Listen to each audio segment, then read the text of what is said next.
Hey folks, how you doing? You all right? It's all right, I'm not flying today, so you're perfectly safe.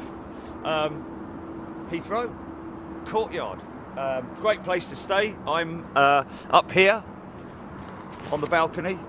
Kind of got it to myself because obviously it doesn't open till, was it 4 o'clock or something, Jilly, in the summer? I think 4 or 5 o'clock or something like that.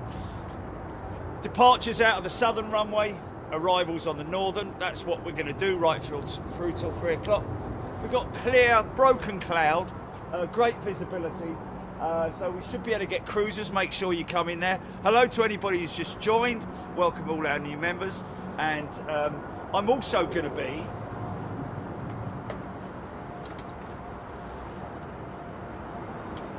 opening a few letters, folks, from you guys. Not letters, but sticker requests, amongst other things. So I'll kind of do that behind the scenes as we watch this. Oh, is this a funky shot coming up?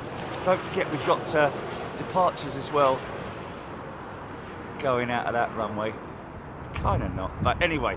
So we are literally right opposite the threshold here. The piano keys, as they are called sometimes. I found out apparently that the number of keys represents the width of the runway. Let me just bring my phone up to date.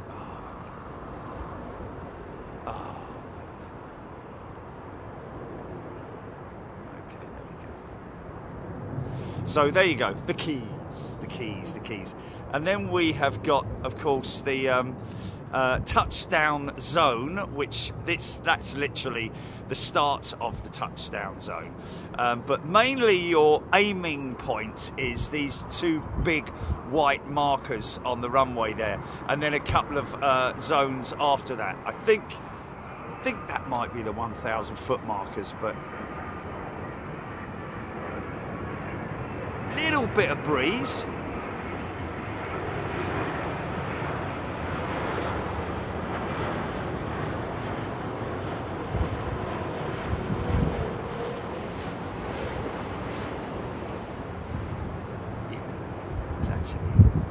Touchdown zone.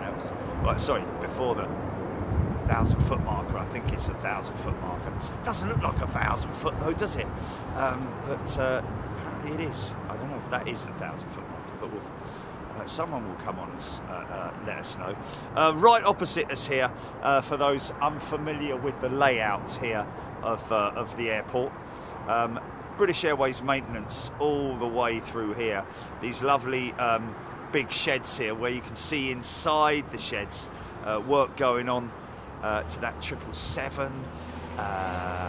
Those big structures hanging from the ceilings, I think, are for the horizontal stabilizers or access to the rudder and the stabilizers, the back end of the aircraft. British Airways have 3 Dreamliners out of service right now. There's United's shed, which is been a bit shy today, don't really want to come out, but one of the aircraft being worked on, constantly working on. I think it's a good job that they've done that here at Heathrow primarily for their 767 fleet, obviously, because they're aging aircraft, aren't they? So they're always going to have little problems. A little 319, look.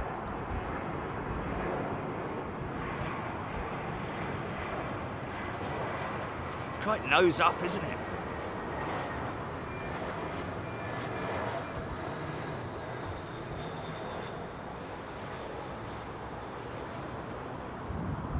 Oh, he totally nailed that one.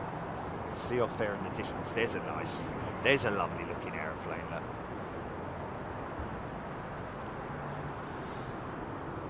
EK1 due 12:25, Nick Hulse, thank you Nick. Stephen H, Carl Roller, Captain Chris Stewart, 16:55 on the 330neo from Lagos. Yeah, he messaged me this morning, Carl, but that will be on the southern runway. I'll be gone by then. Great shame we've missed him again, but it wouldn't have been him landing. It was actually a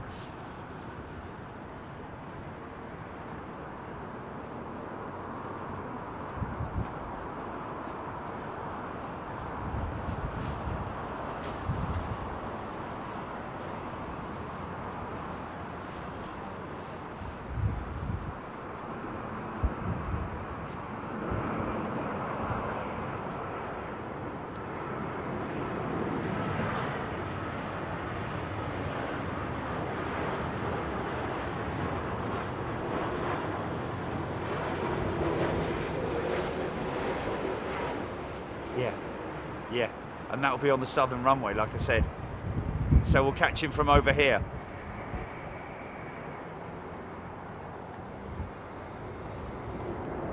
So we'll see the approach and nice.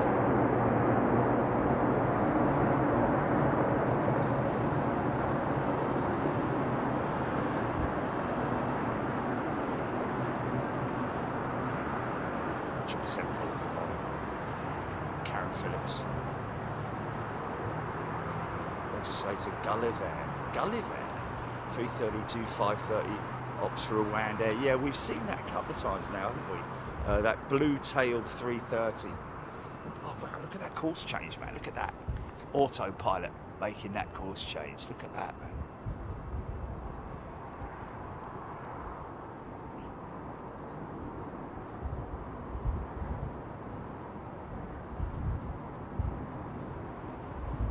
You see that?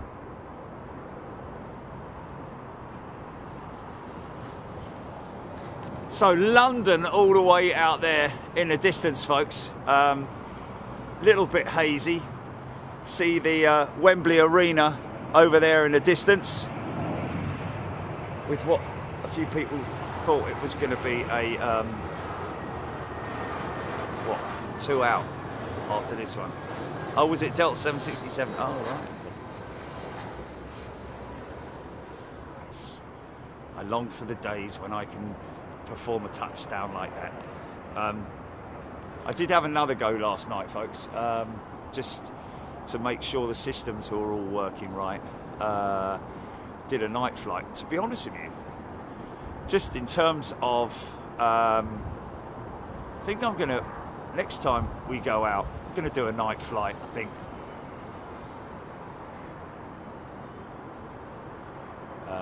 Freddie Lake at this location gives a different angle on landing planes. You really have all the bases covered, Jerry. Yes, we do. Oh, yes, we do. Dan, that's Delta from Venice to Atlanta over the top. Wow. Just grab a little look at her, shall we? She hammers across the top of us. I don't think I'm going to be able to. There she is.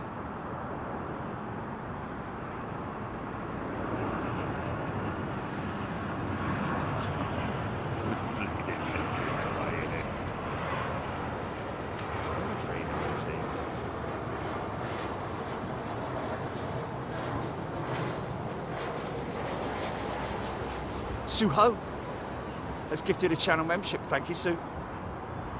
And there was somebody else who was a returning member that I saw on the chat. Oh, it's disappeared.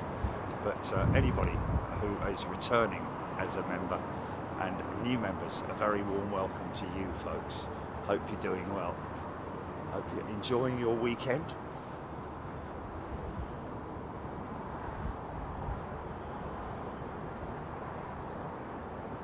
Yes, it was quite comical last night with my latest sim trials and tribulations. We're getting there, folks. We're getting there. You're on that journey with me. American.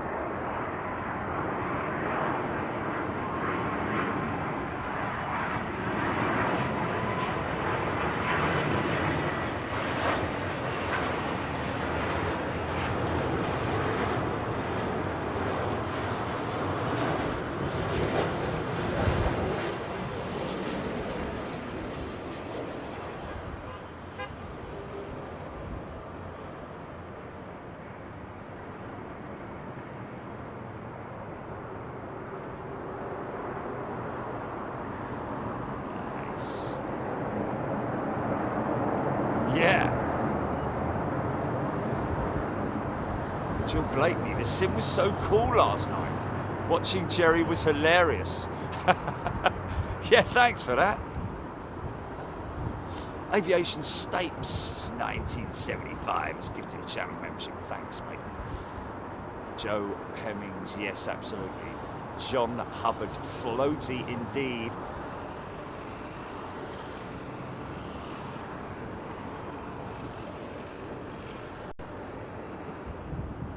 Brian Stewart captain's hat was a great addition. Don't know about captains. I think it's just the pilots. Got that from ARD. Great little visit up to ARD yesterday, folks.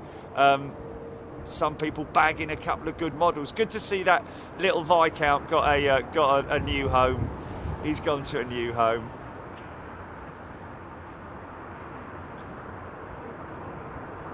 Nigel Coxon wants to learn as well. Well, Nigel, come on that journey with me.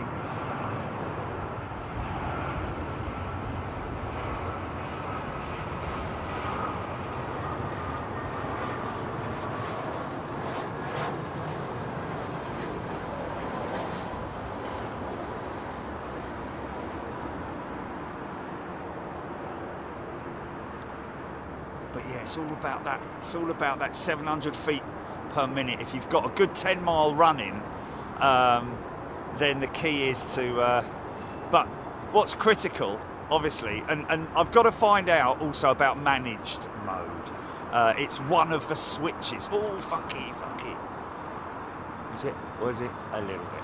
I think it was. I think it's one of the overheads, not overhead, but one on the on that upper panel. Avro Arrow, that one in from Berlin, I think it was. H. Yes. Nick bought Eastern 727, which I hunted down from him, but with a little bit of a cheat from Shosha. And of course, he also grabbed hold of that Atlas 747 I learnt later. Fair play to the fella. And out of thin air.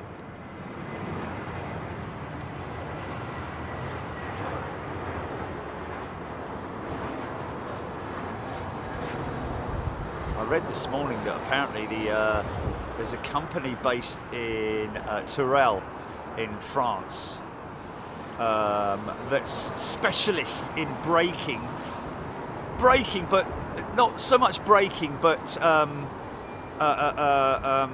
well, braking for spares, shall we say. A380 aircraft got one Lufthansa A380 apparently, and a couple of others I think might be China Southern. But obviously there's because of the fact that many airlines, many operators, well, the A380 operators that are still left, obviously are going to be calling out for spares because they've only got a limited amount of spares. Avionics, engines, control systems, undercarriage, cockpit, flight control surfaces, you know, elevators, ailerons, flaps, hydraulic systems, etc., etc. Love Marmite gifted a channel membership. Thank you, Love Marmite. Very kind of you. Dismantling for spares. Yes, indeed. Simple piano flyer. Harvesting spares. Yes, read that. Yes. Image that they showed actually was of a Korean 380. Rab H, good to have 2 7-ops again. Yeah. Just as we're going off to bleeding. I'll tell you what would be great if the operations at Anchorage next week were going out left to right from Moose Hill.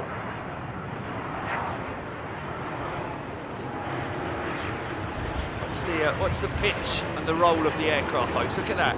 See the wind catching him from the right there. Look.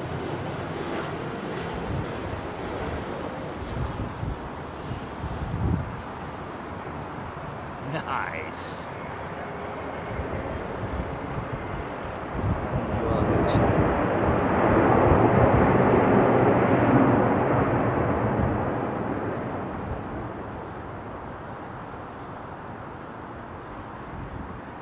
Debash mode.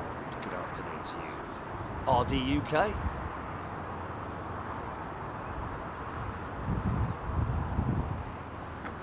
Andrew Collins is a brand new member. Welcome, Andrew. Good to see you. Ian Morrison. Nick Hulse. Better. It was better, wasn't it? Kind of ideal conditions, really. Slight crosswind element, but mainly a nice constant headwind as well. which is nice for the pilots. Yeah, so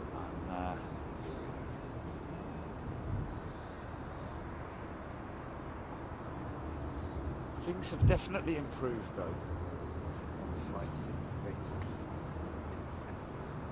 I like to think so anyway.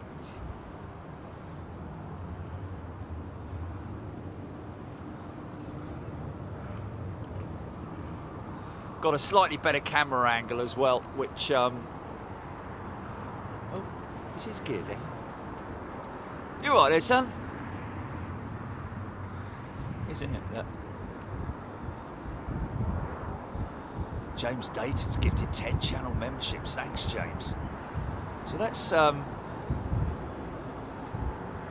wouldn't say that's hot brakes.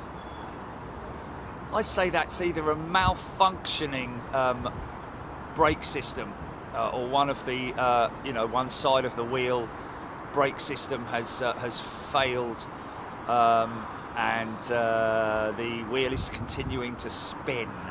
As a result of that, they have to wait a couple of minutes to let it spin down, so before they're able to recycle and get that undercarriage up. I think we've got a funky shot coming straight at it.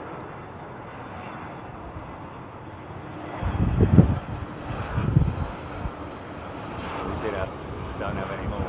Anyway, he'll be all right.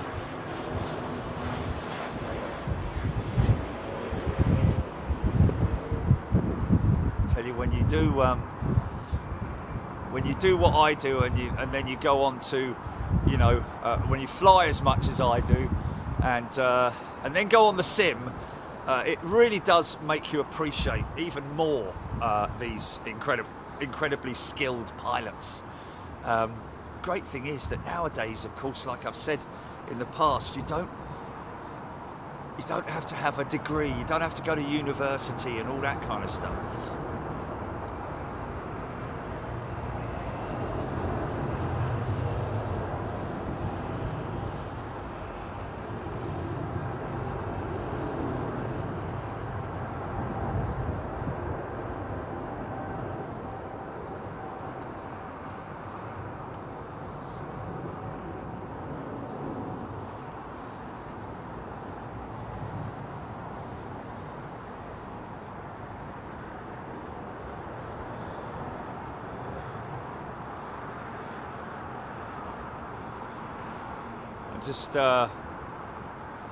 I'm just sending Chris Pole a message.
Now you see, I don't know whether he's flying now, because he sent me that last message was at, well, 8:24 this morning. How long does it take to fly Lagos? What's the flight time from Lagos? Can't be that long. 6 hours?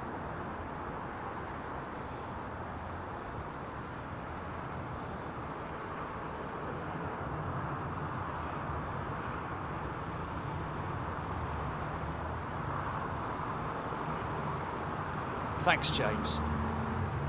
And Lucas Roscott is a returning first-class member. Lucas, welcome, mate. Welcome back, and going to be joining us in Anchorage next week. Yeah, like I said, I'm hopeful that the operations will be left to right, at least for... he's in the air, is he? Okay, he probably... Do they ever... I don't think it's... I think even in the cruise, I think that pilots are... I think it's... well,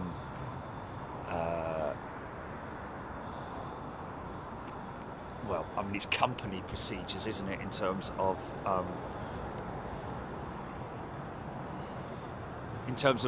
looking at your phone whilst flying. What was that somebody said there? Andreas Betterman last week in Emirates A380 to Perth diverted to Melbourne after 2 attempts to land in strong winds. Wow, 3.5 hour diversion. Wow, crazy, man. Shows how much capability that 380's got in terms of diversions. Wow. It's kind of when you want those tail tanks in, isn't it?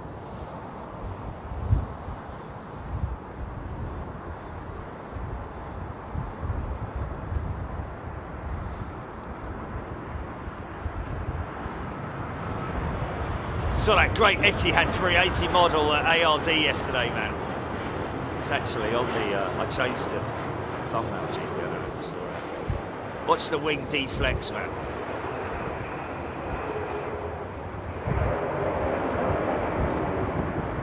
That's it.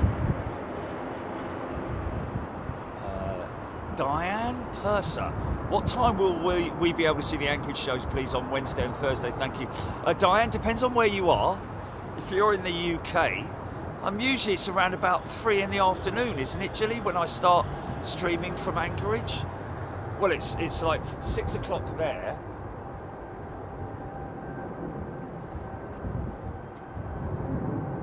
About 2 o'clock in the afternoon, Diane. That's if you are in the UK, between 2 and 3. Well, I get breakfast at 5.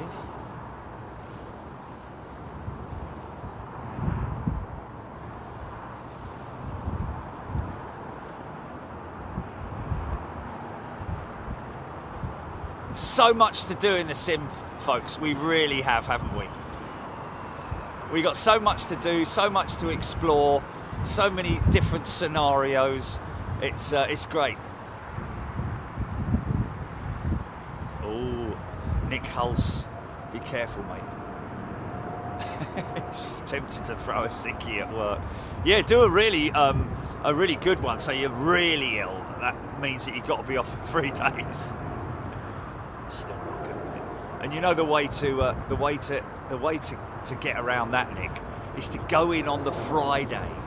Oh, it's all right, mate. I think I'm okay. I'm going to come in. I'm going to have a go. You know, so it shows you're a real workhorse. And imagine there might be someone watching now knows your name, and I don't know, something like that. That should be quite long for that Qantas 787 all the way to Perth, man. I wonder if the young lad will be filming that. What was his name? That young lad at Perth. Mitch. Should make a big left turn. Yeah, Mitch will be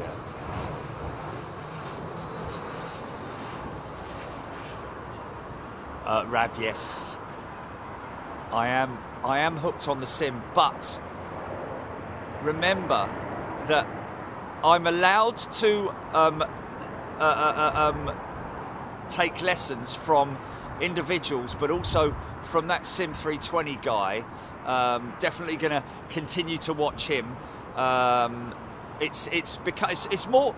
The more I watch it, the more it's like knowing the words to a song, so to speak. So you know that planning. There are certain points in the planning stages, from importing it from my sim brief into the MCDU, which I've got to sort of like perfect, so that I can do the autopilot, and also that managed setting as well. I need to swat up on that a little bit more. Bruce Motu loving the TAP retro jet. Isn't it lovely, man? Great looking jet. Just think of a 707, didn't you? Ironically enough, I think that's not far off the length of a 707, folks. Can you believe that? Anyone able to quickly Google length, fuselage length of a 707, then fuselage length of a 321, Airbus A321, and I think you'll find it's not that far off in difference. Real Dreams, did Jerry consider flying Qantas direct to Perth? We did consider it, but we weighed it all up in terms of price, comfort, and we stalled at the price. As soon as we hit the price thing, that was it. It was a big old brick wall, wasn't it?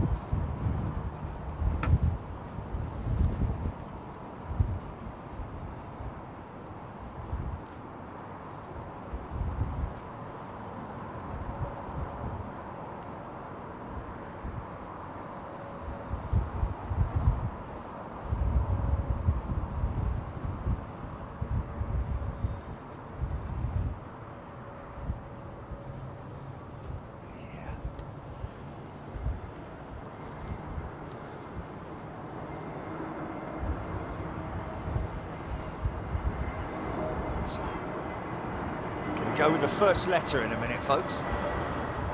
Opening some sticker request letters, ladies and gents. Just because we can. Okay, 1 meter longer, Dan saying. Wow, it's a meter longer than a 707. Wow. Okay, there's your letters that are going to be now opened, amongst other things, but yeah, a meter, wow, 321, a meter longer. I love doing those comparison things at ARD, because you got the model right there in front of you, like the 747 versus the 747 SP tail height or size compared. And also the A320 family, comparing with the A318 tailplane. Lowlander 707, 727-200 is 220 longer than the Airbus A320. Wow. Okay, so the 727 was longer, but only by 2.2 metres. Wingspan of 35.8 metres. The Airbus 321neo is 2.9 metres wider from wingtip to wingtip. Wow.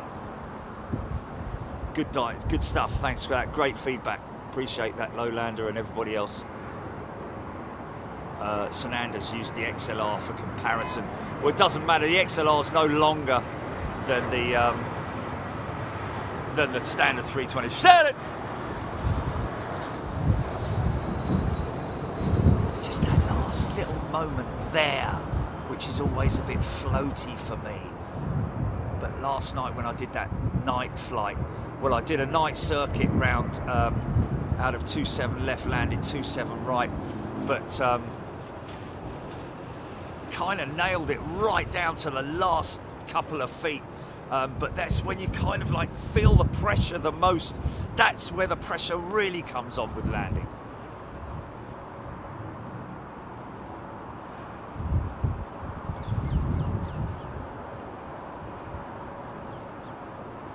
I didn't get any of those compressor blades, Martin Smith, from the show. However,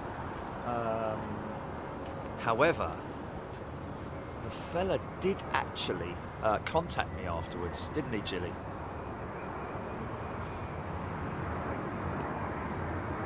KLM 777 overhead. That must have been that one, I'm guessing.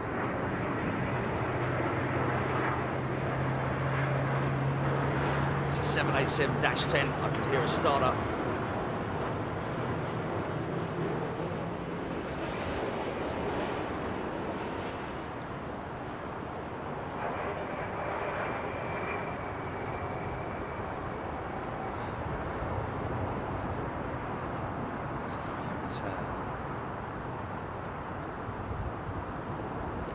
It's quite quick on the nose wheel, wasn't it?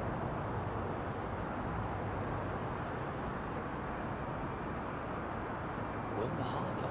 Nick Gray's gifted 50 channel memberships. Blimey.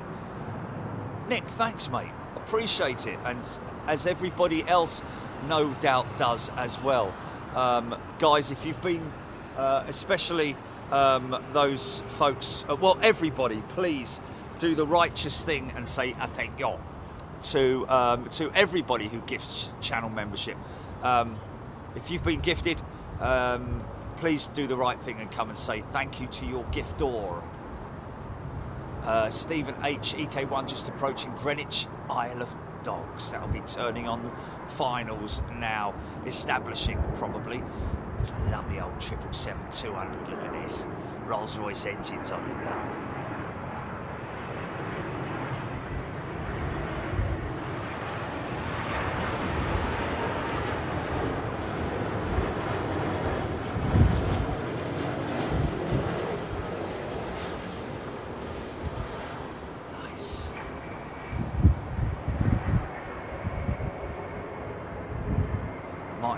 Absolutely, 50 more going to Anchorage indeed. Yes, a very generous, kind-hearted thing to do. So if you look at the old pictures of London Heathrow, you see that, just that section there, that section of sort of like, oh, I've got a pungent smell of Dunlop now. That's the old, I think that might be the old runway 23, which if you follow the path of it, if you go on your sky maps or whatever and have a look at you know, an overhead shot of London Heathrow, you'll quite clearly see the old runway layouts. JetBlue amongst many American operators who are I wouldn't say panicking, but obviously a little bit concerned about the tariffs with new aircraft deliveries. I just said to Jilly, why don't they just create a London arm and then get it delivered in London? I mean, it's being delivered anyway, isn't it? If it's if you bill it, like create a London, which they will have a London office, just do all the payment and paperwork in London from Toulouse. And then just transfer it across the US. That way you don't have to pay any tariffs, don't you? A bit like being overseas with your taxes and all that kind of old malarkey. Yeah, I think that would be that's one way I would explore it for sure. Mark Ribbons is a brand new member. Welcome, Mark. And Neil Wilson right after him. Both brand new members. A very warm welcome to you guys. Is that going back? What's he doing? What's he?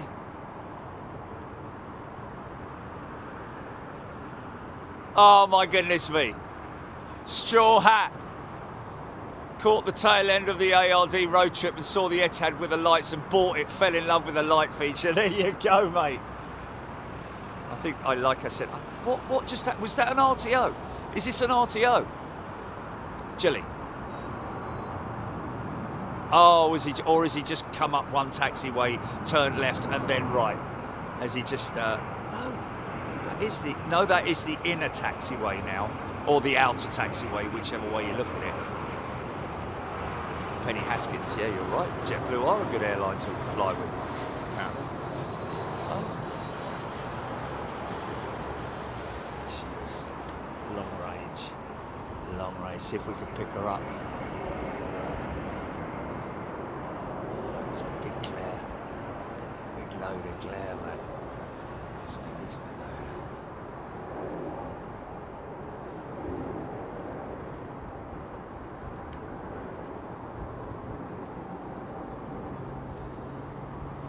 Flaps 3. Gear coming down. Bleed off that speed. 700 feet per minute on average for your descent rate, apparently. I don't know if it's obviously different for different aircraft, different weights and all that kind of stuff.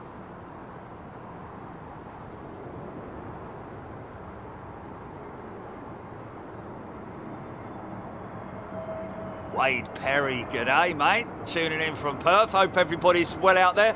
When you see everyone, just say hello to them for me, will you? Say hello to little Mitch for us. Hello.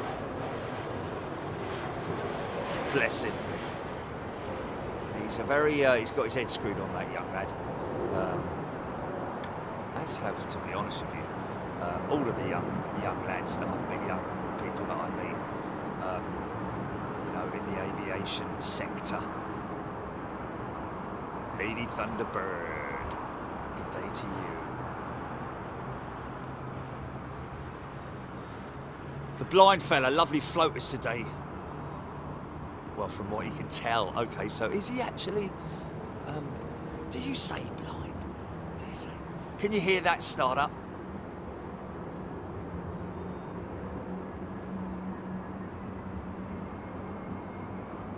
You must rely a lot on the sounds.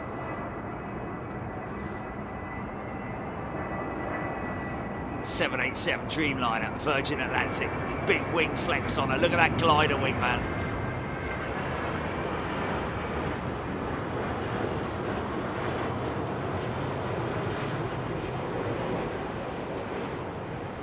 It's a bit long. It's a bit long.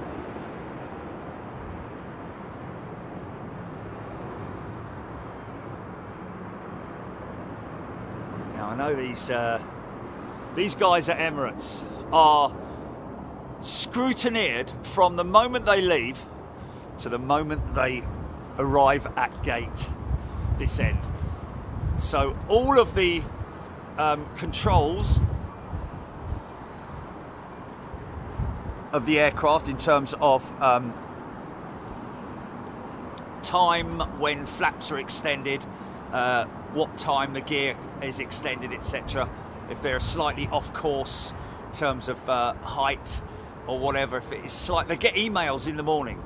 We noticed you were a little bit la-di-da-di-da. We'd like you to come in and, you know, they do get notified. Crazy.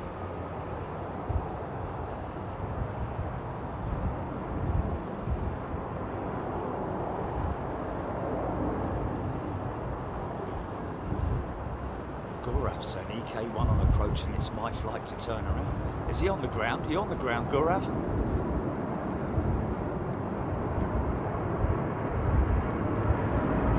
Split rudder, look. Auto systems working that rudder.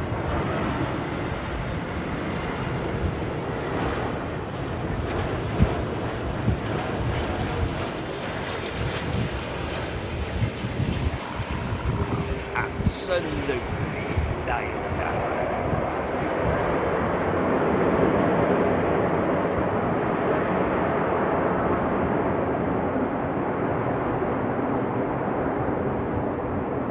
Scrutinised, sorry. Yeah. Yeah. There's such thing as a scrutineer though, isn't there? Still going, still going.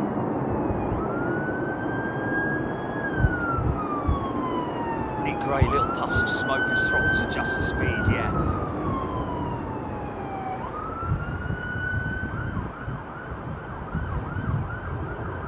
Yeah, lots of scrutineering. How about that, folks? Hey, isn't she a beautiful thing? In terms of her engineering prowess and size, sheer size. Yeah, I think that was the least amount of smoke I've ever seen on an A380 touchdown, got to be honest with you. Sir Mike is a new member. Welcome, Sir Mike. Should I bow down and give you a sort of like a top of my hat type thing?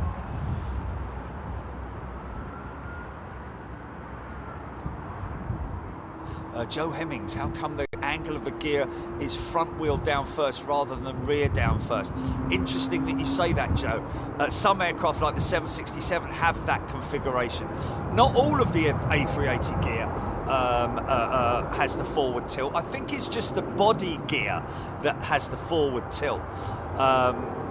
But but that is the gear, the wheels that more or less touch. Oh, hello, look.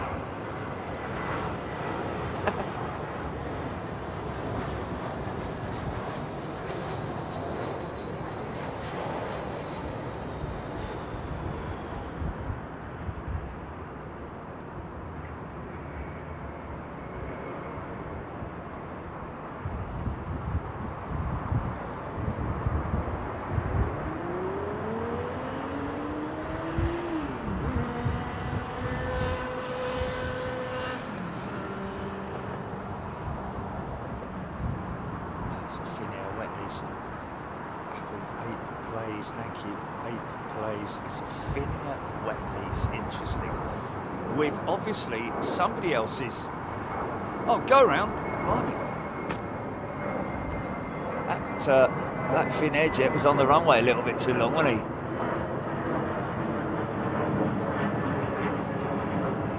Look at that. Interestingly, though, his gear is still down, which usually indicates wind shear. That's quite interesting, that, because normally a normal procedure go around would be toga on the throttles and gear up if they were sort of like, if it was planned, you know. Well, when I say planned, but there it goes now. So I don't know if that was wind shear. Anybody listening to ATC can let us know whether that was or not, or maybe you just wanted to get the aircraft reconfigured and wasn't thinking about it. It's a lot of drag though, isn't it? I don't know what the separation was. I mean, that Finnair jet was actually, you know, clear of the runway more or less.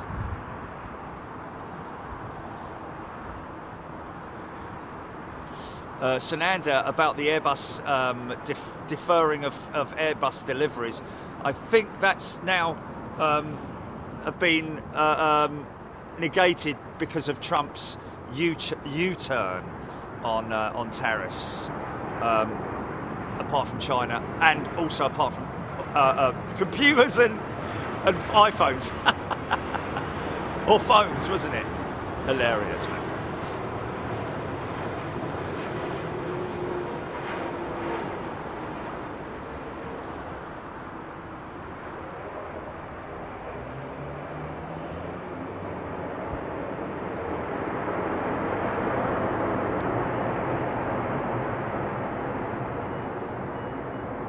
Qatar United 787-9 from Los Angeles.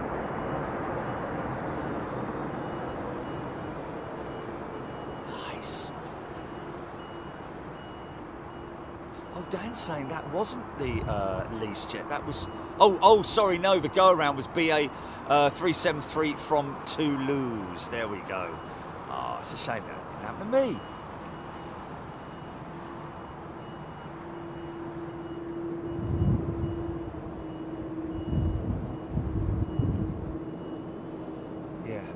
Also that Airbus are starting a new 320 production in Canada. Is it the along where the A220 is it?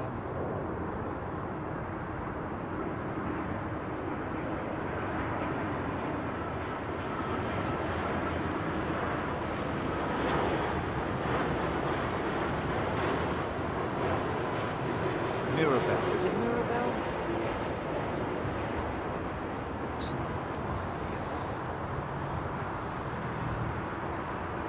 That would be a good thing for the American manufacturers, because obviously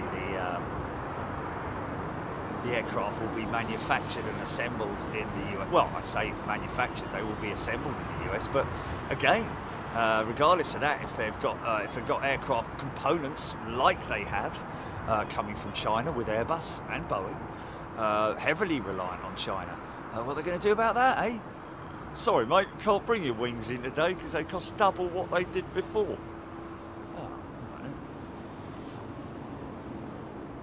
Mad Matt UK, what was the white jet that landed with no markings? I think that was, I read somebody say on here that it was a wet a wet lease with Finnair. Oh, DAT. It's DAT. But that's the company, yeah, operating for Finnair with a wet lease. So should be able to get a nice start up with this beautiful Thai 777.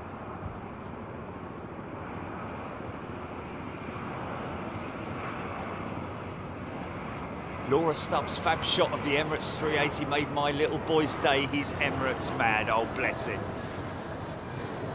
That's so cool, mate. Good on you. Michael Stocks is a returning member. Welcome back, Michael. Let's see if we can get this start up. First letter being opened. Sticker request. It might just be an envelope with no additional, no accompanying. Yep, it is. Mrs. Savage is going to be receiving a sticker. Thank you, Mrs. Savage.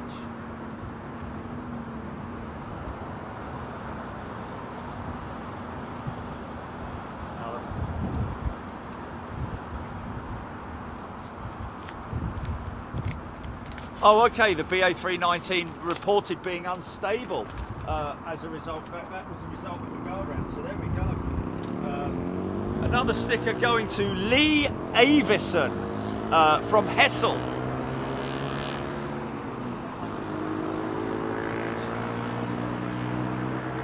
Ooh, look at me. Shut up! Bloody noisy git. No, because the postcode's HU in it.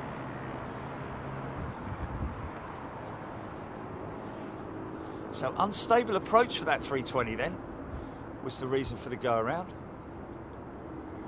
That's why it's good to watch every approach, because you never know what's going to happen. Droopy Drawers. Welcome back, Droopy Drawers. Andrew Collins always loved the Thai colours, yeah. It's one of my favourites, got to be honest with you. Especially here, because it hasn't changed, hasn't really. I mean, obviously.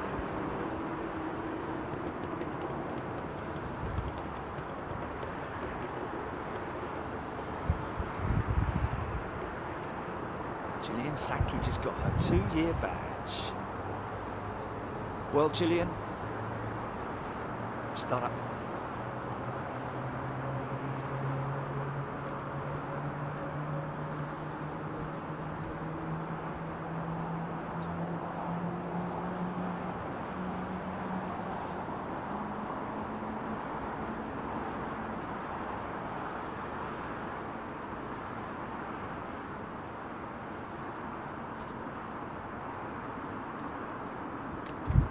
Envelope.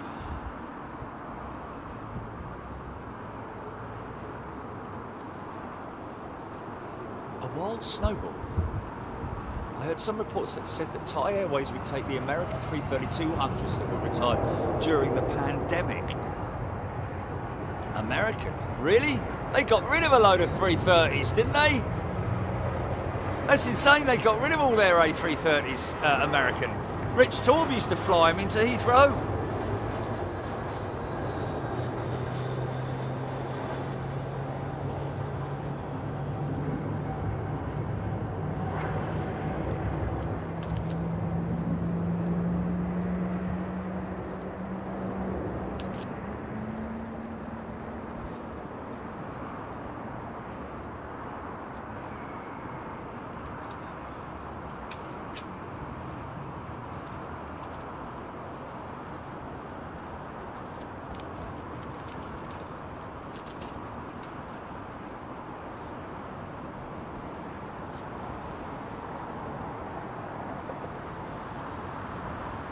Next one in, next sticker request is in from John Higgins from Portishead, great band man, in Bristol.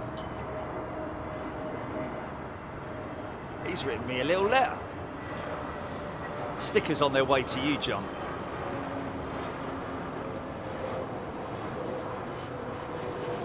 Been in the milk bar, that one. Is that you, Dave? I'll get him one of these days. It's like that flipping display jet, isn't it? One day, mine and his stars will align.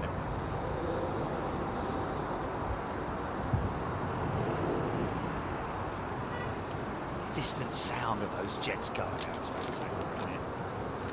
So he says, hi Jerry, love the show. Please send me 2 brushed metal stickers. One for my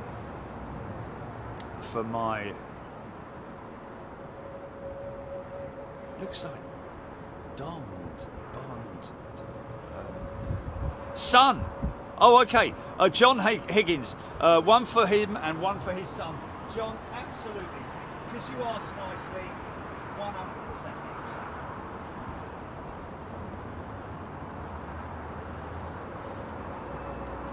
It's brushed still. Oh, we've got to change that in the. Oh, look at that nice Air Canada 737 Max. Any jet looks good in that livery, doesn't it? All because of that that canopy paint, the eyeliner as I call it. Fishing with Mr. W, as Gary has kindly gifted a channel membership. Thank you, Gary. Sir Mike, loving the channel. Thanks, mate. Appreciate it. It's people like you and all our amazing members that keep this channel going so that we can travel around the world and bring you bring these amazing shows from overseas. We're going to be in Taiwan next month. We're going to be in Anchorage next week. So yeah.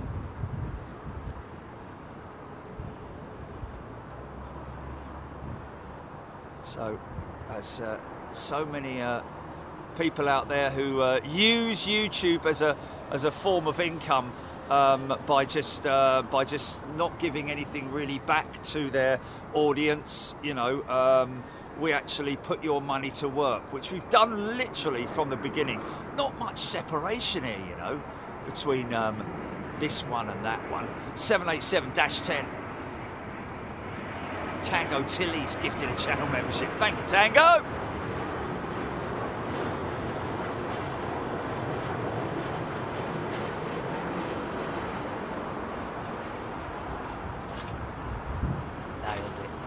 Very British, very British.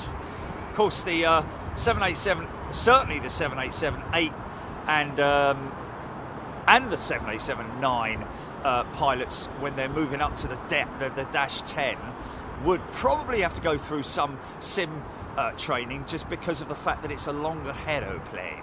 So you have to obviously be considerate about the likelihood of, well, not the likelihood, the chances of a tail strike. Needs to kind of get off the runway, doesn't he? He's turning now, he's turning now. We've got good separation, we're fine. Eddie Howard, looking forward to Anchorage.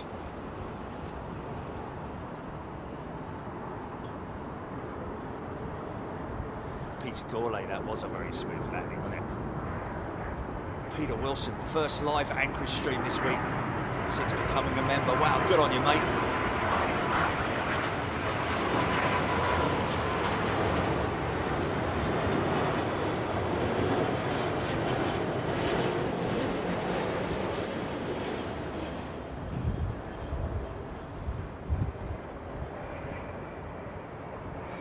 And a big shout out to Nur and Tony. Hey, Tony. Hope you're well, mate, because I know you were a little bit unwell, but Nor and Tony, who I played golf with the other day. Yes, one of those people that turn up with a 34 handicap and end up winning it with 40 odd points. It's just a little bit of a funny story, because when he teed off the first tee, I was in his 4-ball when he teed off. He spanked it left about 50 yards, went behind a tree. I was like, oh my God, this is going to be a proper long round. He never looked back after that. He hit it back into the fairway. Next thing I know is he's still got a point or two on the first hole, which I was putting for birdie from 4 feet and missed it. Anyway, whatever. And then he just carried on and on and on and on, and it was just like flipping heck, man. Really, it was one of those ones where he spanked it into the trees, and we waited about 5 seconds, and then it just came out. Something, a squirrel in there probably booted it out and kicked it back onto the middle of the fairway. Ended up getting a couple of points. It's just amazing, isn't it? Oh, okay.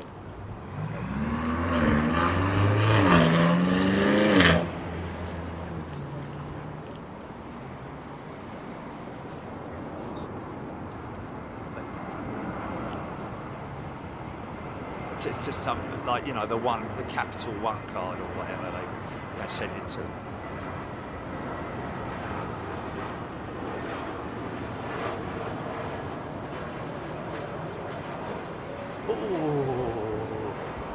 Is that a little bit of a sort of like microburst air sort of like a pocket that he just hit there? I don't know, or is that just the camera? Might just be the camera.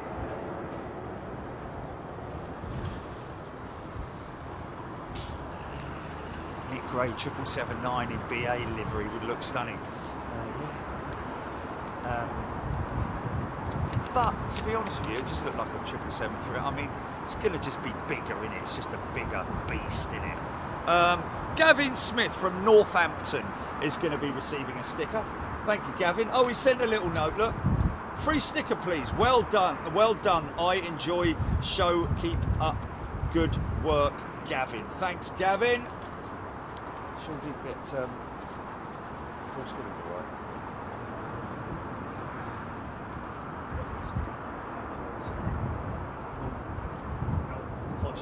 Hodgie, there we go.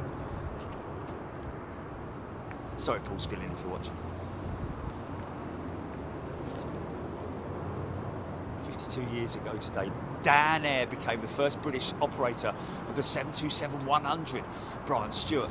Only 3 carriers would ever operate the 727. Sabre Airways, Cougar and Dan Air. Wow. How about that? That's a nice little bit of info. I like that. Thank you, Brian.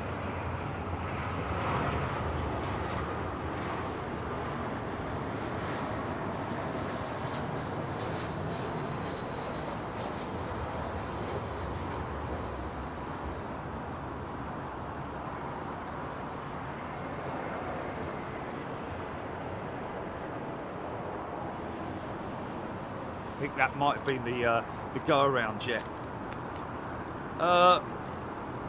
Richard the Roadie, he's got a long letter in here, so I will read that later. Richard the Roadie, sticker on its way to you, mate.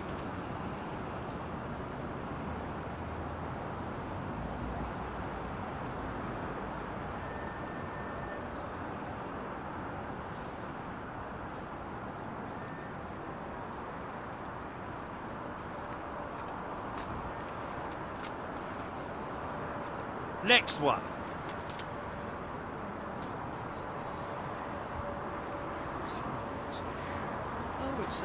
This is the first time someone sent me a postcard from somewhere, Jimmy. From Tumwater. It's the ancient home of the Nisqually, Skatsin Island, the Chilis tribes, Anglo-American settlement on Puget Sound. Okay. That's a nice little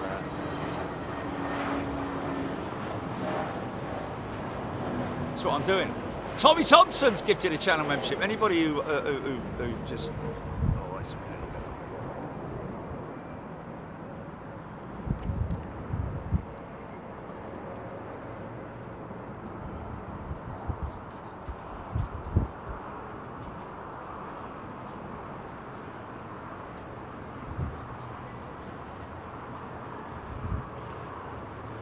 No. That was so mean, man.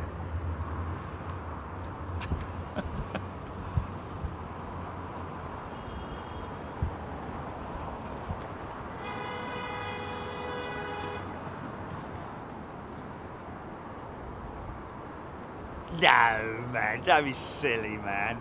It's a write-off.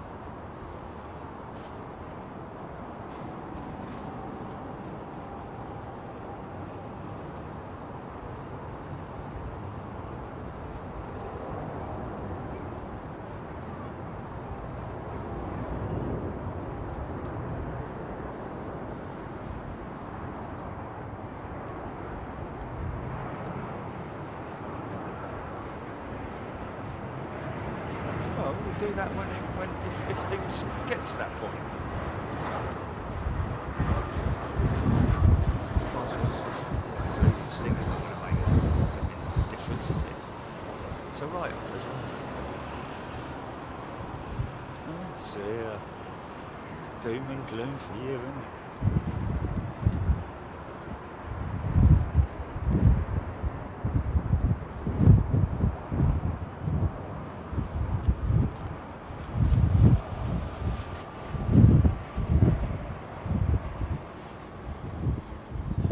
Isla, I think it is Isla, from Puget Sound, Washington State. Isla, thank you so much. Sent me a lovely nice,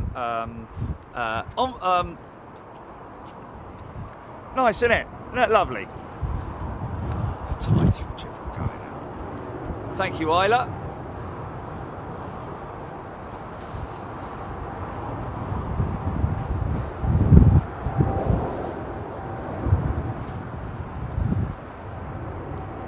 Swiss 220. Starman Pete.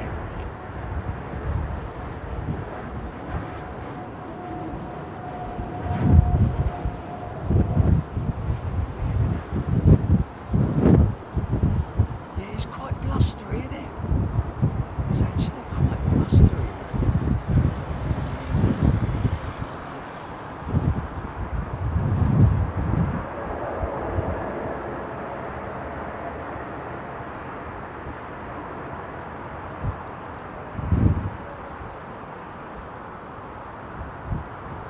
It's almost like break to vacate in a funny sort of way, so they could make that exit.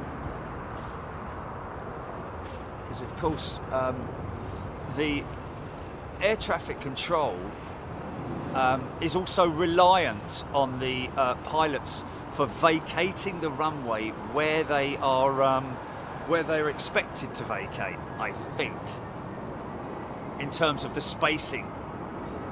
Nice 339. Tommy Thompson.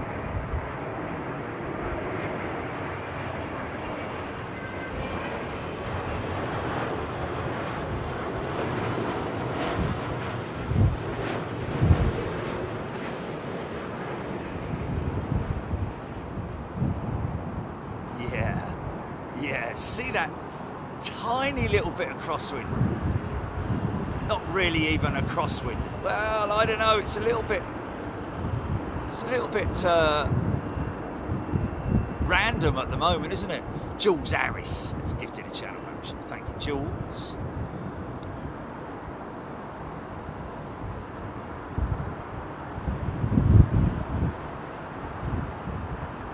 Yeah, no, I know.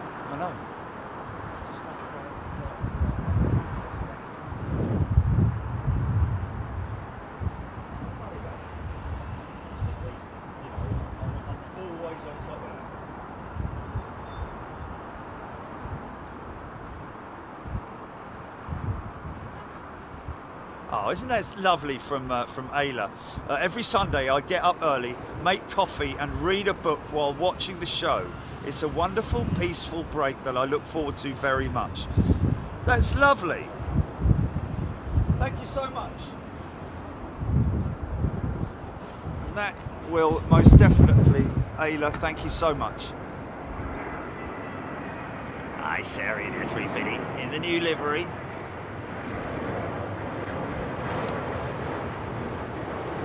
Kind of works. I like it. Thing to do. Oh. Yeah.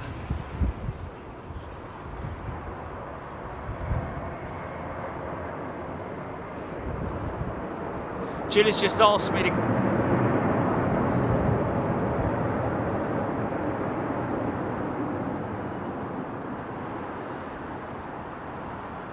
Okay, shout out to Susan. Hello, Susan. Did she email us or something, Chili? Or okay, Susan, who emailed us. Shout out to you. Thank you.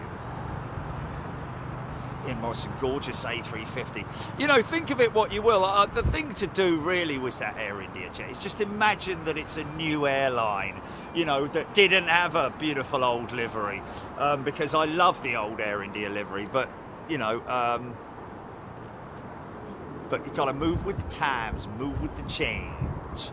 Hopefully they'll create a retro jet, will Air India. Sue Cruz gifted a channel membership. Thank you, Stu. That's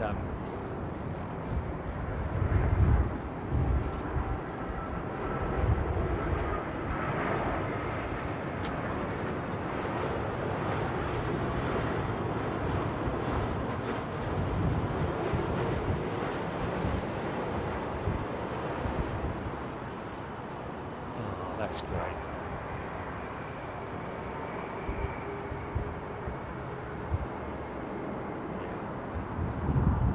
Yeah. Glad you're with us, Susan, and glad that you're looking forward to Anchorage. That is fantastic. Lots of people write to us about, you know, being on their own, and I'm on my own as well. I'm bit of a Billy no mates, apart from me sort of obviously my mates that I play golf with. I'm sort of like a bit of a loner, you know, a bit like the old what's that dog that wandered around, and yeah, the littlest hobo, yeah, that's it. But you know, yeah, it's great to know that we bring relief and joy and happiness and something to look forward to at the weekends or whenever it is, on Wednesdays or whenever. Yeah, and also the fact that you're going to be joining us over there in Anchorage as well is always great. To be honest with you, it's a bit like a comfort blanket in a way, isn't it? And it is in a way for me as well, because I can't imagine doing anything else now.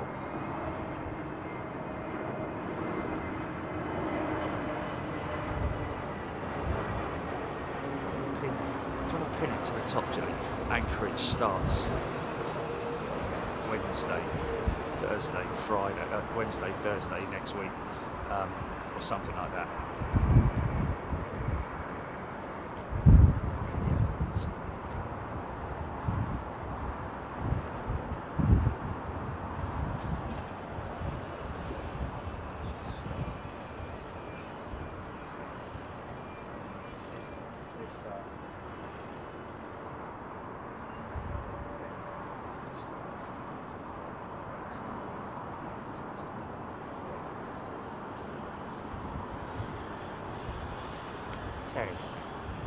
Well, it's next week, isn't it? Next week's the beginning of the week, isn't it? Tomorrow's the beginning of the week. Ollie the Oxpecker, Jules Harris, thank you again. Thank you, Gillian Sankey, Ian Morrison. Nick Hulse. Oh, thank you. Thank you so much. Oh, it's the one we saw in ARD yesterday, isn't it? It's the big version, the 1-to-1 scale.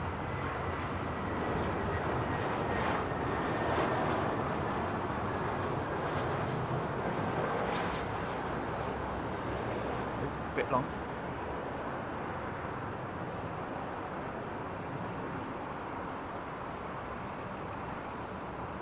And also thank you to Screaming Emu as well yesterday, who amongst all the other pilots who gave out tips and stuff like that. Obviously I can't take it all in at once, but one thing that Screaming Emu did say, that the input for a turn is just one input, and then you just leave it. The Airbus will continue to turn on that track and until you adjust it back. So if you're going from sort of like 180 to 090, for example, you'll just bank it and then just wait for the 090 to come up at the top. It's brilliant.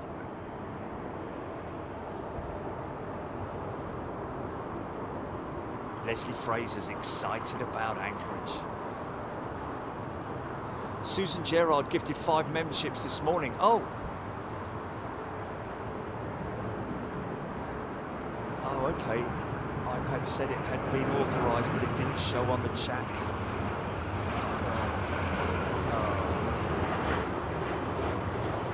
We haven't seen it, Susan. But thank you in advance. Or thank you. This does happen from time to time. It does happen.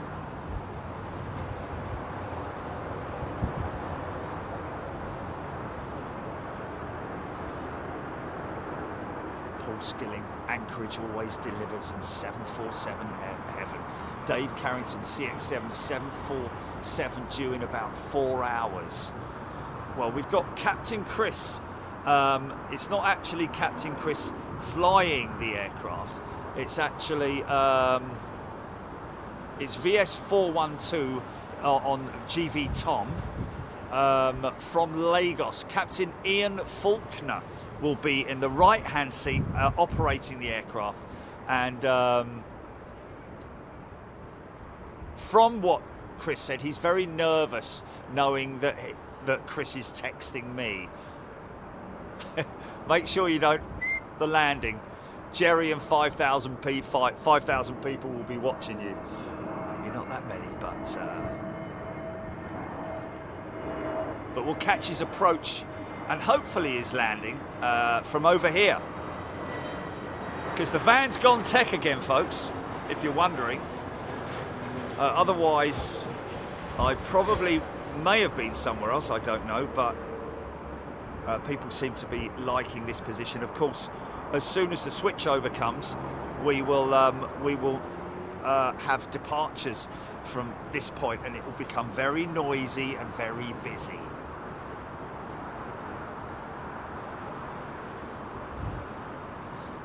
Titian Topsy. When you stream from different time zones, I often watch in the middle of the night when my pain is keeping me up. Your channel is an incredible distraction.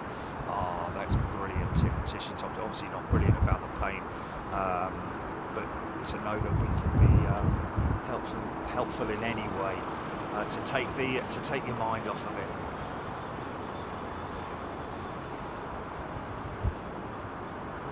Avro Arrow, when might we see the pin-ups from your Myrtle Avenue photo shoot? Yeah, well, that's the magazine, isn't it? That's being well, written and assembled at the moment. I don't know when it's due to come out. I guess I need to kind of follow up on them, follow up on that. They're basically supplying the images. They don't have any say in the editorial or you know.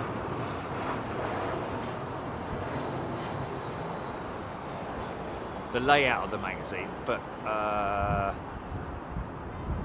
got the Balpa one coming out as well. There's an annual internal magazine with British Airline Pilots Association. Very interesting, and they're doing an article on me, which you know, I'm very humbled with that. But there are a lot more very important people in this world who deserve editorial space than me. That's for sure. But anyway, I appreciate the fact that he's done that. They are doing that. But one thing that he did mention to me about what Balpa are currently going through on behalf of the Pilots Association, you know, the union, so to speak. You won't catch me on part of the union. Is this issue with reduced crew numbers. Now, believe it or not, folks, listen very carefully to this one. But Airbus have developed a seat, a pilot seat, that can be doubled up as a cocoon-type sleeping vessel.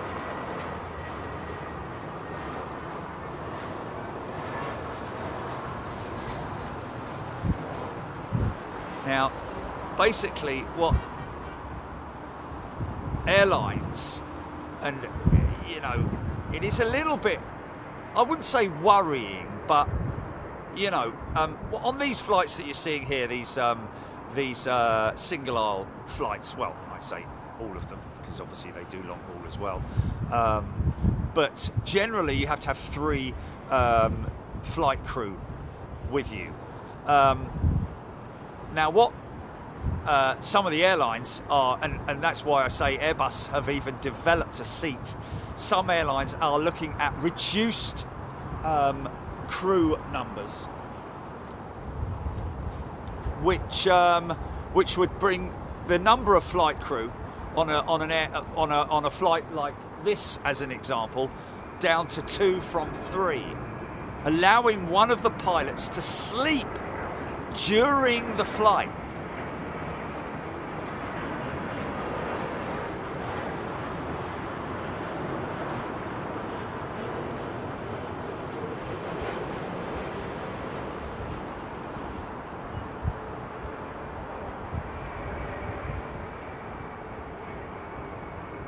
Well, that's the same thing. That's the same thing. No, no, of course not. No. But anybody else wanted to come up here? That's very good. It's always been the case. What are you questioning that for?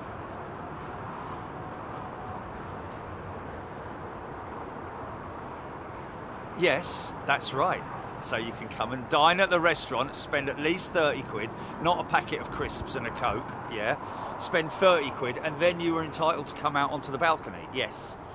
You don't have to be a guest of the hotel, but you can go to the Sky Bar, which is over there. No, you don't. You don't. You can book. No, you didn't. That's correct. That's correct. You just said it. Oh, okay. Not patron of the restaurant. No, you don't. Patron of the hotel. Yeah, but that's of the hotel. Julie, you're not listening to me, man. Yes, exactly. No, man. Or pre-booked a meal. Patron of the restaurant. No, no. Who said that? Yeah. No, that's the wrong way to describe it then. If you're eating at the restaurant, you are entitled to come out here if you have booked a meal at the restaurant, a minimum spend of £30, or you are a patron of the hotel. They're the two.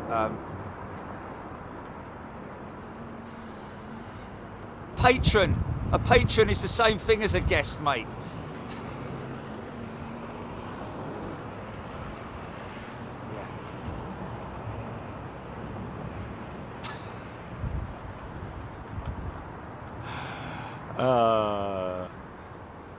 No, you can't just turn up. No, you can't spend £30 on crisps. No. Yeah. Yeah. Yeah, some people do get it wrong. Yeah. John Crinham, thank you. Well, Aviation Retail Direct, then you shouldn't have been up here. Because they have told me that they are monitoring it, and it's unfair. I've got to be honest with you. That's unfair, coming up here and just, you know, helping yourself when, you know, if you're a patron of the restaurant, or if you're or a hotel guest or whatever, and you're sitting out here trying to enjoy a meal, and there's a load of people all standing up here with cameras. Think about it. It's, you know, you've got to be a little bit respectful towards the fact that it's their hotel and you're kind of on their property. You know, it's, you know, you've got to give something back in return, haven't you?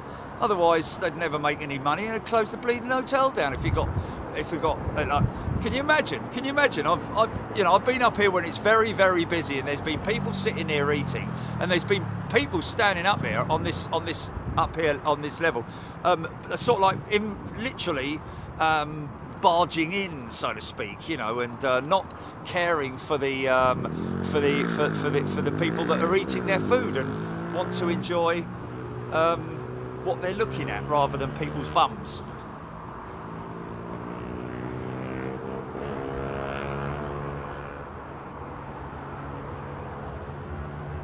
photo. I stayed at the Courtyard 3 weeks ago. It was £30 each, even paying for the room.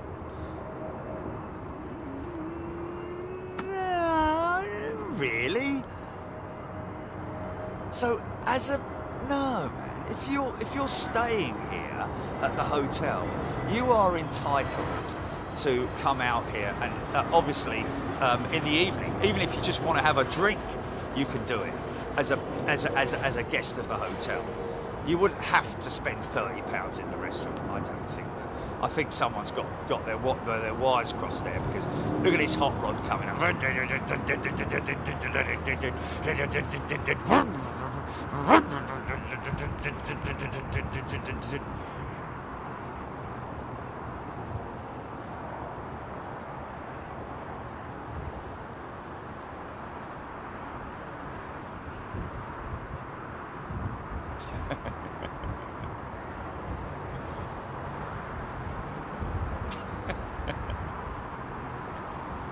Tony Haynes, my flight instructor back in the 80s, told me when he was flying for Eastern Airlines, they would flip a coin to decide who gets to sleep first. Paul Maskell, welcome back, Paul, first class member. Yes, well, it is, you know, I'm guessing back in the old days, because they would have had a flight engineer and, you know, for the long haul flights, back in the old days, but you know, post that era, post steampunk era.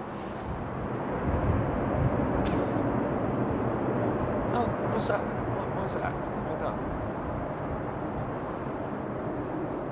What?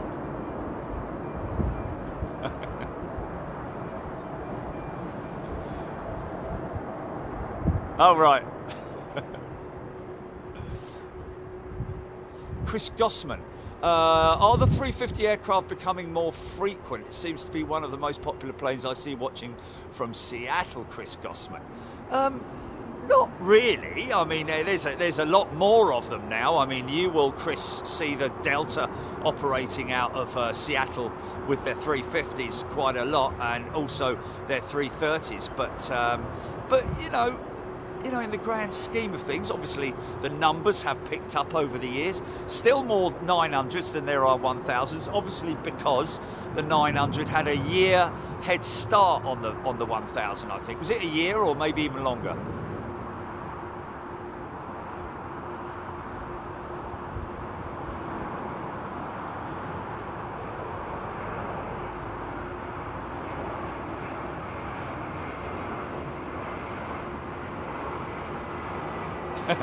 Thanks, Andy Porter.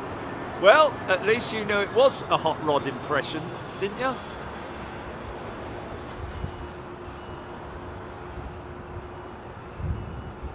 Nice. Key is not to panic, man. Always float offline. What?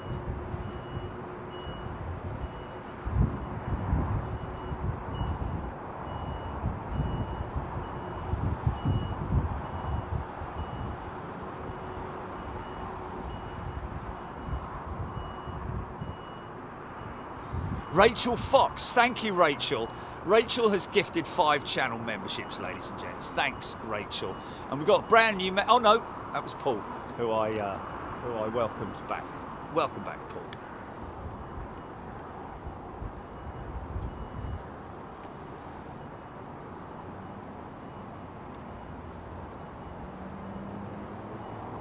Feather duster.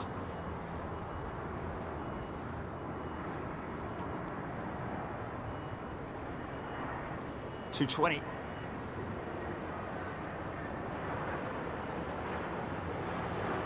Now, you see,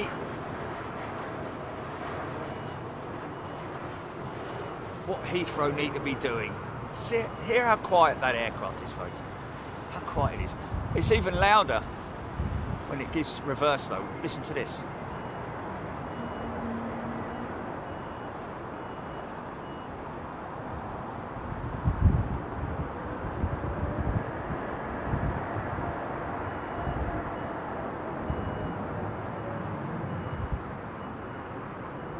Suffer 6-3. Will Alaskan have big and long haul when Jerry gets to Anchorage. Big and long haul. Alaskan don't have any. They don't have any. No.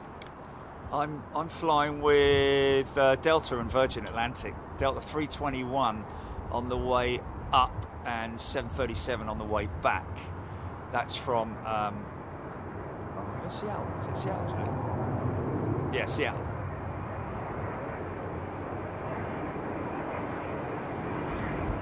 Loves planes too. Hello, loved your flight sim show last night. Thank you. Well, you know, I think that's what makes it fun, folks. It's because we're kind of all learning it together, and you're just seeing I'm the guinea pig, and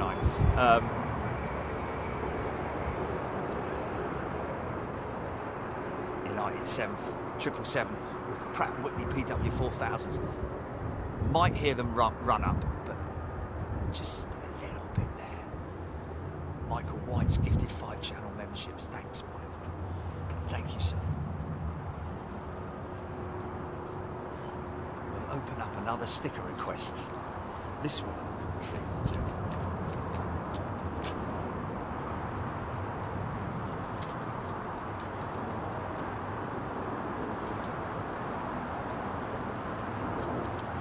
This one is from Mike, Mr. West in Rickmansworth, just up the road. Dear Jerry Gilly, please find enclosed self-addressed envelope for my Big Jet TV stickers. Enjoying the programmes and the shows. Thanks, Mike. Thank you, Mike.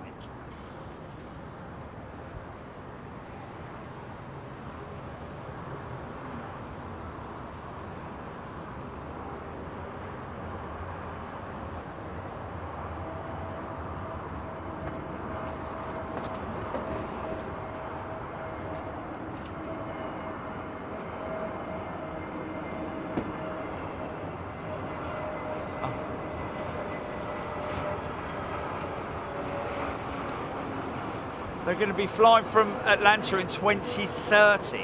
Brilliant. Seattle in 2030. Okay. What, Alaskan long haul?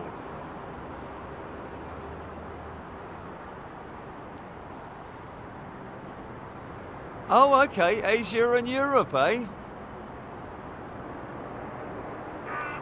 But not till 2030. Wow. There we go. So 2030. Just put his head in the shower and like, no, that's too cold, mate. It's just the front end being cleaned. It has, hasn't it?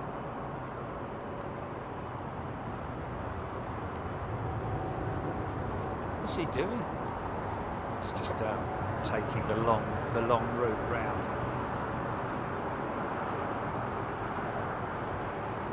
Brian Wake, I love Perth. So do I, mate. Bonjour. Fermez le bouche.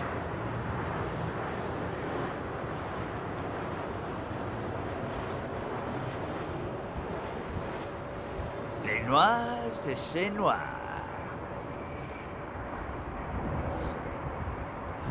Love that one. Isn't she lovely, eh?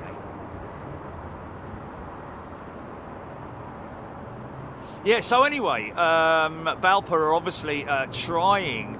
I mean, I believe that United have actually, I think it might be United. Look at that lovely old thing.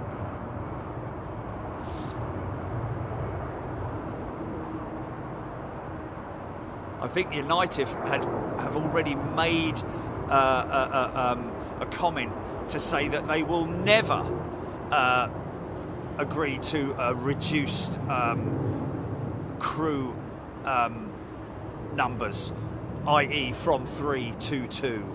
We're not talking about the single pilot operation. However, interestingly enough, we would be, because if one of those pilots is asleep, then it is single pilot operation. My obvious concern would be, you know, I mean, you know, you'd have to be even more stringent, wouldn't you, on the pilot's fitness, because if one is fast asleep, albeit in the seat, funky. Yeah. Who got the funk? Because I think this might be what they're classifying as meet in the middle sort of thing, about, like, you know, because obviously the reason why the airlines want to do it is so that they can reduce crew numbers. They're not worried, well, I mean, obviously they're concerned about fatigue and all that sort of thing. It would obviously have to be FAA and CAA regulated, blah, blah, blah. But obviously,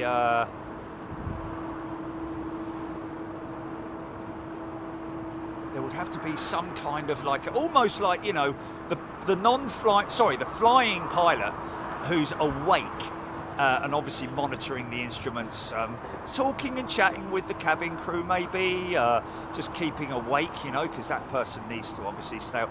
Would it obviously have, if you know, some people have panic buttons at home, that would be a good thing. So if the pilot was to become incapacitated for that split second, mind you, sometimes it just takes you like that, doesn't it?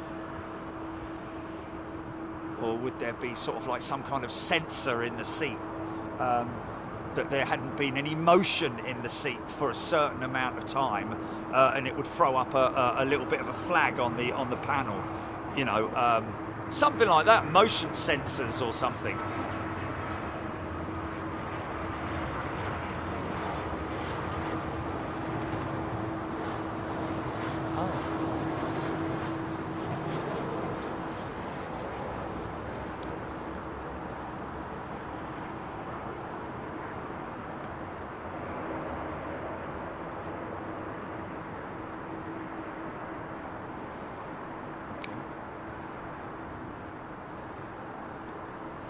Interesting rudder replacement rudder on that aircraft from the spares division. Hello, BA Spares. Oh, hello, mate. How you doing? Oh, not too bad, thanks. Yeah, listen, have you got a rudder for an A320, sort of like? Yeah, what model, mate? What is it? A CEO or a neo? Oh, no, it's just a CEO. Yeah. Hold on a minute, just let me check. Here, Barbara. Hello. We got 320 rudder, full, you know. Yeah, we got one of them. Okay, sorry. Just having a little. What's that? We got general emergency, I believe. I'm hearing. There's me talking about incapacitation and all that. Oh, nicely done. Chris Hewitt, he's on the right. You were understanding what I'm talking about, aren't you, folks? Because obviously, you know, there have been incidents in the past. I don't want to really get into it, of pilots falling asleep at the controls, or one pilot being left on the flight deck. In fact, the Air France one that went into the sea was actually, there were two pilots on the flight deck, but the one on the left couldn't see what the one on the right was doing. Constantly pulling while the captain was sleeping. So, you know, incidents like that, obviously, are few and far between. Is another one of the very, very quiet jets that I would say to Heathrow, create that third runway, but only put stuff like this on it.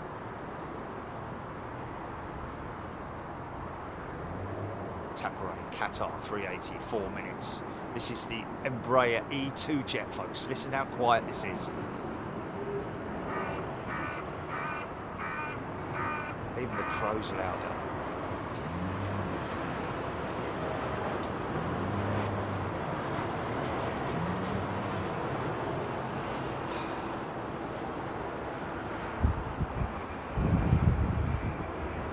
You're right up there, mate.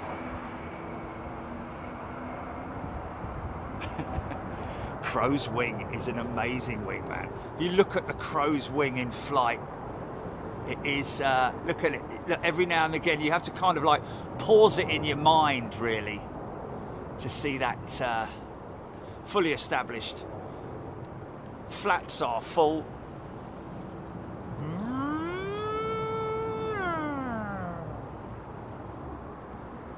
now you're on descent and you're seeing, if you're looking down that wing, you're seeing the split ailerons on the 380, making those micro adjustments.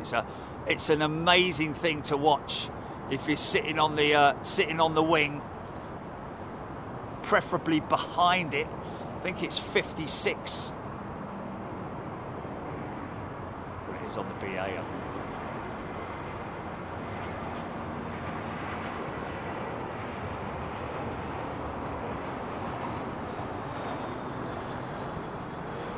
What, BA?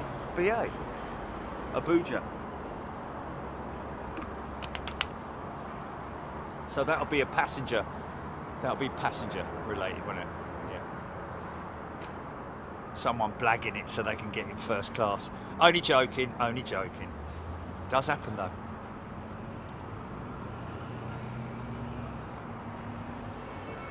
Because I just pointed the camera at a crow above me. Yeah. And the wing of the crow is just unbelievable, man.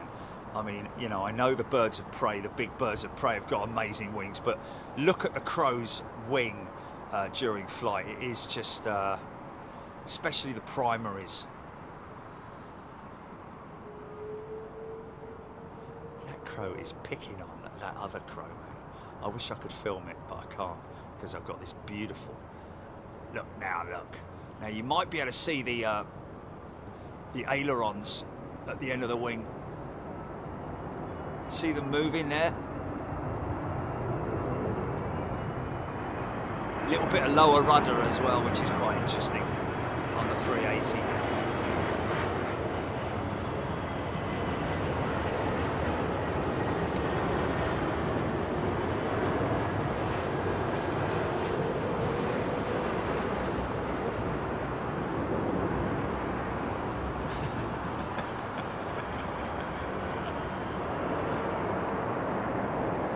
Thank you, Nick.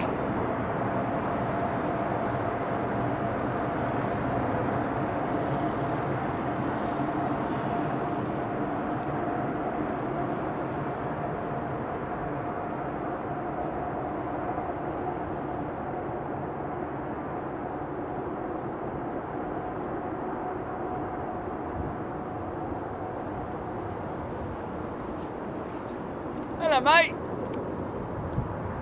Look at that wing, man. Look at the wing, look at the wing, look at the wing, look at that. Wow.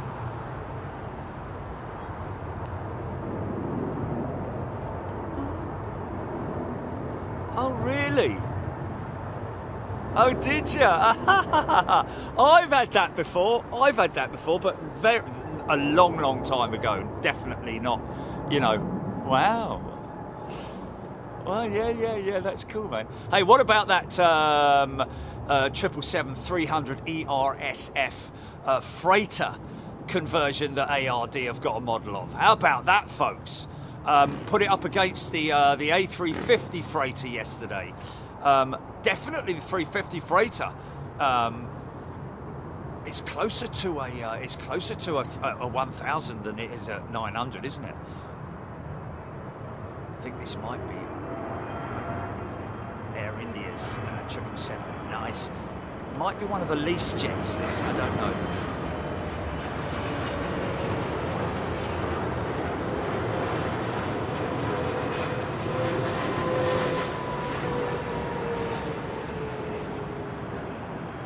I was like, I had a crap, I had that super status, that lost it, didn't I? Lost it. Nah, man, because I used it to when I drove down to France, southern France, man. Yeah, that's a lot of mileage. I don't, not. Yeah, all right. Yes, I will, yes. Yeah. Yeah, avoid, you know. Did you ever do pictures as well sometimes, you know? No, the A350 isn't based on the 1000, interestingly enough. It's based on it's its own variant, if you know what I mean. It's not a 900 and it's not a 1000. Also that they changed the cargo door from the back to the front, which is quite interesting. For obvious reasons, I'm guessing for logistical reasons, in terms of loading and unloading the aircraft.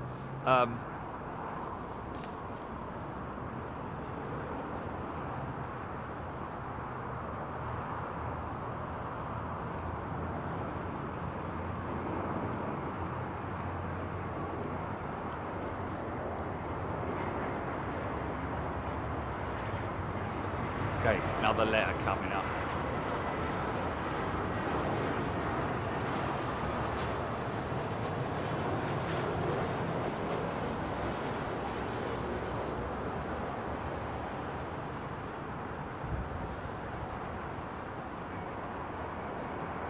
Aaron Thomas, BA82, just stopped squawking.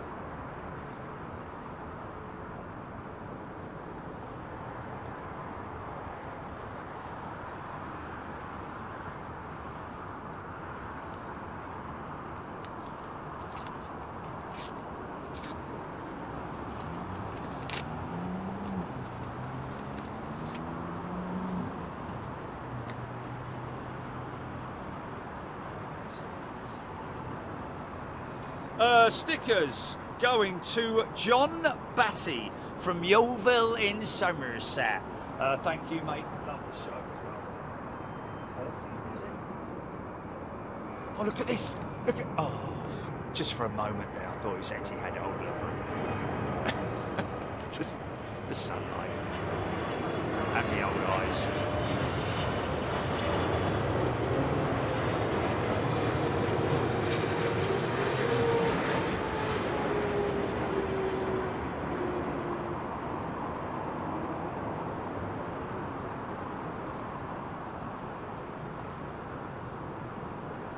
Back,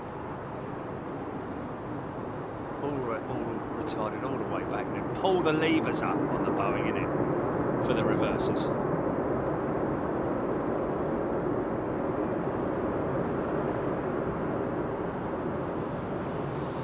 But yeah, you know, when you consider all the pros and cons of reduced numbers in terms of long haul crew from 3 to 2, because you've always got one. You're looping it, aren't you? One's sleeping in the. And also, get this. This is interesting. I did hear that apparently the airlines are. I'm not going to mention any of the airlines per se, but those airlines that are for it have said, "Start up."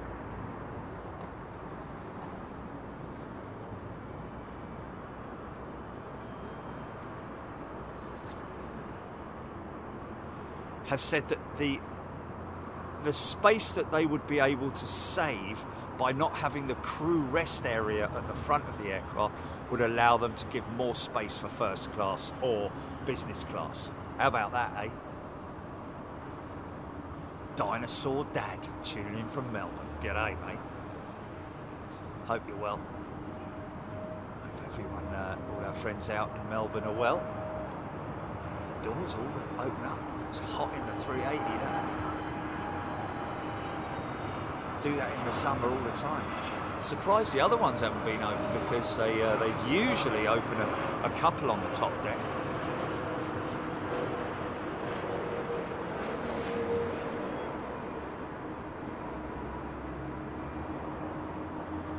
James, I'm not sure of what the title of the magazine. I'll just have to let you guys know nearer the time, but it's basically a coffee table annual magazine, like thick.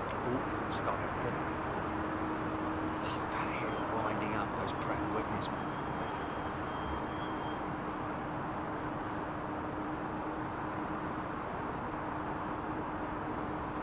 Suho, yes, I know, but the airlines will say we will not implement it unless it's completely cleared by the CAA and the FAA. And if they get that approval, and that approval will come by way of them proving the concept and you know, ensuring the absolute safety of everybody on board the aircraft whilst one of the pilots is asleep.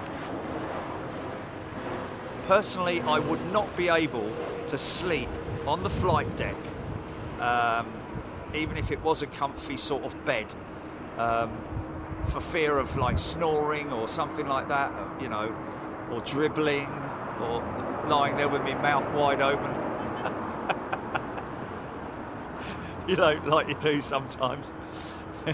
Or talking. Or having a nightmare, flipping heck, imagine that. There was actually a story of a pilot who was asleep and woke up all of a sudden you know, like completely shocked, didn't know where he was, immediately saw stars and grabbed the yoke and pushed the aircraft down.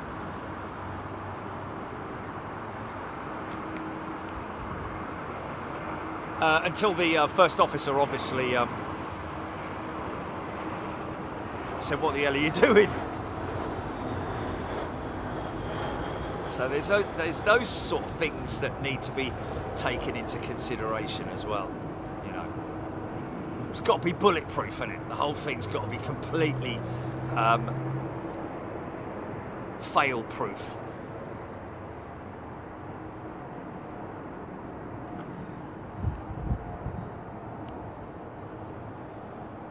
Yes, Seong Hong Lee. That's Seong Hong Lee who was on last night on the Sim show, wasn't it? Yes, very true indeed. He does say that it may well get authorization from CAA, FAA, EASA, European Aircraft Safety Authority, or whatever it is. But it only takes one aircraft, one incident involving that crew reduction, and it would soon be put into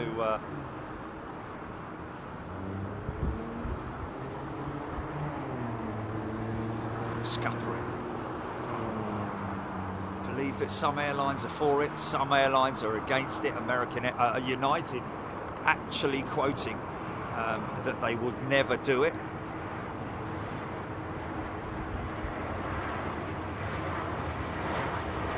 Richard Dockery, what engines on that United 777? Richard, I think you'll find they're Pratt & Whitney PW 4000 engines that were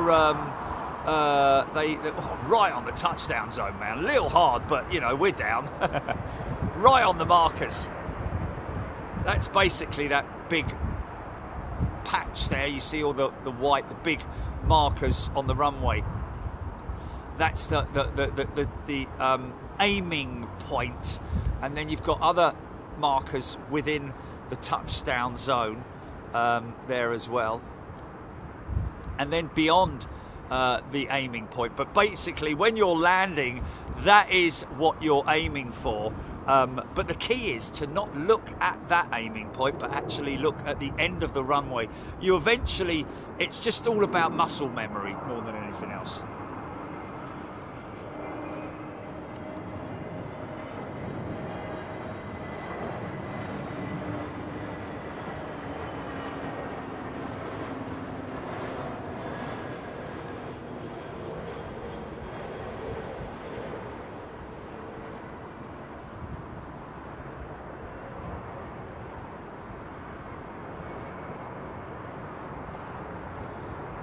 Company policy, isn't it? I mean, if you're on a long haul, I think that's why they have the third pilot to take place of the pilot who wants to sleep.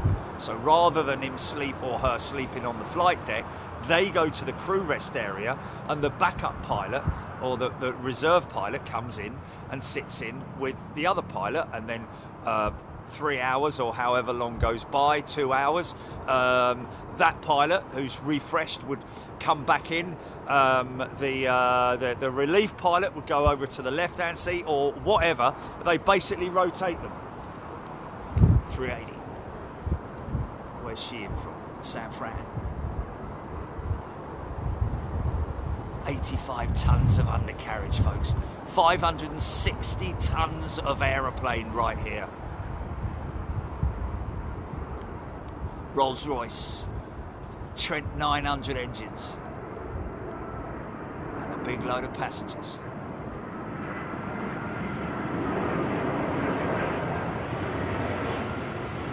So the auto throttle's working there.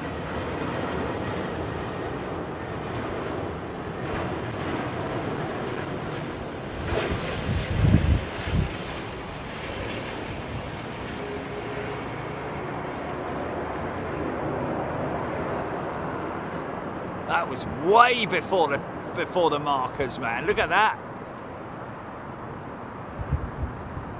No, it's not single pilot operations, but it would be single pilot operations if one was asleep. This is what I just said. This is them arriving between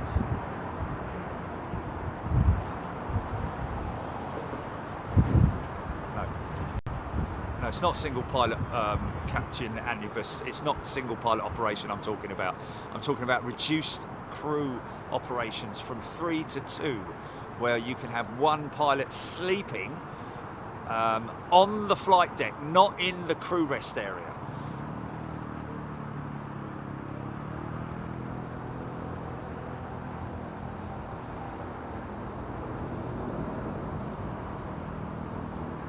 It doesn't surprise me, Aaron, that pilots sleep on the flight deck. It's been known about that for years and years, hasn't it? It's just that in order to make their lives a little bit better, operators, in order to save money, let's be honest about this, yeah? It's all about saving money for the airlines. That's what it is. It's one less salary to pay for or one less invoice to pay, shall we say, for a flight, because it would ultimately result in potentially reduced numbers of crew, because at the moment there are huge backlogs of there are demands at the moment for a huge amount of crew. There's a I think it's like 55,000 pilots that they need at the moment to satisfy the the model that they want to operate. Not each airline, I'm talking about globally, maybe even more than that.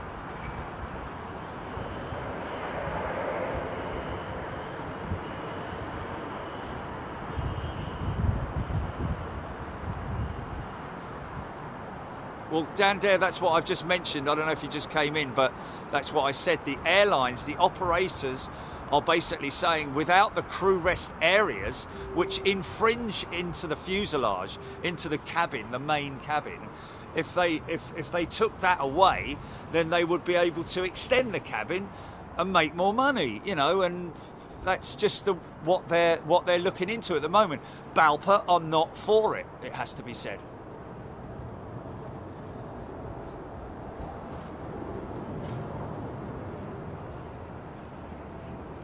Somebody asking to come out here. You can't come out here, unfortunately. It's a restricted area during the day until 5 o'clock.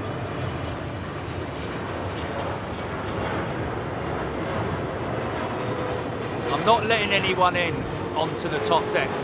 I'm not authorised to do so.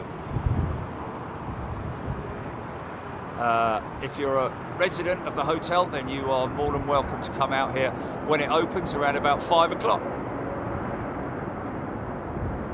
Andy, VTJRF X Aeroflot. Now, what is that? Where are you seeing that? Is it a 777? Because I'm thinking, wow, VTJRF. Cheers, White. Wonder if British Airways 82 comes in on 27 left. Look at this. Look at this unmistakable sight. The A330 with that big main gear, caught a little bit there. This is the Neo.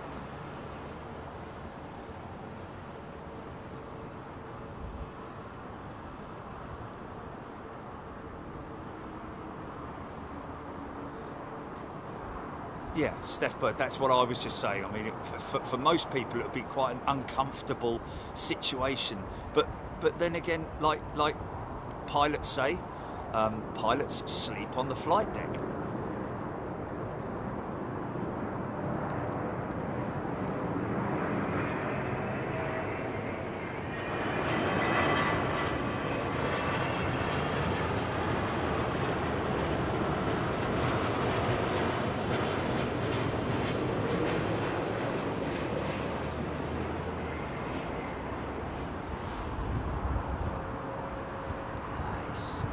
Quite long, wasn't it? Wow, that's a good 300-400 yards beyond the main marker, the aiming point.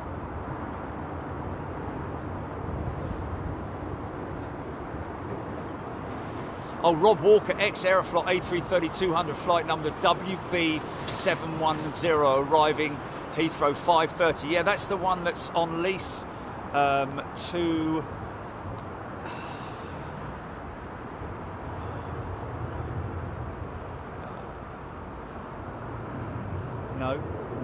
No, it's the yellow one, the yellow and blue one. Come on. Yeah, you know, it's in everything. Rwandair, that was it. Rwandair, that's it. Yes. Hyung Lee saying when one of us is asleep on the flight deck, even when the other pilot is awake and alert, it is mandatory for a cabin crew member to check up on the cockpit during certain intervals. There we go, yes. That's interesting. See, that throws it in there. It's mandatory for them to check. And I'm guessing that's them. They will either have the code for the flight deck or ring the bell. Some aircraft, some operators use a bell on the outside the flight deck. Not like, you know, you're sort of like ding dong. Might be, don't know. I think it might not even be a bell. I think it might be just a light that comes up on the flight deck. I don't know. Maybe Seung Hung Lee could elaborate a little bit on that for us. Thanks. Yes, I just read that. Seung Hung Lee. Yeah. Aviation retail day. Yeah, of course. The pilot seats are incredibly comfortable. But like I said, Airbus, I know this for a fact, Airbus have developed a seat that could be morphed into a bed. I know people who've seen examples of it.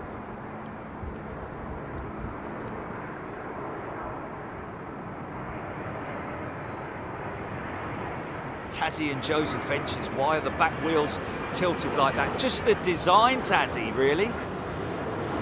On some aircraft they tilt back, on other aircraft they tilt forward. 767 tilts forward. Big chunky undercarriage on that 787. Even the -10 only have a 4-wheel set, which is quite interesting. But this is a big monster in it, and this undercarriage tilts back. But 350 has less of a tilt on it. 380 has 2 different tilts on it.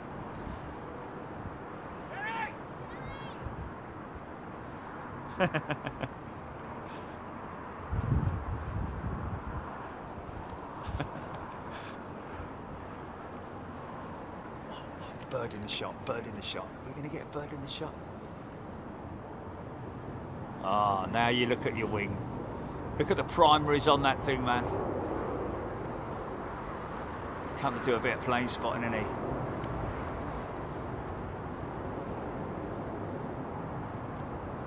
Starting to get the...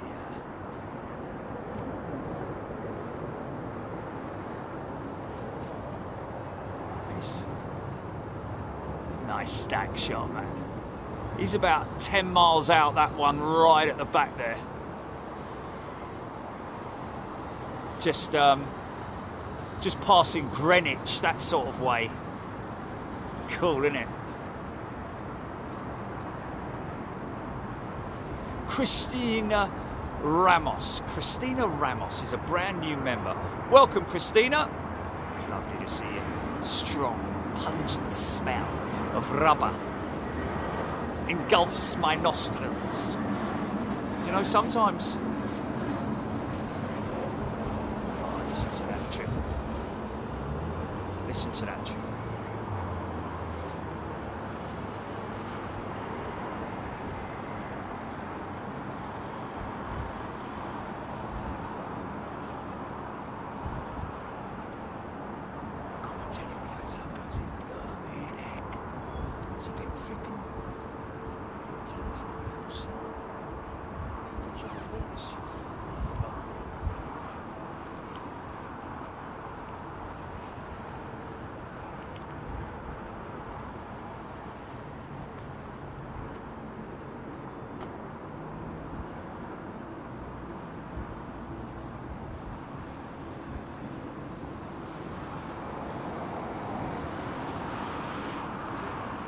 It's a little bit of a test run for tomorrow, for next week, isn't it? Cold language.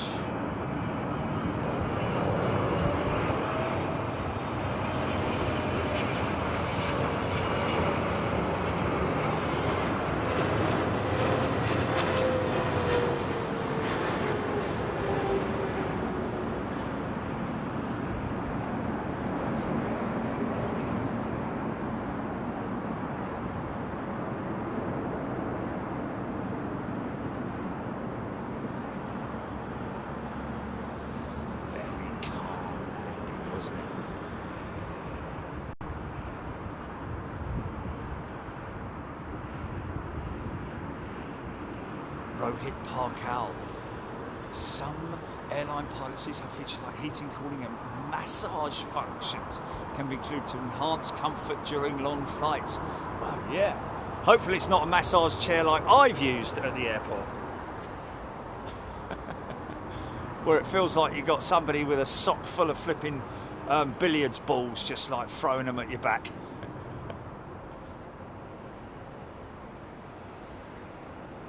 Marty McFly, Jet A1 most definitely. Not so keen on the rubber, but the burnt rubber. John Francis, Kidlington in Oxfordshire. Brett Myerscough.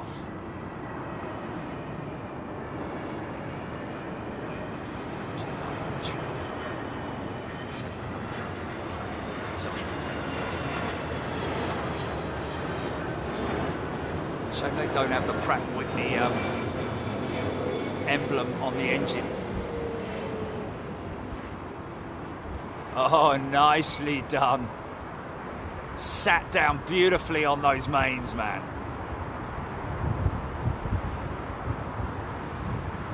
Oh, Jessica, that was Jessica Grant and family who waved at me. Brilliant.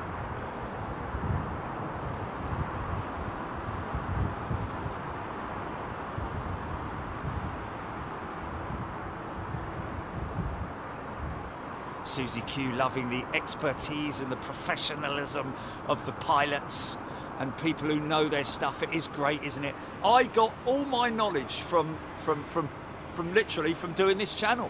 So there's no reason why all you guys can't be as knowledgeable as me. Much, isn't it? Right? Or just, you know, learn so much from watching and listening to what people say. Now, I already know that this is a 777-200 with Rolls-Royce engines on it. I know that because it's got British Airways on it. Obviously, it's a British Airways jet. But they have a mixture of 777-200s with actually, I might be wrong here. Hold on a minute. No, they are rollers. They are rollers, yeah.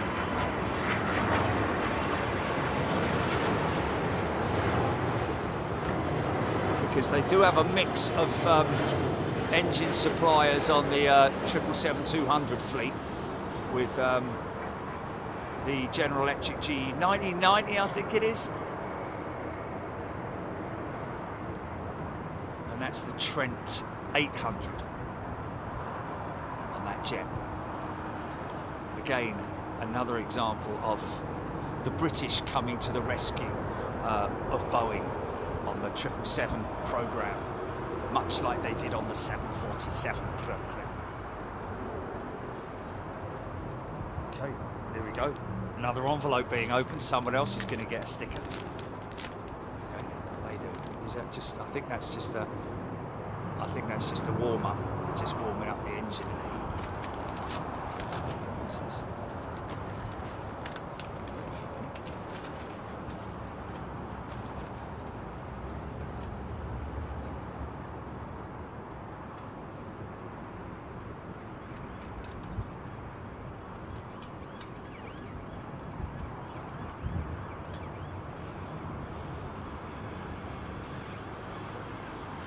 Oh wow! Look at that.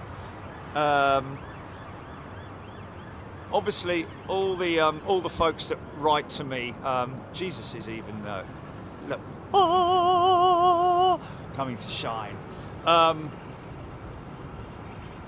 Somebody sent me a sticker from Farnborough 1996. Folks.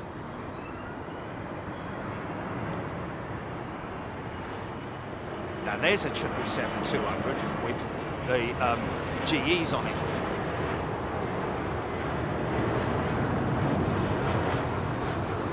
This was the emergency that stopped.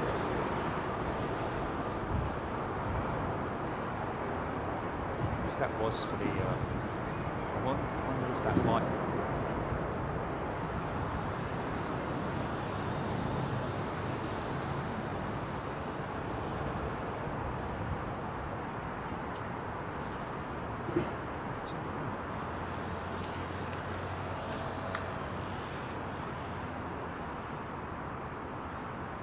Oh wow, got a future aviation lawyer by the name of Tilly. Isn't that wonderful? She's a future aviation lawyer and she's writing to us. Lots to read there, Tilly, so I'll read that later. I'm just seeing Qantas 747 wanna do dreaming flying at ARD, yes, seen that. So I'll have a read of that, Tilly. Thank you so much. And stickers on their way to you. Yeah, I think she's in. I think. Oh, is Tilly on chat now? Hey, is that rain? Blooming raining, mate. So Tilly, is that Tilly who wrote to me, the future aviation lawyer, who's on the chat now? How cool is that?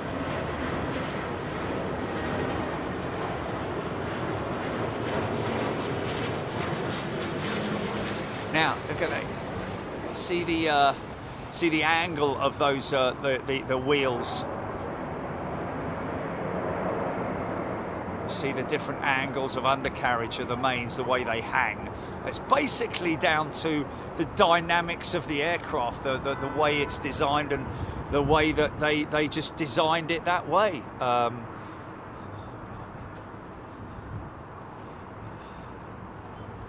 the 350 has quite a unique style in terms of the. I'm led to believe that the gear is angled at such a way that when the aircraft is perfectly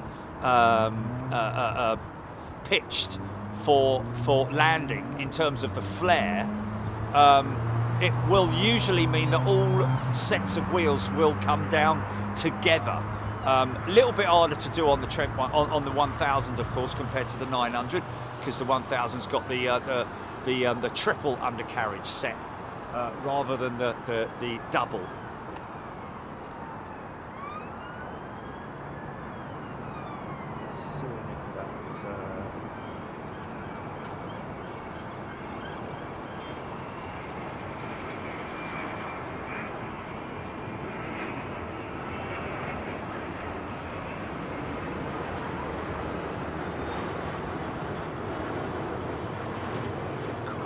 That even at such a slow speed, those wings are so beautifully swept up. Look, watch them lose all their lift. Look, watch. See them just relax down. See the wingtips droop back down. Brilliant,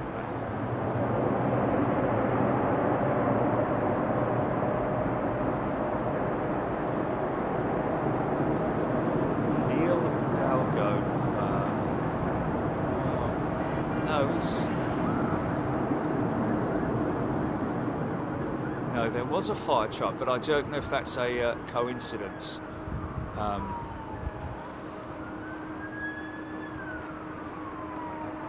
fire truck might have just been coincidentally Joanna B.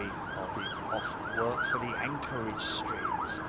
Okay, well, it's you're able to watch all the replays, of course, Joanna. Sky Warrior. Good afternoon to you. That's quite a good call sign, isn't it? Sky Warrior. My call sign is Streamer 25 Yankee.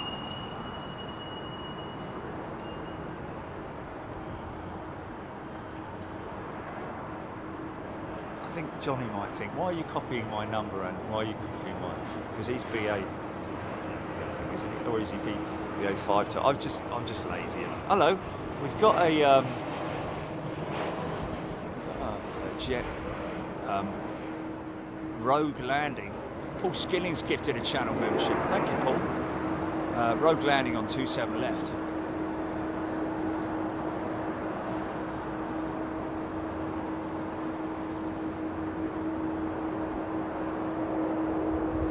We are gonna get a funky shot here. Kind of got it there. Look. But the one landing on this side is obviously going to reach us a lot sooner than that one. So this funky shot is going to get tighter and tighter. Look at that, parallels at Heathrow. Pardon me.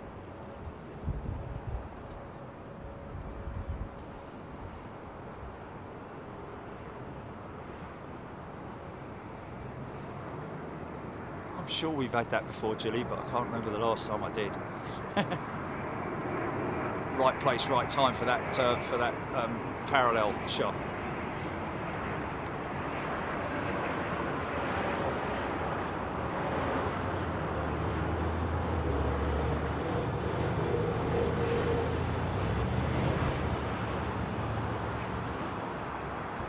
Nice. Ooh, ARD, heavy rain in Maidenhead coming your way. That's some pretty nice. And what haven't I got, Gilly? Well, of course I haven't. I wasn't expecting it to rain today, mate. Yeah, in the van, yeah. Yeah, I haven't got the van, have I? Oh, mate, am I gonna get soaking wet because I've got like we've got 204, got another app, mate. You can't come up here, can you?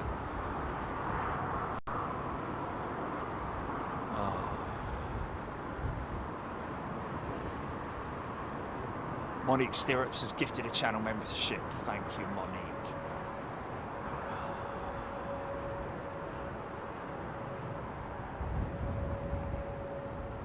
Phil T, glad we've got Anchorage coming soon. Mountain views. Plenty of 747s. The Mooses, hopefully. Well, a distance from me, the Mooses, obviously. That's coming straight towards me. That there, based on that windsock there, that's coming straight at me. Can't you listen to it on the... listen to it on the headset.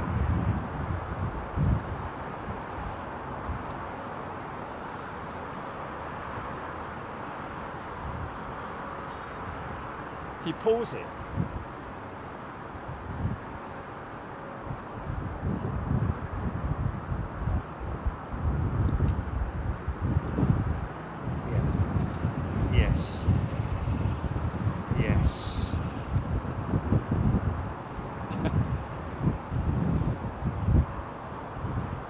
Loopy Lou A380 from LAX, 10 minutes out. Well, I tell you what, I mean, I don't mind a bit of rain because obviously makes it, well, I've paused mine for like a good couple of hours. I've been out, completely forgot. Yeah, but yours, therefore, yours should be even more advanced. Joanna B, didn't the two Virgin flights take off parallel? Yes. Virgin and British Airways.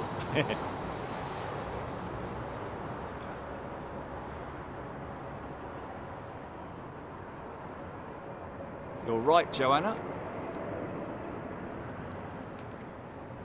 No, Broly's no good because I need both my hands, you see, folks. I need both my hands. Think about it, think about it. Come on. Let's do another sticker request. Another sticker request.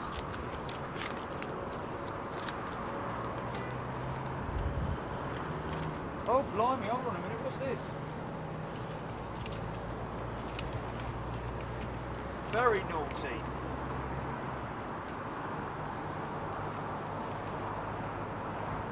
Yes. Sananda, all's good. I'm asking for one of the shiny stickers for my laptop, including cash for the trouble. Sananda, you didn't need to do that, but thanks anyway, mate.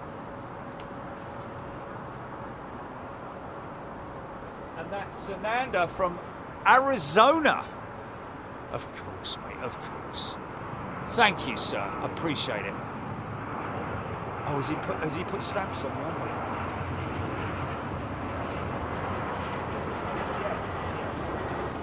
Yes. Mate, you didn't need to do that, Sananda, but thanks anyway. What I'll do is, when I get something like that, I'll put it in my wallet and then use it as a tip for America when I'm having my food, because I've always got to give a tip on me. Oh man, there's certain times when you look at that wing, look at that. Oh, I freeze framed it. How beautiful was that, man?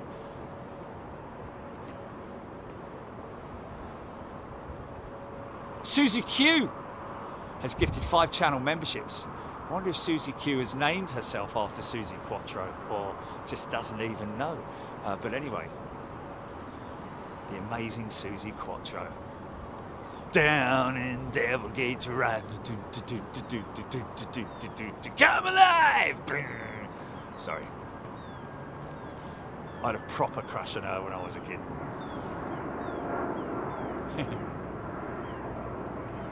The Jew saying, thank you, Susie, for the gifted membership. There we go. Thank you, the Jew, for coming in and saying that. Funny name, but there you go. So what's the angle of the landing here? Oh, I can smell ice lollies. Wow. I think that was absolutely bang on, wasn't it? I mean, other than any lower than that, you'd be sort of, you'd be a little bit nose heavy, wouldn't you? I don't know. Oh, it's a Latin dance step, Susie Q. Okay, really?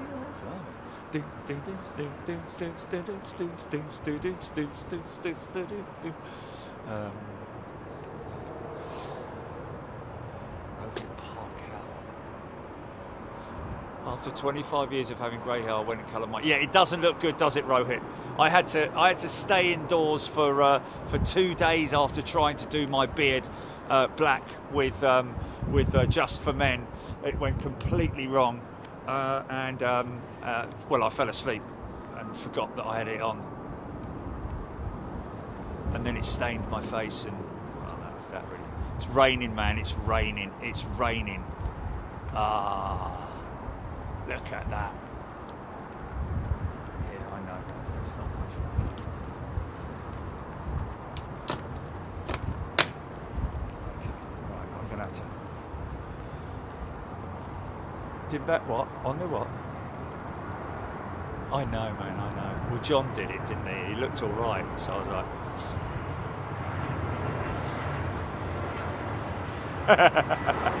End up looking like that presenter, the geezer with the pearly white teeth and the black beard. What's his name? You know, the Ryland. That's it. He loves us, doesn't he? Yeah. Ryland. He likes us, doesn't he? But there you go. Whatever. Geezer with the white. I hope he's not watching.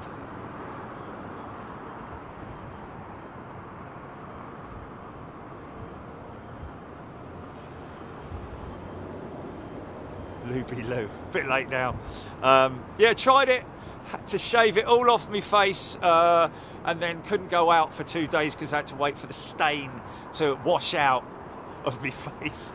Well, not on my, but like round my face, because I kind of forgot that I'd applied it, and you're supposed to wash it off, like I think after like 30 minutes or something like that, maybe less. And I forgot it, and it was like about 3 hours later, and well, that was the end of that. Edward Mitten, welcome to Big Jet TV, Edward. Yes.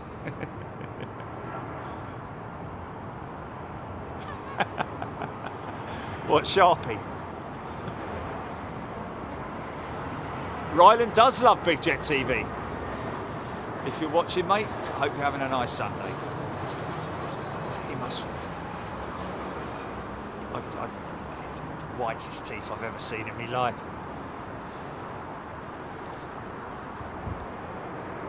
Oh look, there's that Finnair jet going out, look, DAT. Something Air Transport, I think, lease company. Richard Dockray saying that the BA380 is in the hold over Guildford.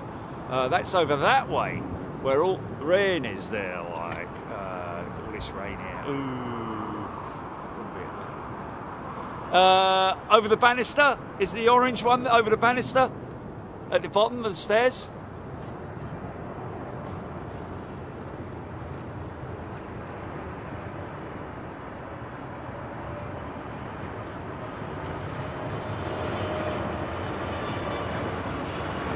Got it. Orange one, yeah, orange one hanging over the... Okay. No, oh yeah, no, forget about him, man. Danish Air Transport, Apple plays, Ape plays. Thank you, App plays. Oi, forget about him. Come and give me my coat, man. Flipping cat. No, just shut the front door, Oh, is it heavy there? Oh, bloomin' heck, Jilly, that's coming my way, for crying out loud. Hurry up. Oh, okay, I thought you said, look at that rain. Okay. No, just leave it open, because he'll come in, won't he? He'll come in, yeah.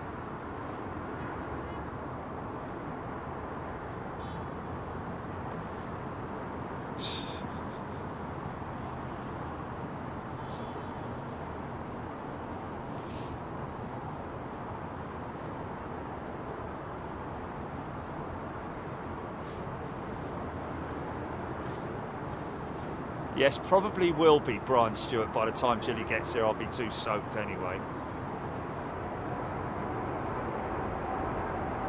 Kevlar Kev, they do have a pod. Here's the pod behind me. Yes, I could go in it, but that would be a bit chickening out, wouldn't it?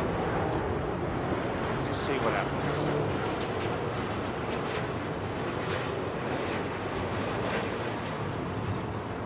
A little bit on the heavy side, wasn't it?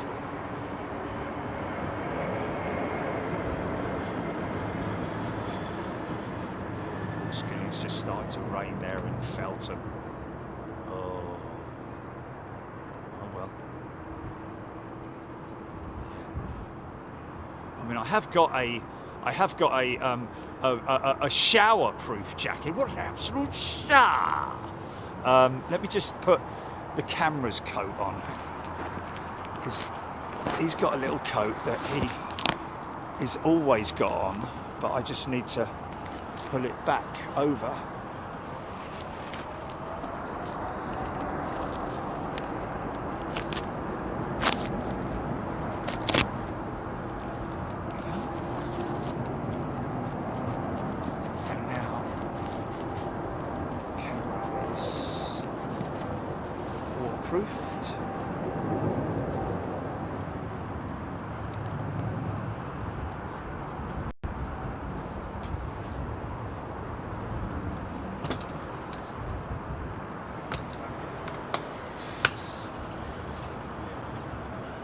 You've got a little bit of 30 mile an hour to do, but less hassle, if you know what I mean.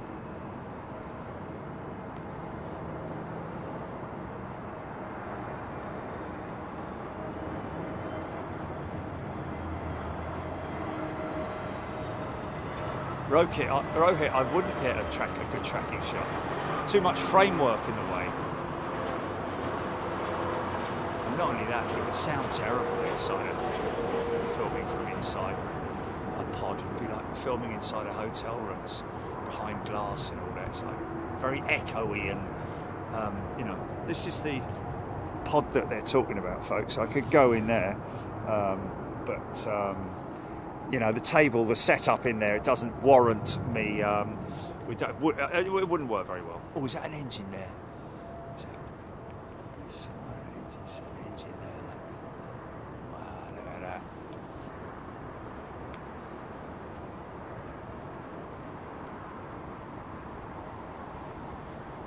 Cool is that? Oh, is that a nacelle I see? Do I see a nacelle?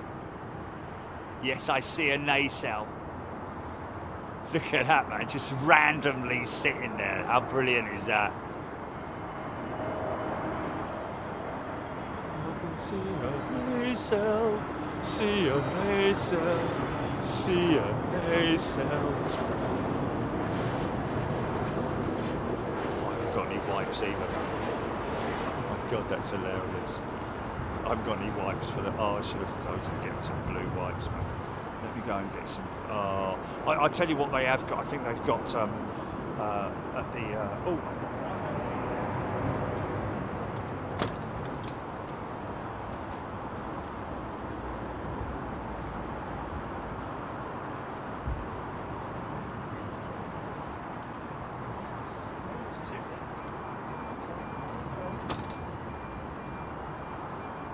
Right, I've got blues. I've got blues.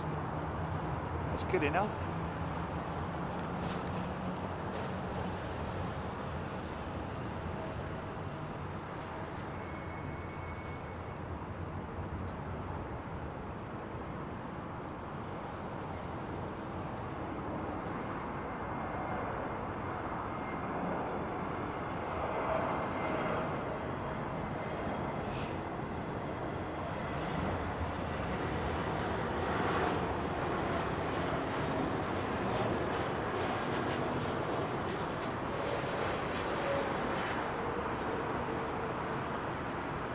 Nailed it.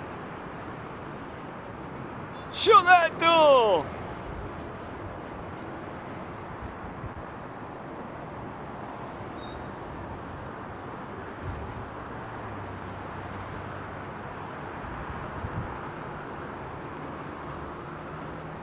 Chip.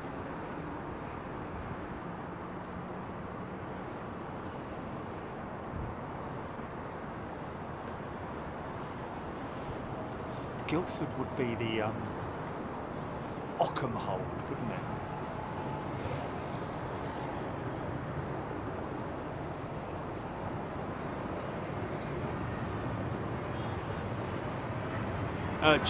The Jew, you will be seeing the international trip from being gifted. So the Jew, you'll be able to watch us next week, live from Anchorage. 747 heaven. I always describe or compare the, Anchorage to a watering hole. If you go on safari, well, not oh, start up.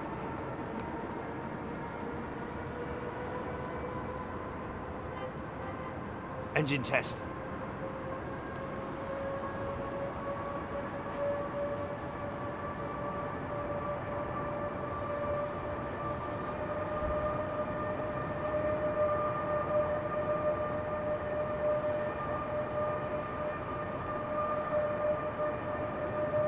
That's brilliant.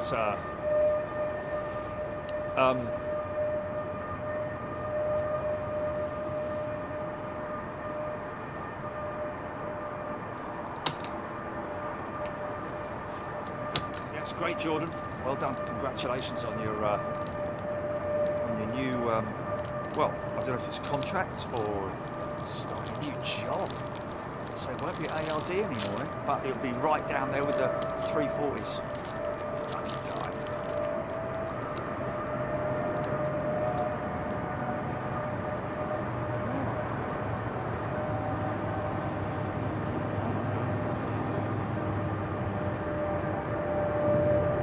Yeah.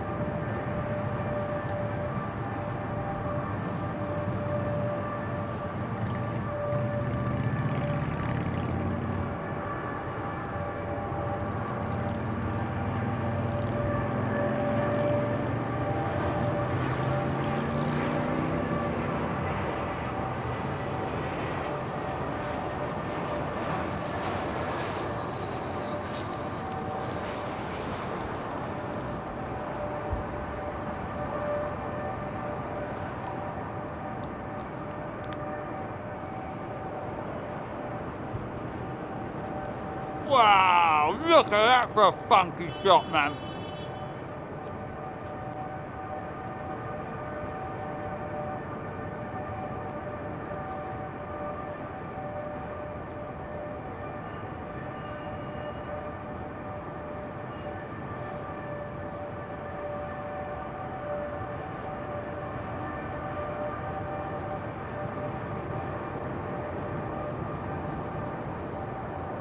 He's behind you, mate. He's behind you.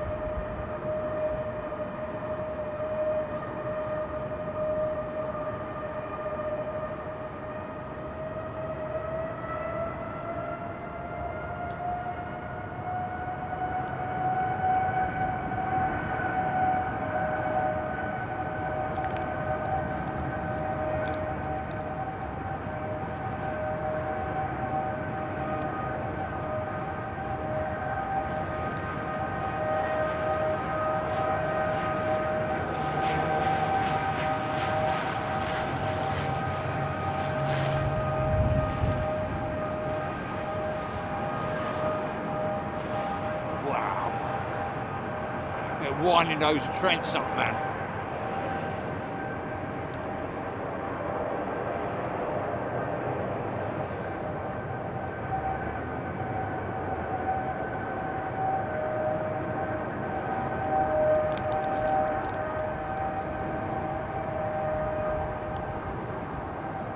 Come on, man. Come on.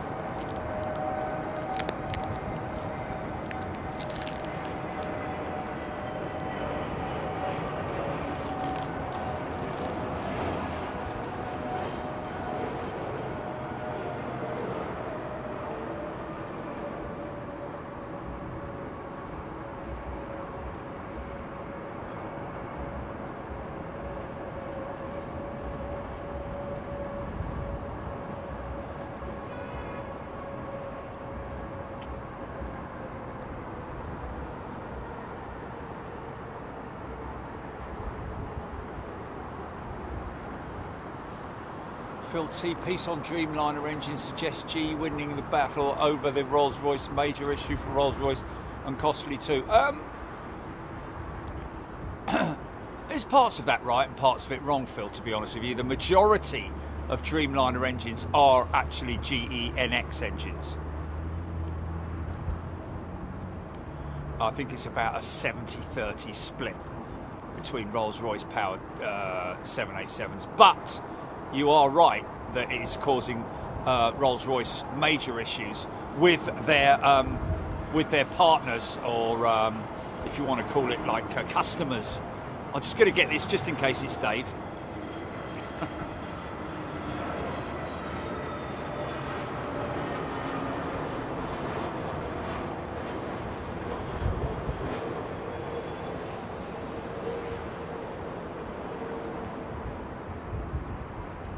So yeah, the wow, look at that rain falling there, man. Look at the sheets of rain. How crazy is that? And that's coming this way as well, man. That's circling the airfield. Jilly, I hope you're not too far away.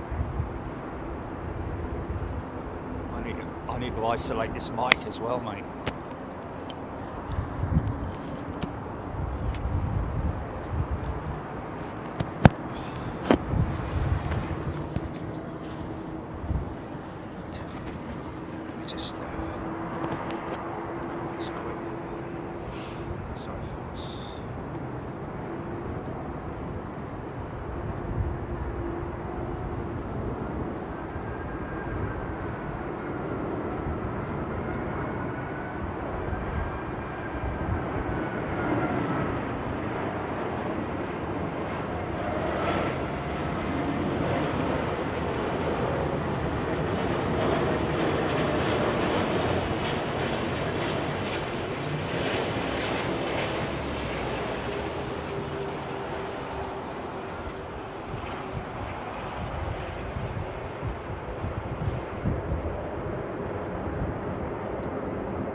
get some windscreen wiper shots.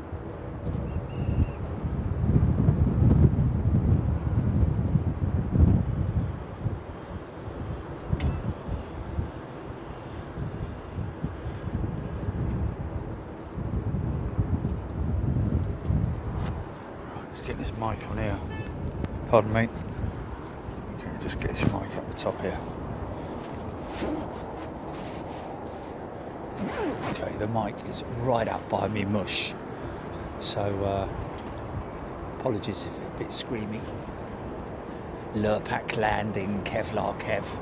Dinosaur Dad. God, yeah, blimey. So, yeah. Temperatures dropped and all.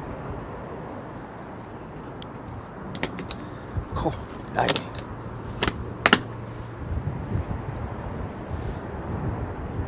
don't think I've got any.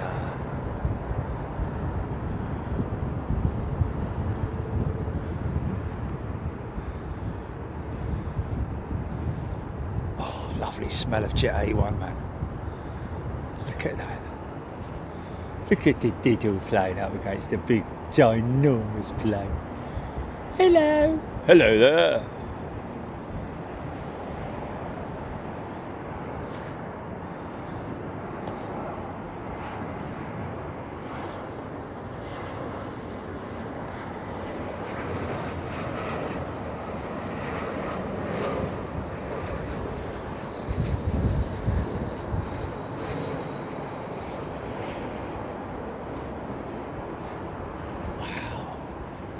Rain, man, look at that rain, look at the rain. And I haven't got any tape on me. Or have I? No, I haven't.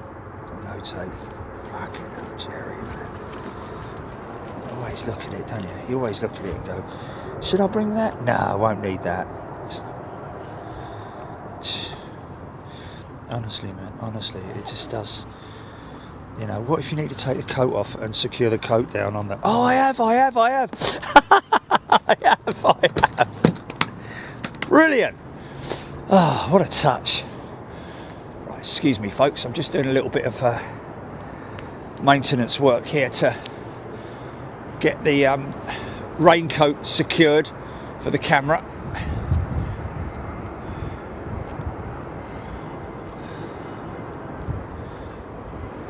Go. Lovely, lovely.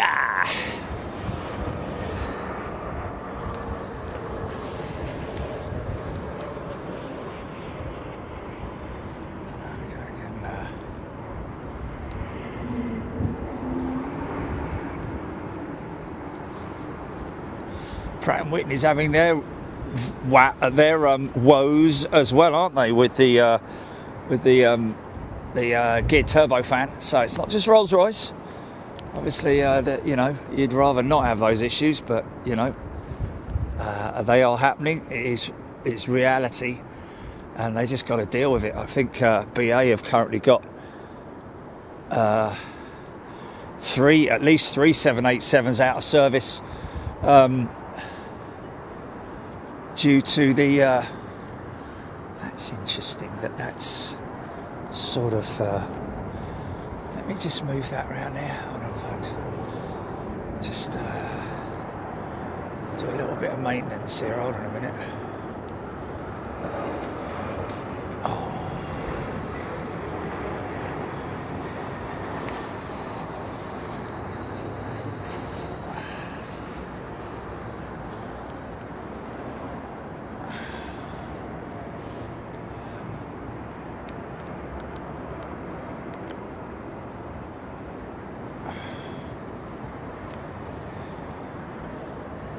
That's it. That's good.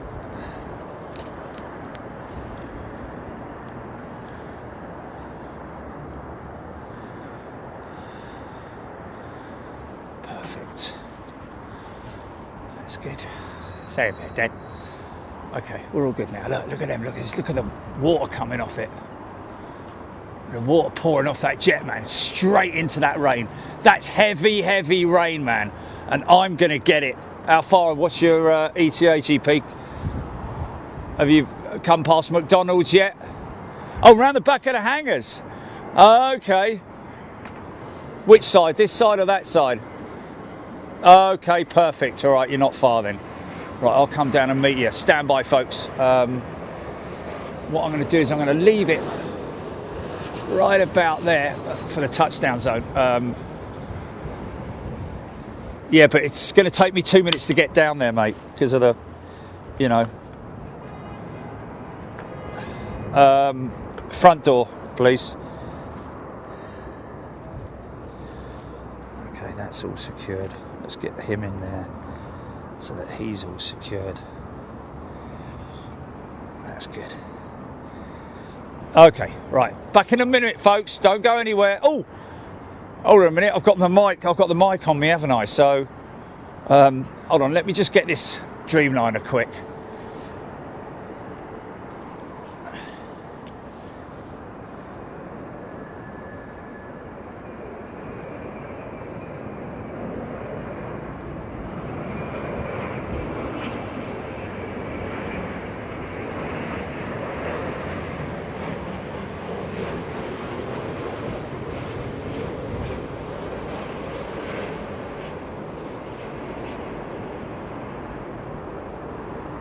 Okay.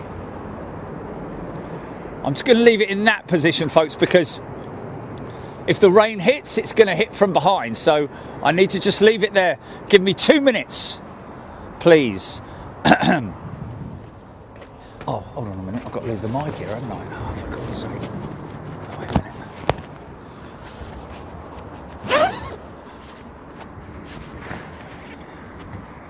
Right, back in 2 minutes.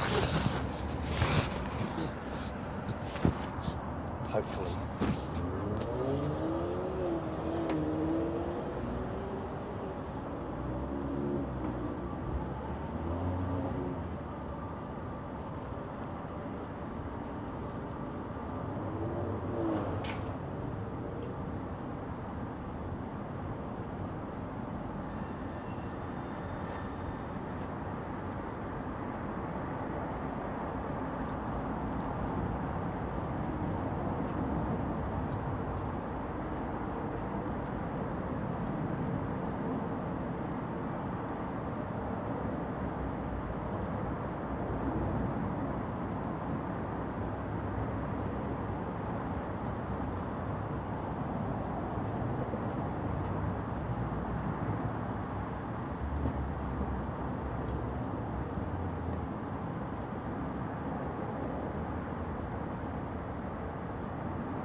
scary. Oh my god. Oh my goodness me. Oh, blooming heck. Oh, flipping heck. Okay, that's harsh. Wow. Okay.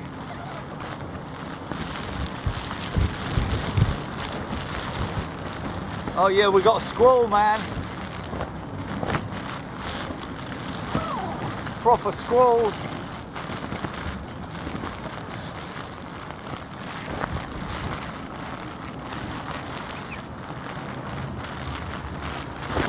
Wow.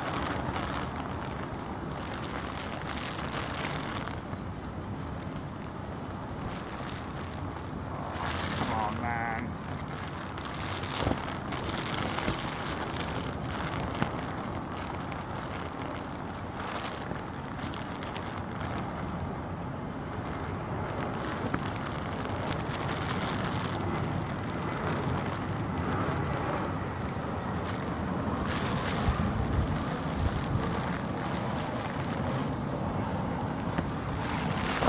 Oh, flipping heck, mate.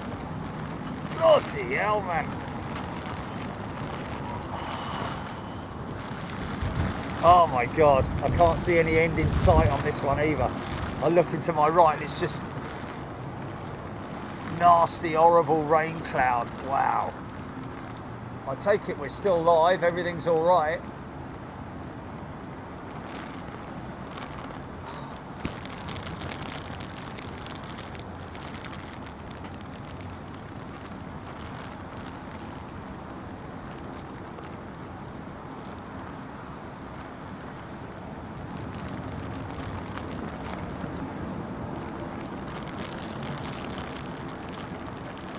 Wow, look at those wings being battered around, man.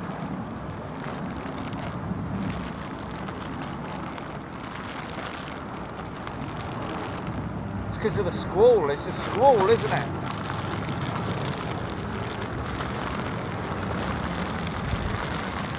Oh man, feet are gone already. Feet are done. Back of my jeans, soaking wet. Wow. Battle on for everyone, man. Battle on for it. It's just for the photography as well. Just keep going, keep doing it. Temperatures drop right down. Stop moaning, stop moaning. No, but the temperature. Oh, start up.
Well, I'll tell you what, interestingly enough, even though when I look to my right, it's actually stopped.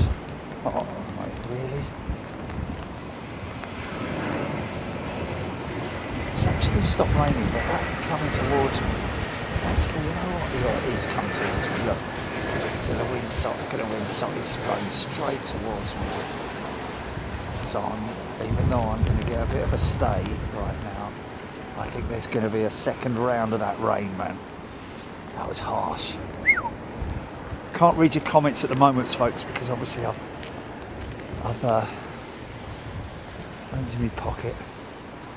And you know what? This rain was completely not forecasted, folks. So trying to give myself a little bit of a justification in not bringing the wet weather gear, because I was limited on space, so to speak, because Jilly brought me up here today. I didn't have the van, so normally I could put stuff in the van, which I forget to put stuff in the van, but I would have put stuff in the van this time because, oh, whatever.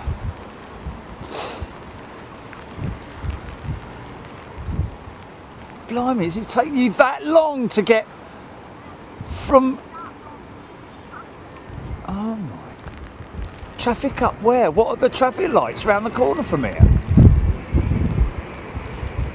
No. No.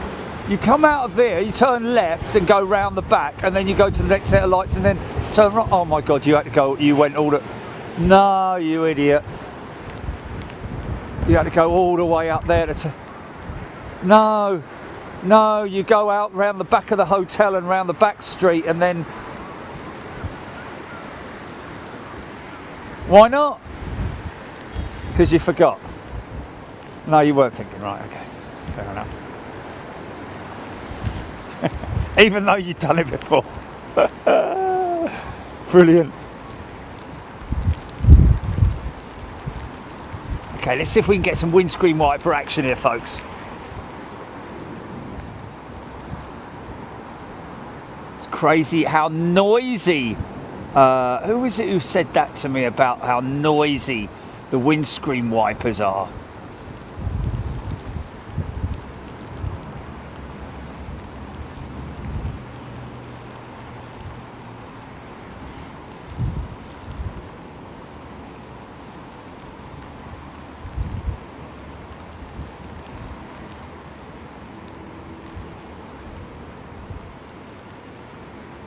If you see one moving, it generally indicates which pilot's bringing it in, whether it's the left one or the right one. Sometimes they both have them running.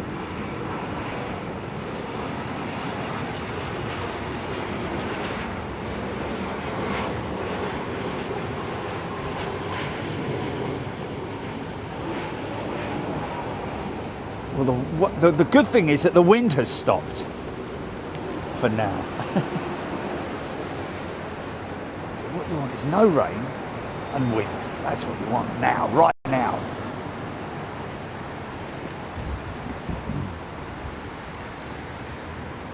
Nice Star Alliance 767 though. How nice is that?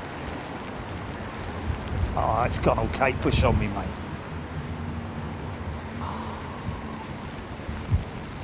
I don't know why windy mossy. Sorry.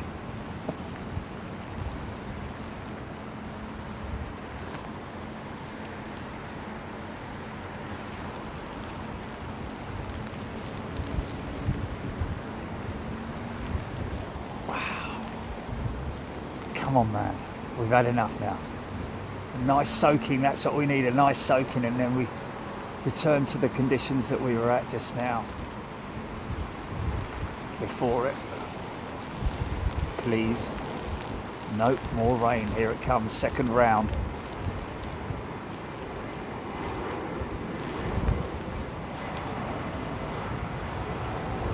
It's another challenge, isn't it, folks, I've got to do. In these conditions, a squall, landing in a squall. Whoa, easy, mate. Totally made sure of that one. Nice and clear over the other side of the airfield. It's good, isn't it?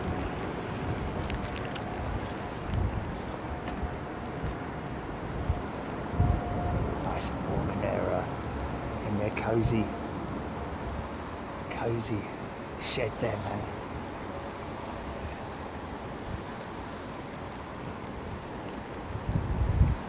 Old mate, he had the finished the airport. Didn't get to see it yesterday. ALD. We'll look at it next time.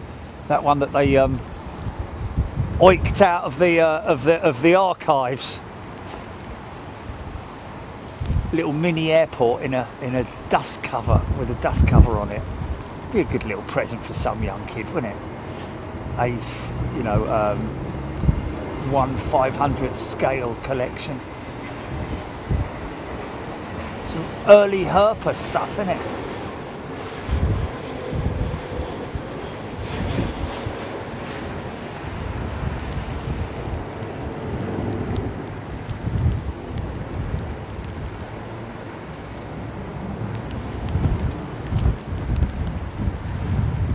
Okay, mate, that's enough now.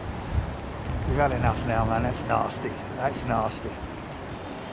God, blimey. Crazy. Freezing rain, I think they call it as well, isn't it? Just trying to give you some idea of what it's like being here. That's all I'm trying to do. You know.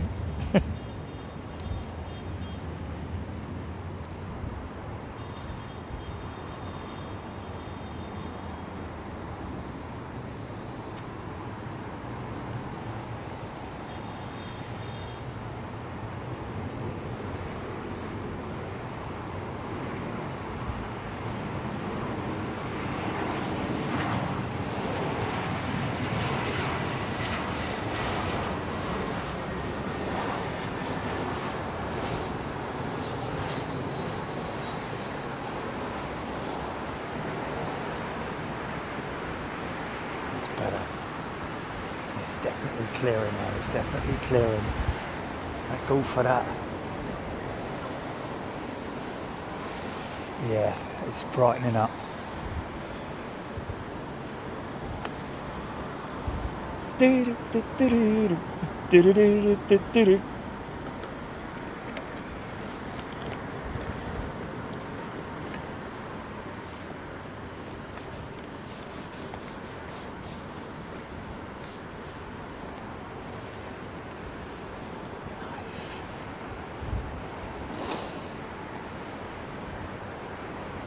Come to comments in a little while, folks. Be patient.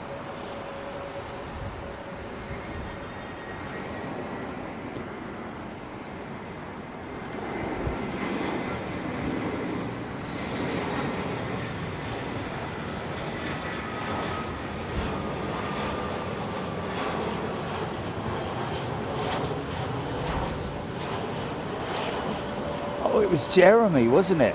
From Balpa. Who flies the 320, told me about how noisy the wipers are. The motors for the wipers. Crazy noise, crazy noise. Who was this? What's he doing coming up here? Is it nearly 3 o'clock? Oh, blimey, 10 to 3. Okay, these guys are all lining up for this runway, folks. It's going to start getting noisy.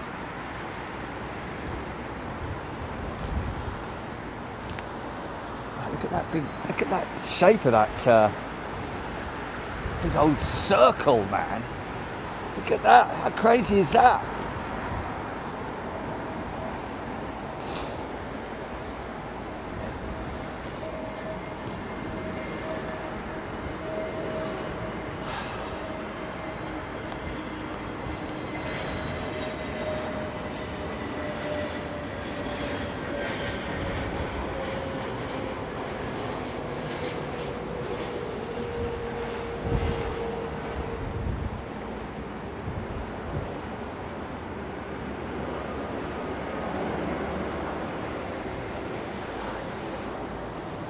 You should be able to start hearing in a minute is the hum from these engines.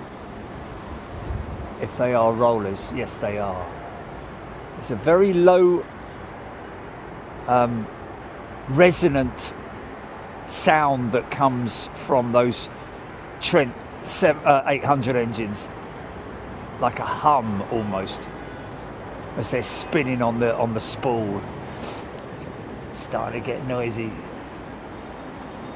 Starting to get busy.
a right old mess of that runway, man. Look at these guys all heading in, look.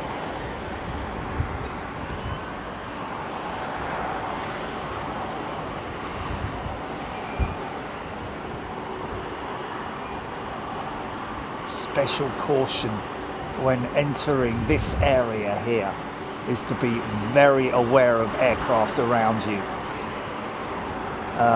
to avoid wing clips or collisions.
Etihad! Oh, sorry, I'm right up. I think I'm almost ready to bring that mic. I think we're done with the rain, mate. I think we're done with the rain. I think we were quite lucky. Hands just need to warm up now. Phil T greased that landing. Superb touchdown from John and Kittlington. He pastes that in every message there. This isn't the last one. Control P. Does he control P it? It's noisy now where I am. If you're on flight radar 24 right now, you can see all these things, these jets lining up. Oh, you nailed that one.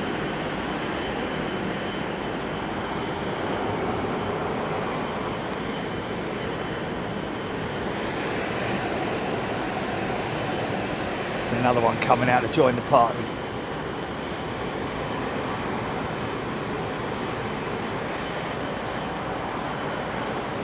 A few heavy hitters first to go as well, which is pretty cool. That'll make a racket. Rolls-Royce Trent 800s. That will as well. Rolls-Royce Trent 700s. Trent XWBs, which is they've revised that engine as well. Future aircraft, the 84 special performance or whatever it is. This is the unmistakable GE90 115B powering that 777 right there, and a set of Gen X's to make up for it, unless they're Trent 1000s. I don't know. Oh, hello, someone else has come. Here comes the big boy.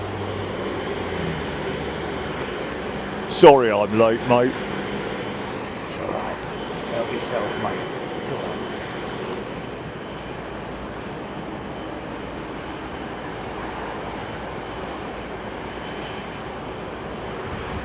Suffer 63, out of curiosity, does anyone know the reason for Air Canada utilising STS at Birmingham for newly delivered Dreamliners?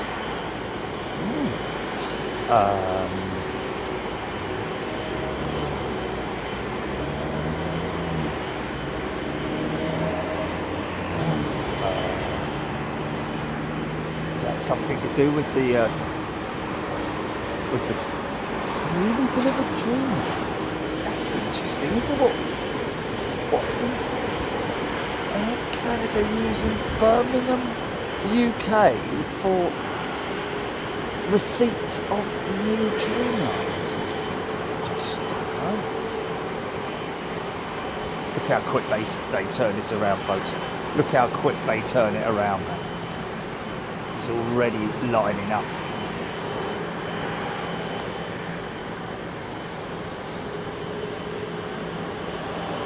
Stephen HB A380 also Boston, also taxiing out towards you. Awesome.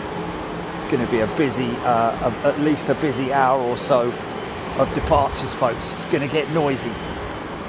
Y'all ready for this?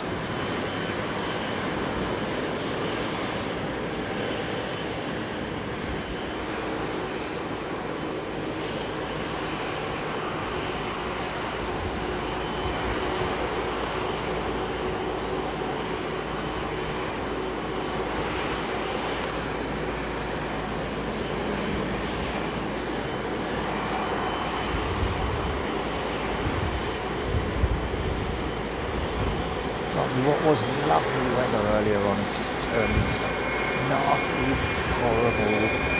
Oh.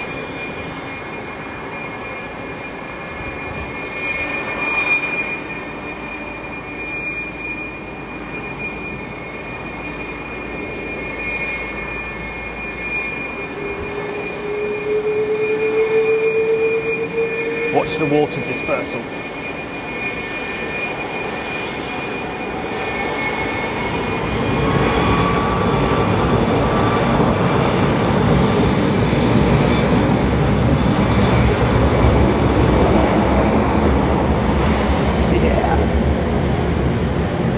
How cool is that, man?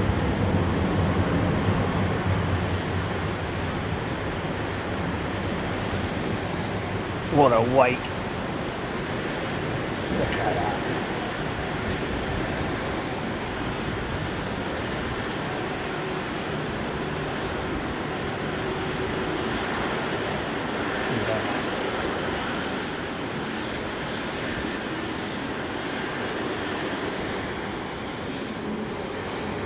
Straight in.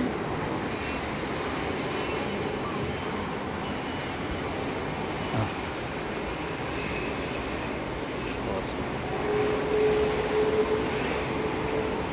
Big old set of GEs, here we go.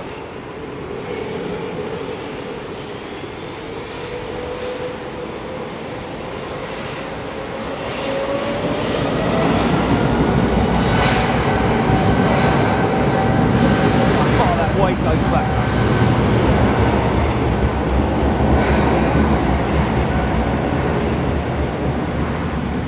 This gives you a really good idea of how much power is generated by those engines just to get all that tonnage moving. Of course, once it's up to a certain velocity, it's a lot easier to less strain on the engines, but that initial high-powered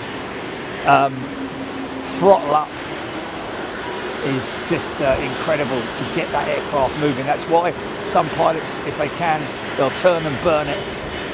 So literally not having to stop at the runway. Looks like this guy might be going straight out. Look at all the cowlings on that thing, man.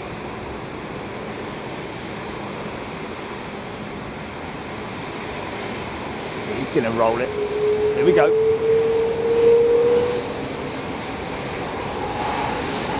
Someone went to. Oh my God.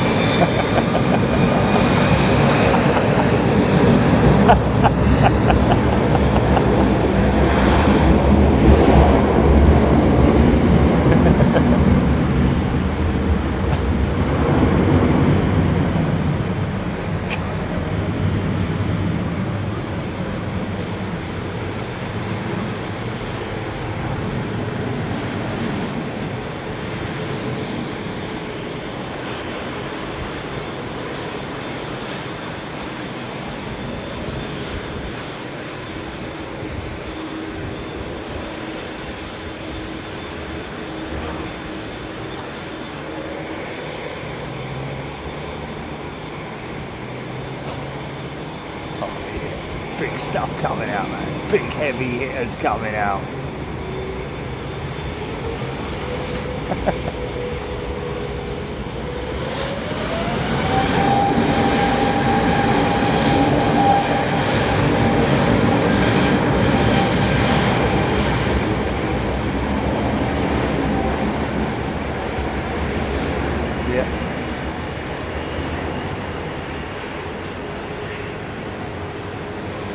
Is that the same one we saw?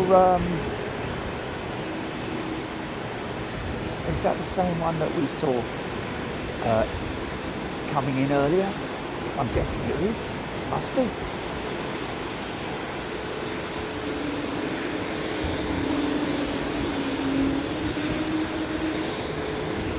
Oh, nice, that little E2 jet's lining up, if you didn't hear it already.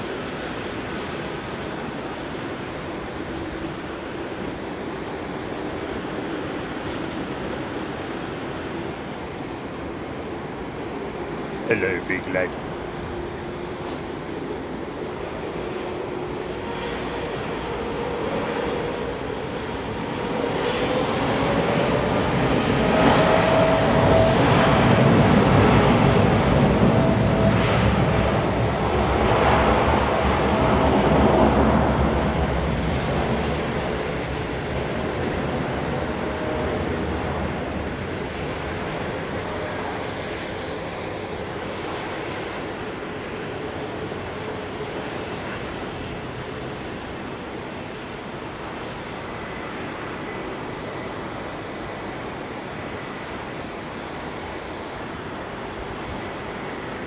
Wow, long run, Dreamliner, long run, man.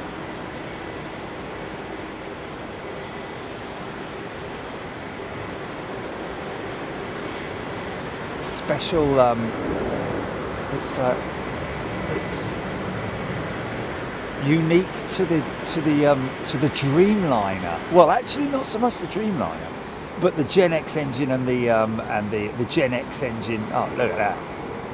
So E2 at the front, A220 at the back, both the same engines. Great looking aircraft, eh? Oh, Neil Schwartz is returning back. Welcome back, Neil. Great to see you, mate. South African. Yeah, good to see you, mate. Ellis Chernoff, I believe, is in the house. Ellis loves a wet runway. Yeah, so do I. Well, landing, I'm guessing you're talking about there. Talking about landing there, Ellis?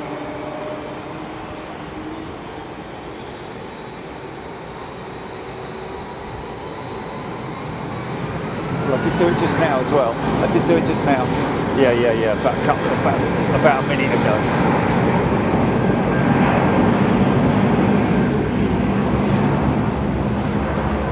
Screaming Emu, similar engines, 220s are a bigger fan diameter. Interesting. Doesn't look it, does it? Must be very minuscule fan diameter difference. Don't know. 100 mil or something like that? Well, you know.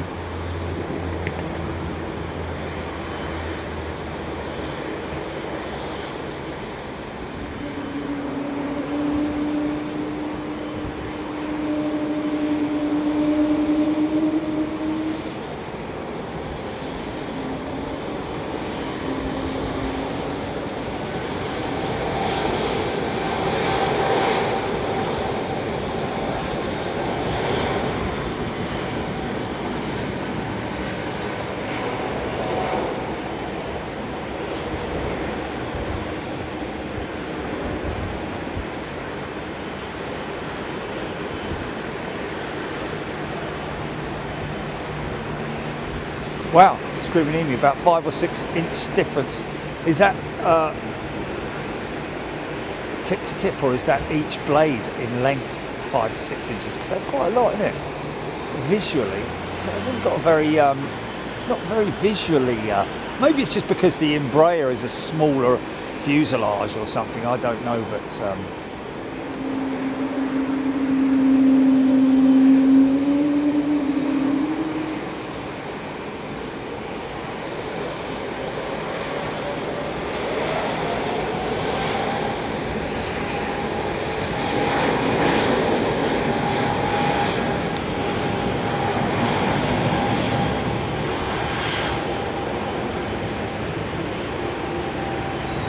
someone's still got problems. People still having problems with their flight radar then.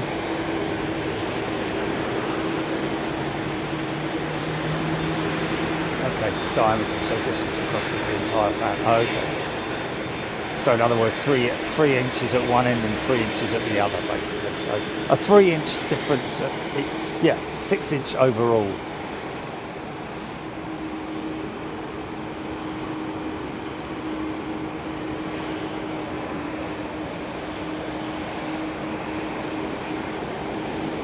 Suffer 6-3, of course we're going to see military shows in the future, 100%. I don't know, I keep promising it, but just, you know, our schedule just gets in the way.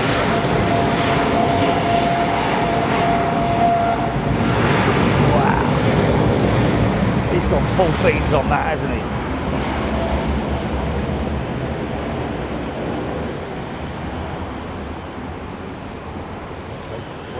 I think I'm safe in saying that there shouldn't be any more rain.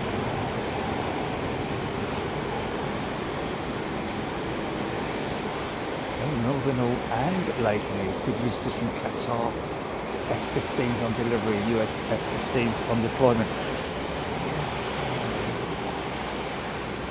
It's always, Mildenhall, Lakenheath is always fantastic, isn't it? F-15s and of course the Lightning as well. The F-35.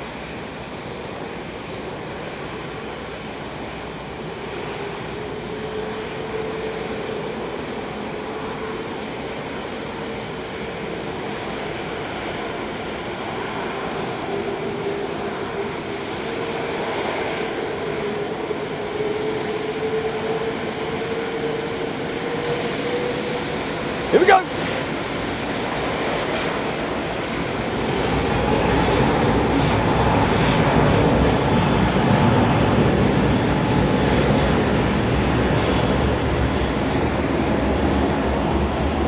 Sending the next one out, sending the 380 out next after this as well.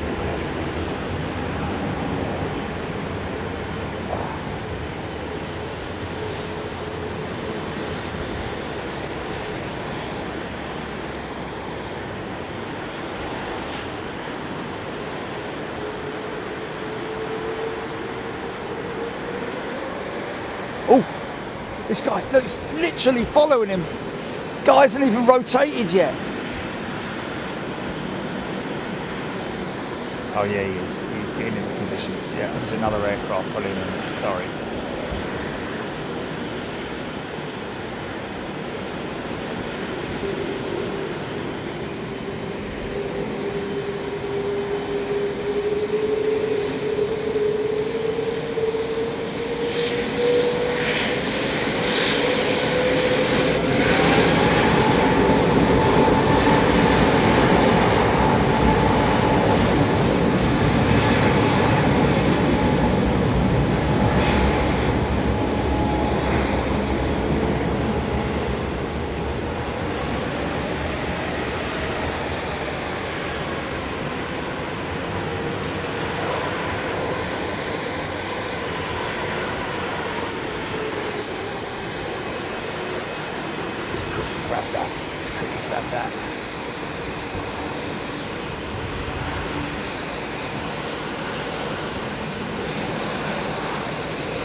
Squadron of Lancs going out in it.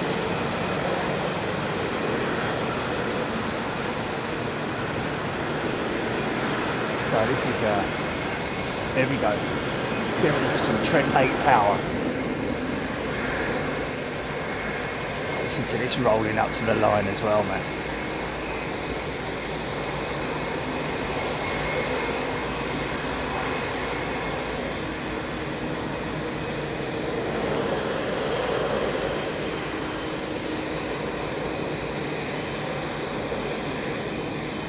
Just holding the line. Bit of wake turbulence from that 380 that's just gone out. What, 2 of them? Kev Miller, BA will swing right. You're wrong, mate. It's gone left.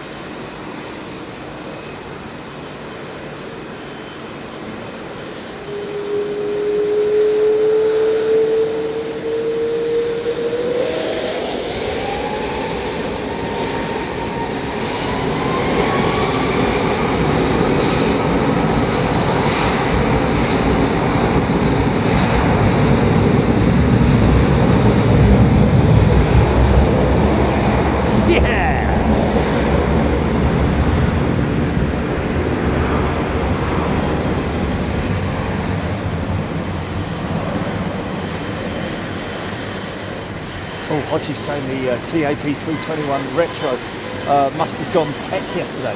Meant to depart at 11:20 yesterday morning. Interesting. That's not good. 321. What engines is she running? Could be anything really that's caused the tech delay on that.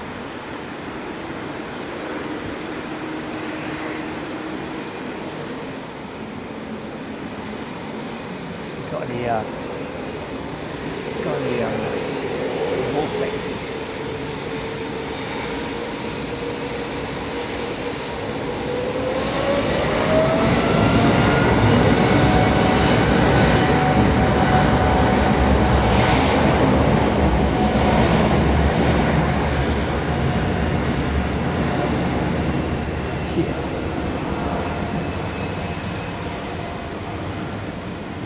Loving the sound coming through in these wet conditions. Brilliant, isn't it?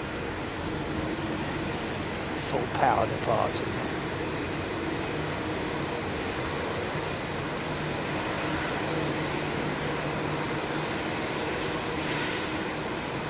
Okay, so Xiong Hyun Lee, thank you. TAP using the LEAP engine, the CFM engine, so it's unlikely. Well, you never know, it might not be, it might be an engine issue, but it could be a number of different things. So many different things that it could be. Saw that in the shop yesterday, didn't we use that as a size comparison with the tail of the 318?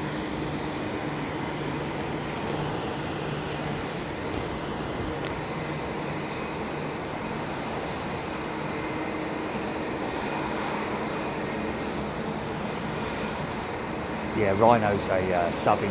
Amazing how much the rear flight surfaces. Yeah, he's talking about the horizontal stabilizers and the elevators together. They do vibrate from engine turbulence on power up. Yes, they do. Incredible. But also on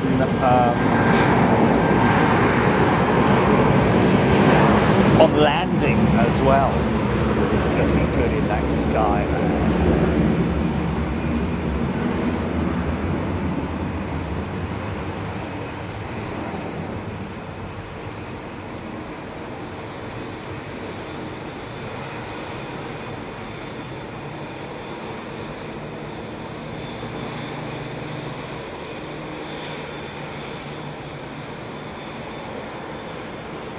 Latam Dan has gifted a channel membership. Thank you, Latam Dan. Nice 767. Getting prepped for takeoff.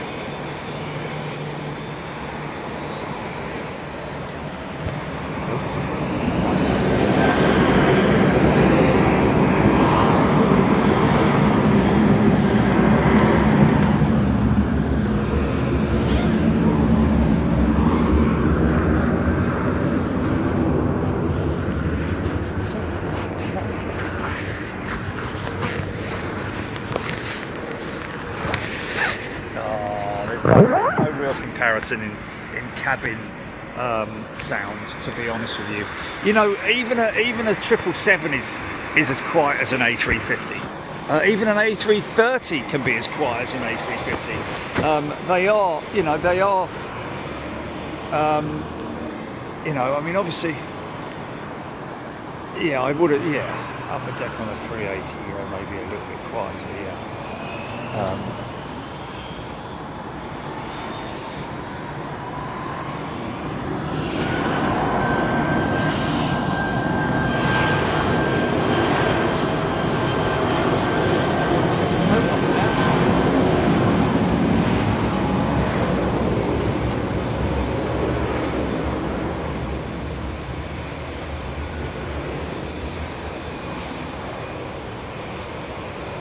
Sorry folks, I'm just taking the camera's coat off.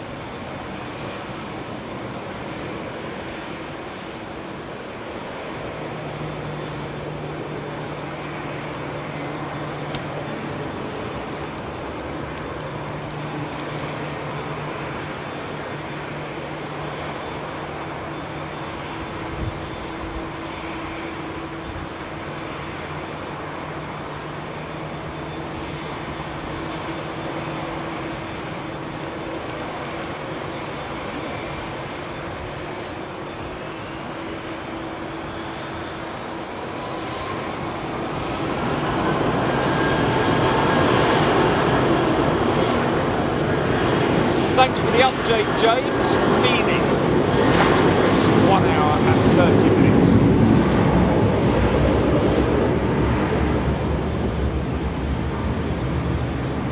Just remember, like I said earlier, folks, Captain Chris will not be in control of this 350. He will be the non-flying pilot.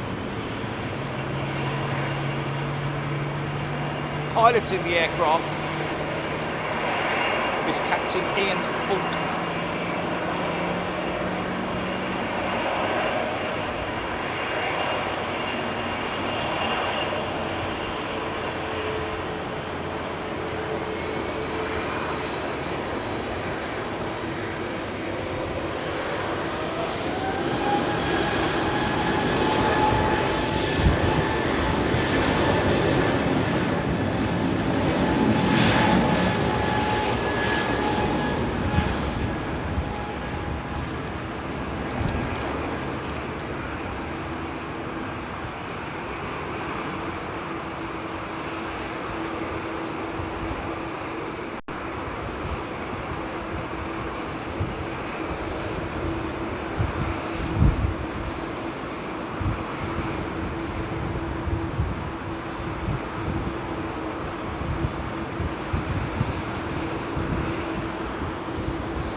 Dinosaur Dad.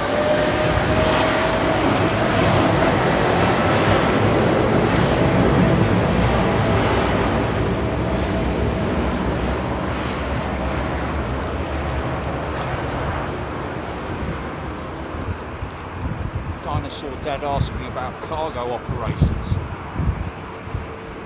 Well, the thing is, Dinosaur Dad, that most of, I'd say probably 90% of the freight that comes into Heathrow is belly freight, inside the below the passenger deck on these commercial jets.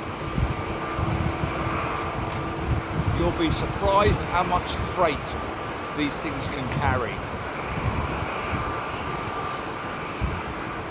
And of course,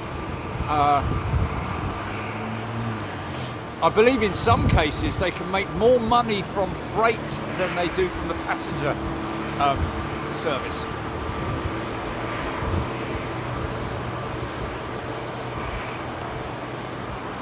Hodgie 767-200 Sultan of Brunei jet is in town, probably on the VIP round 31. Been on the ground for 8 hours. Yeah, that'll be right over the other side, out of shot unfortunately, sort of in that direction over there. Interesting to see that cafe jet parked there. It's sort of like out of position. It would normally be obviously at terminal. Maybe it's just the old 737, but nice old 737.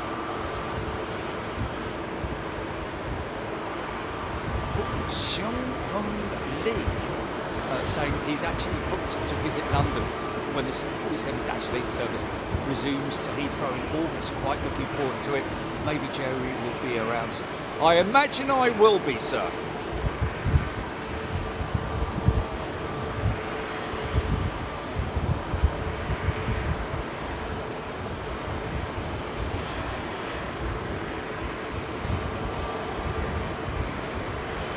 Yes, feather duster, but wasn't it a beautiful noise, Concorde, eh?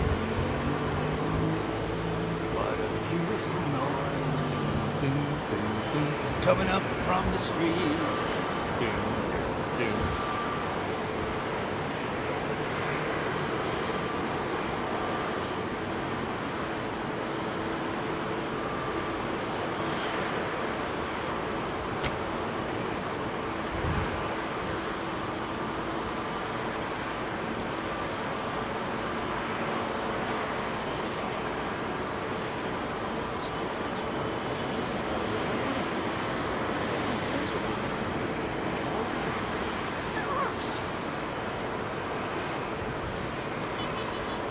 8 bar receiver, yes.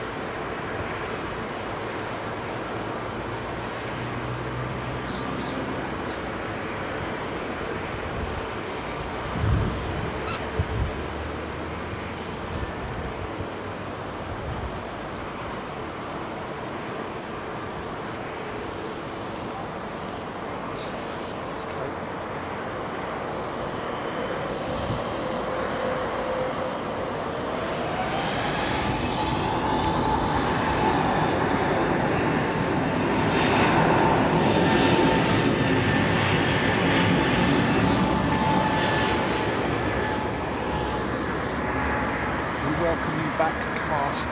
That I see there.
The thing I keep saying about the 777-9 and the American market in particular is the problem that they're potentially going to have, Boeing that is, in the future with the American carriers. Will have to go Dreamliner, won't they, to replace their 777s. I'm imagining that, but will they potentially, some of them, dip into the Airbus? Well, I mean, American have already been there, haven't they?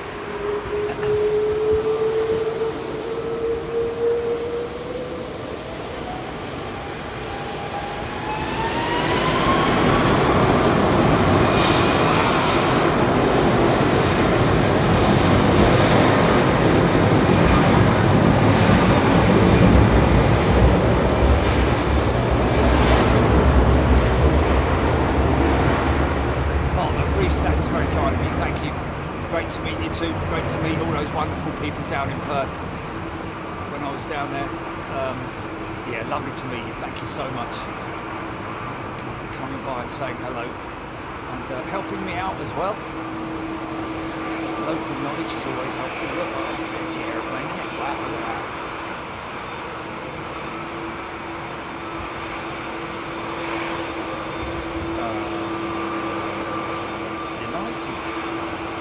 All they've got Airbus-wise is a single aisle, 320 neo, 321s.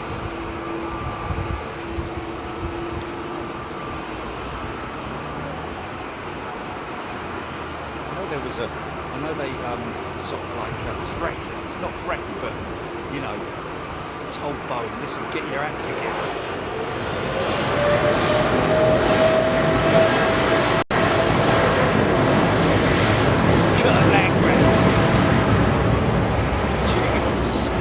Wisconsin.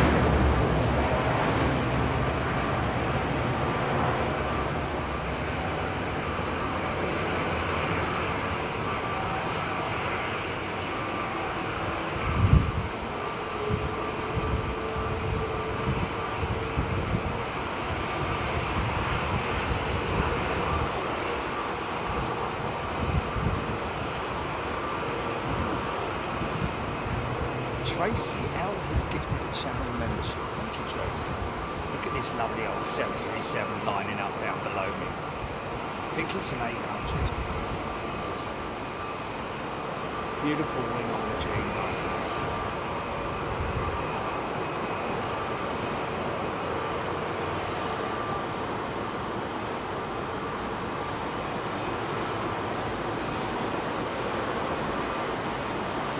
Tony Dempsey watching the landings help Jerry get to full show without spilling the drinks.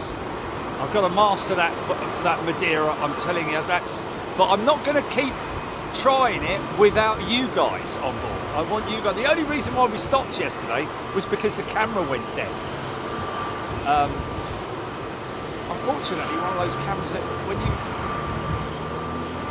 plug it into your computer and use it, it drip charges it, doesn't it? Dubjet Aviation Delta postponing delivery of 2350 citing tariffs. Well, they did do, but we're not sure if they have any more because of obviously the tariffs are no longer applicable.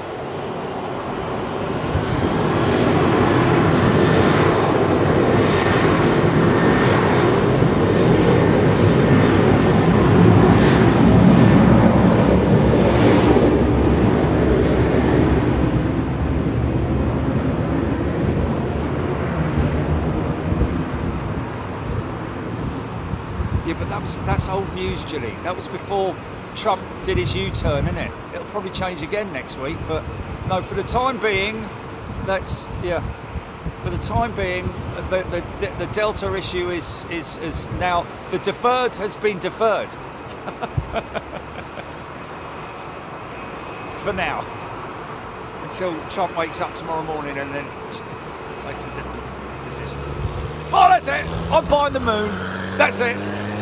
From now on, I'll call it the Trump moon.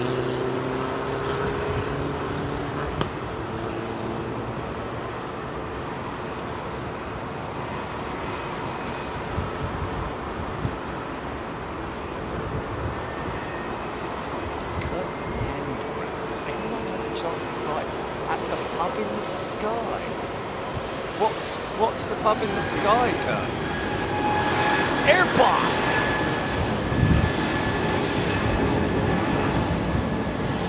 Steph Berg's got an ejector seat. I think all passengers come with their own ejector seat on my flights.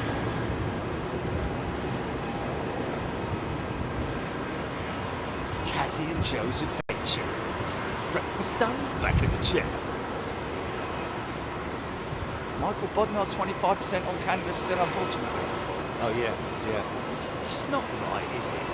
Your friends, you know, these people that were your friends, and now you're bleeding, not enemies, but just like, you know, you're not making any friends, are you, by doing all of that? Anyway, whatever.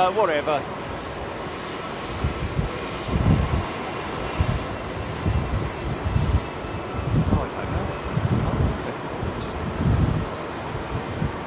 Rob Walker had a try at Madeira landing challenge last night, kept getting C, but after 15 attempts, got an A. Wow, got an A after 15 attempts. Good on you, mate. Oh, well, I've got to beat that, haven't I? Well, I won't beat that. 15 attempts. Wow.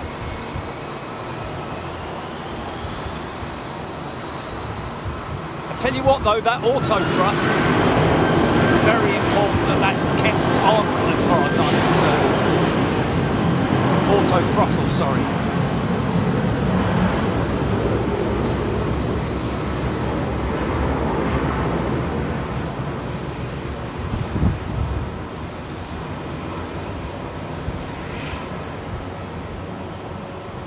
Parachute from Timu, Sue saying.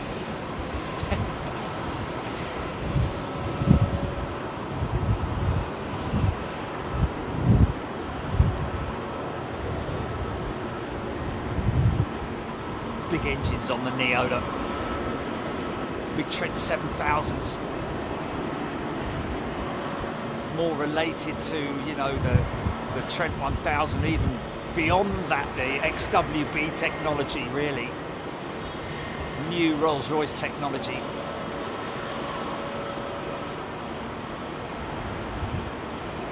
Chris Mason, BEA on finals.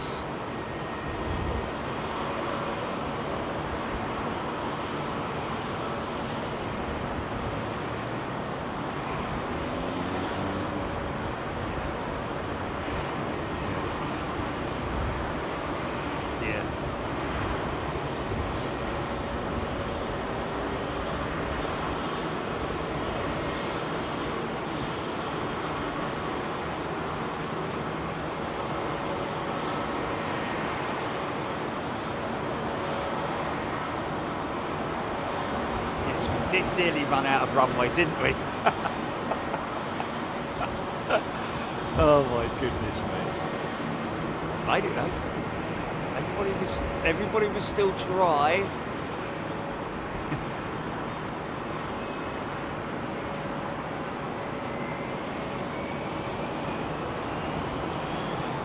John Francis hit the dollar button, I think it is.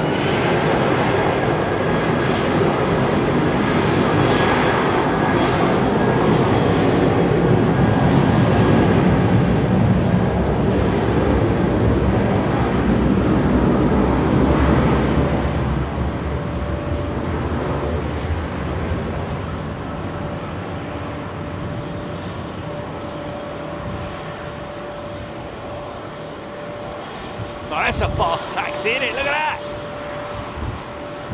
20 knots going there. Well, he was. Bring the speed down now. About 10 knots in the turn max, really, isn't it? I think 30 knots max on taxi, 10 knots in the turn. Depends on the size of the aircraft, of course, but anything more than 10 and you're scrubbing the tyres, man.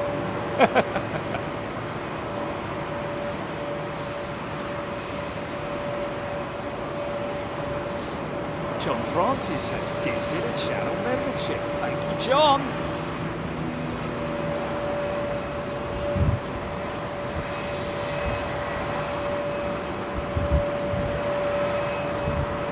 Michael Bodnar, very tempted to buy an Xbox series to go with Flight Sim. Brilliant, mate. Yeah, join me in this journey, ladies and gentlemen. Come along for the fun.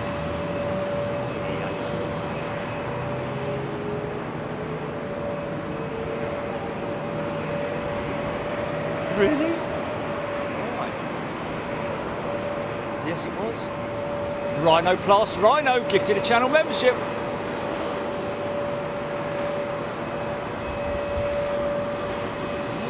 Yes, exactly. There we go. You nicked it off my promo. Yeah.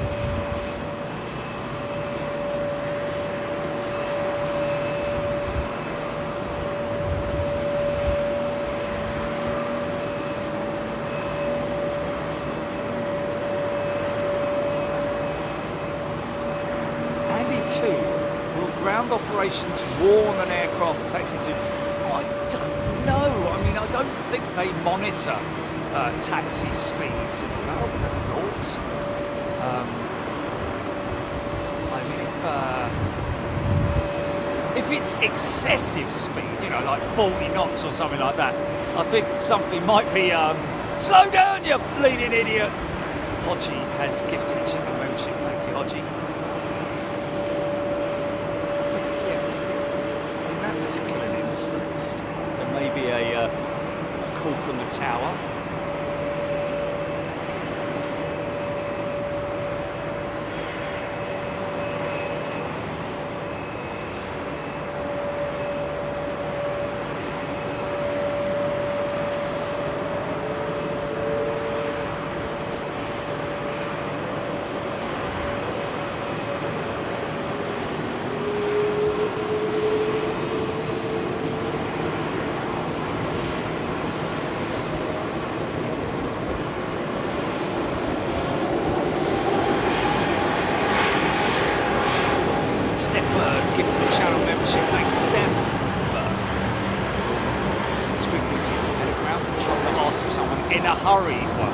Oh, are you in a hurry?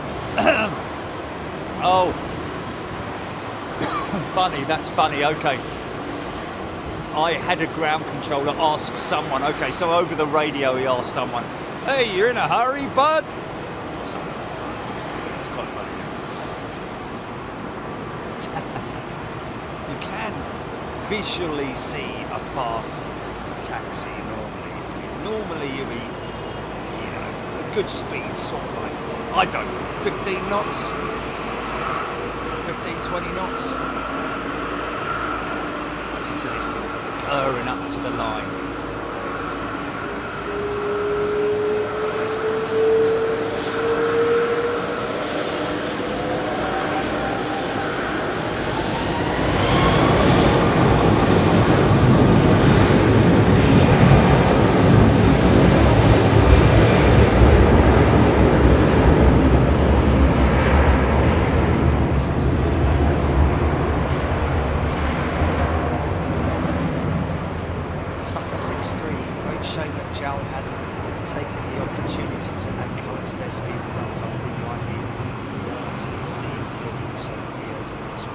Qatar in December. Yes. Whether that will happen, schedule is one thing, whether it'll happen is another, just because of delay of aircraft being delivered. Well, JAL have got some great liveries, haven't they? Got some very colourful liveries, you know, Pokemon and all that kind of Hello Kitty and all that, isn't it? Is that Japan Airlines, Hello Kitty? Oh, it's Eva Air, sorry, yeah.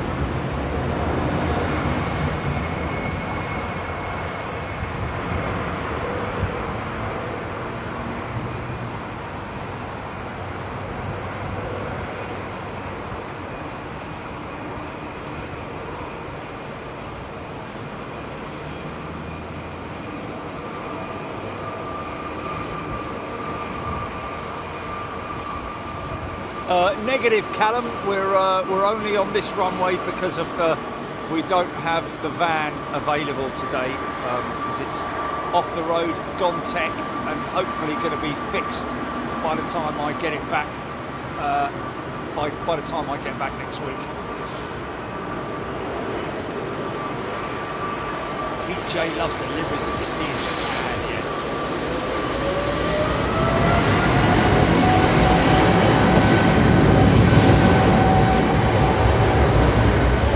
About that though, Pete. I don't know. We got a real eclectic mix of liveries at Heathrow, haven't we?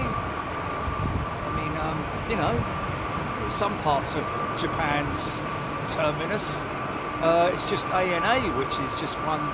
It's like being down at Terminal 5 all day long. There's a lot of variety here at Heathrow. With tail colours and stuff like that. Certainly wouldn't say it's dull, but there we go. Andy too, I can't provide a list of my dad's aircraft registrations, unfortunately. I have absolutely no clue. Yeah, I don't think I'd be able to do that. Because the Constellation that he, I mean, he flew many different aircraft, you know.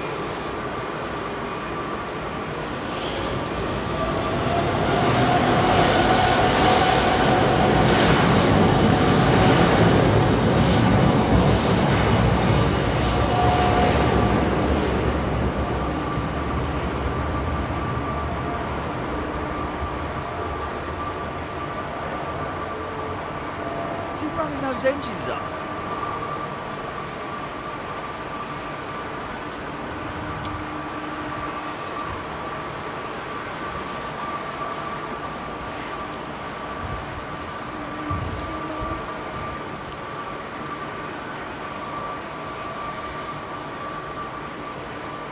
Or is that 7.6 over there? Is that 7? They're running.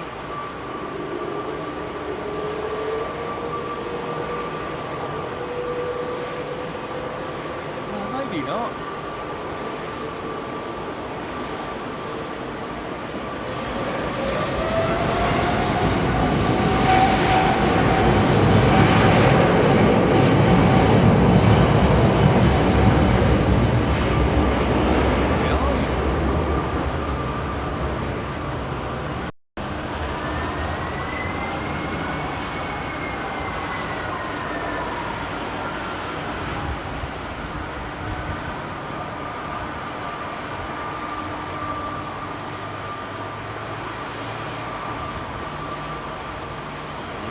It's running it. It's that United 767 behind it. It's making all the racket. Mind you, these are Pratt & Whitneys, I think, on this. They're either CF6s or Pratt & Whitneys on this 333. Or it might be a 332 actually.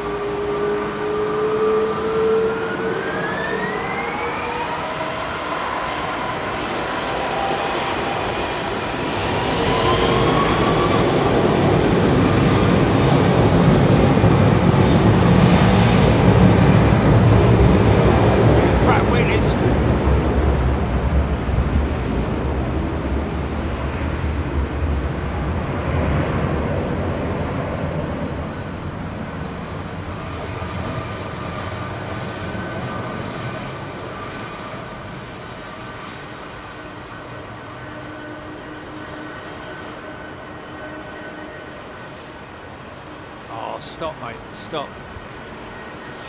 Oh, how far did you get through? How far through did you get? Yeah, don't come up to the line, mate. Because if he's next, he's going to start moving very shortly. You'll hear him power up. Here we go.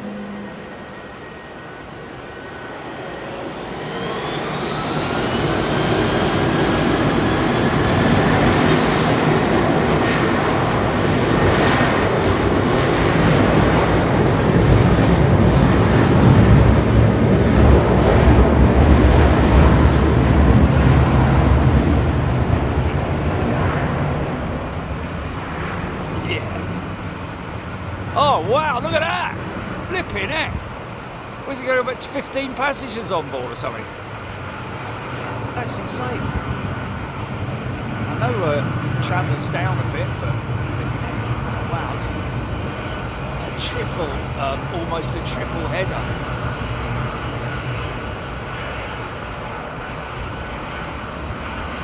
Yeah, man. Wow. What's the frame? The feet per minute rate on that. Crazy.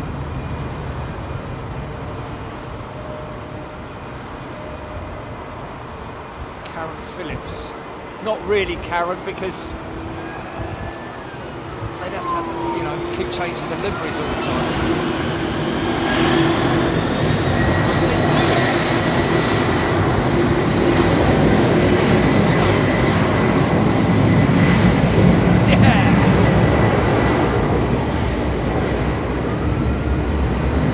Some operators do, Karen, like Qatar advertised the Formula One,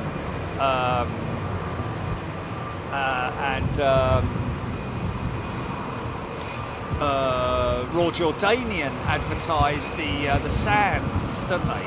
And other operators, you know, you've got JAL, is it, doing Pokemon, and ANA doing whatever, and you know, yeah, so it is done, but not advertising like, you know, like washing up liquid or something.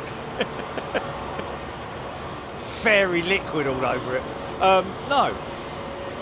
Wow, look at these small aeroplanes lined up now. It's just little small stuff. Don't you worry. Before long, there'll be a big one along. It's just a big line up of single aisle jets. They didn't close the doors when it was raining, did they? Someone's going to get a little bit of a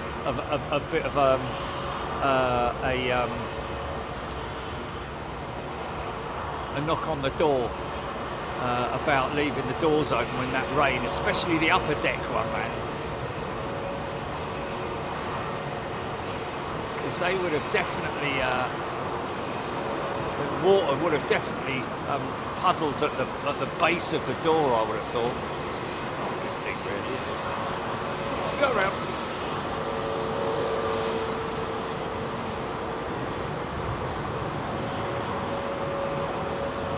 There's something on the runway.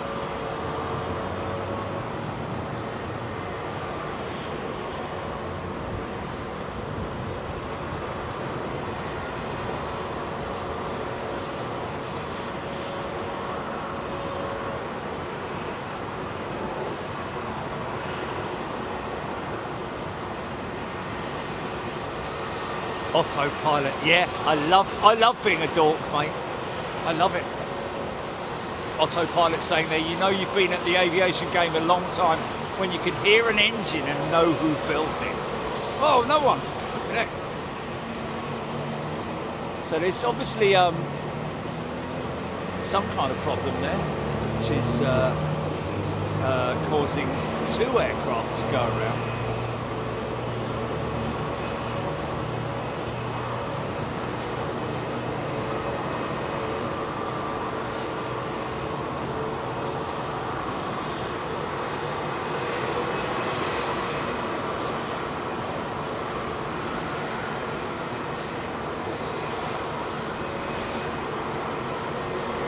First one from Palermo, I believe. Aaron Thompson, BA611 from Palermo.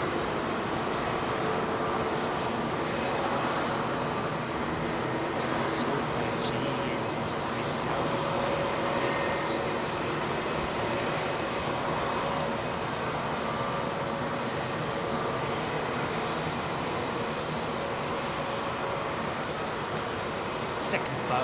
Second go around BA42 from Lyon.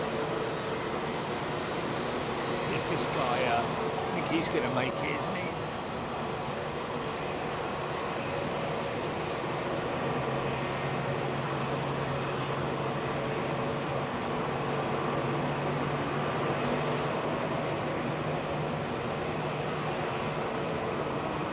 Yeah, he's good.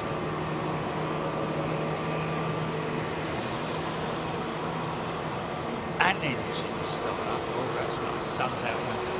Here we go. Coat's coming off.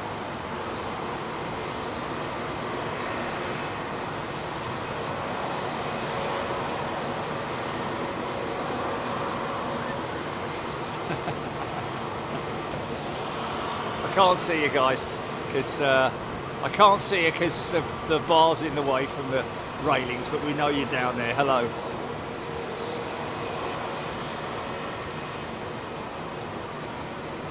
Yeah, tell very much. And thank you to Virgin Atlantic for sending me a message to say that just in case if you're driving tomorrow, make sure that you avoid the A3 because it's going to be closed, or parts of it. I think that's something to do with the wind. It's nice that the wind has completely dropped now.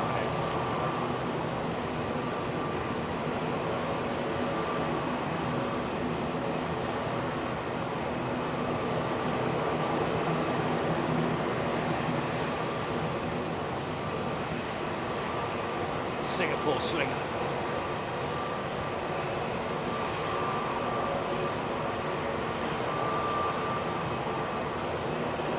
$500.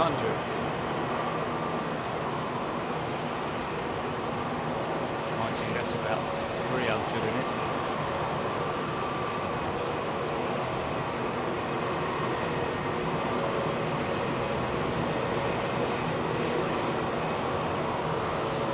Yeah, that Eurowings jet has been there a long, long time. Are they doing a runway inspection? I think they might be.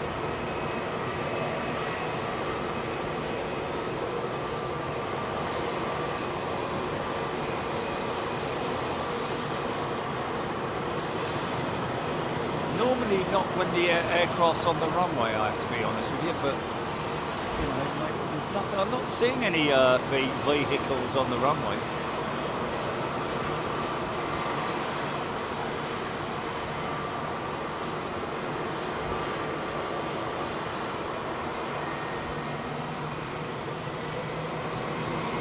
He's going.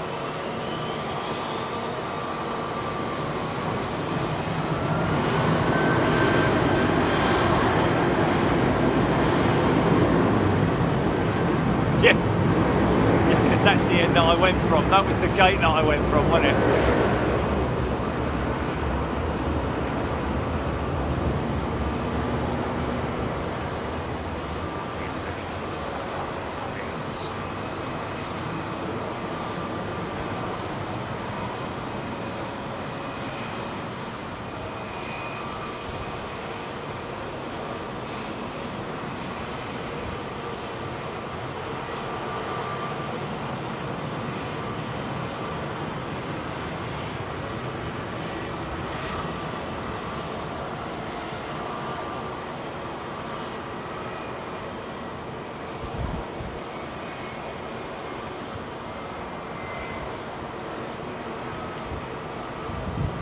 It's a shame that 380's not a little bit quicker because he'd come right up behind that that ATR, man.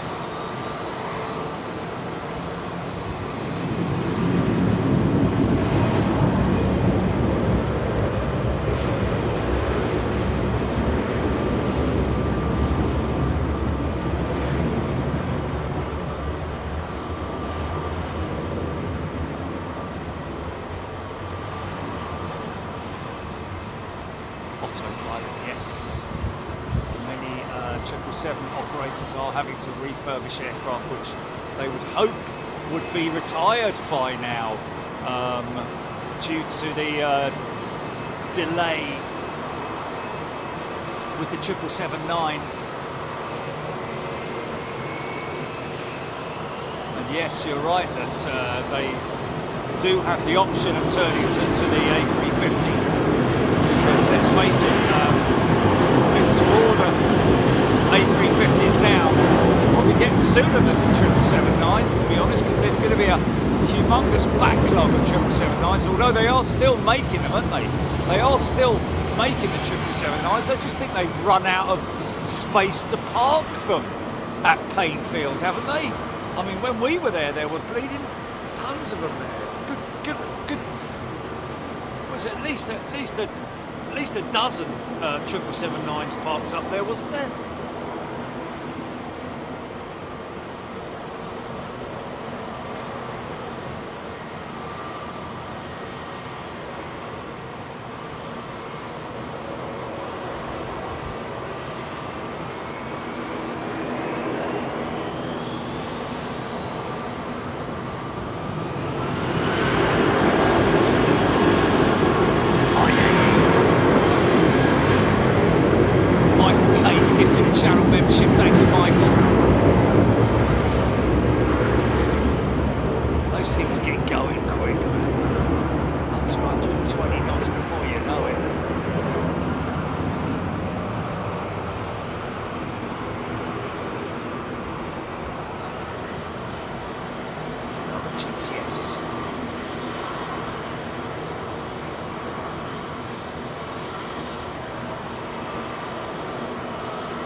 Austrian wave.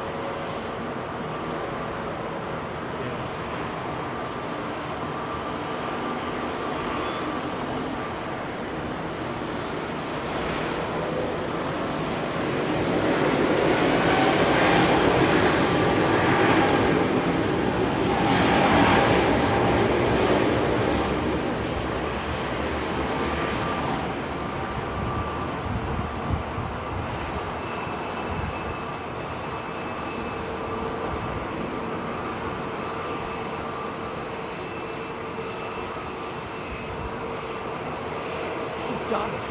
Has gifted a channel membership. Thank you, Paul. Oh, is that the? Oh yeah, it's a slip. It's just coming, isn't it?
The ATR is, man, against the 320.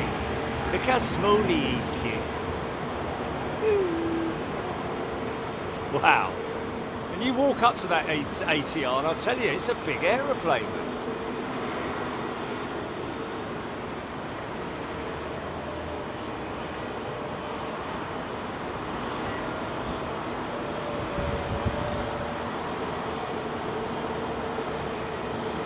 The runway inspectorate now. The runway inspector's coming. The runway inspector's coming. Make way for the runway inspector. that you, Dave?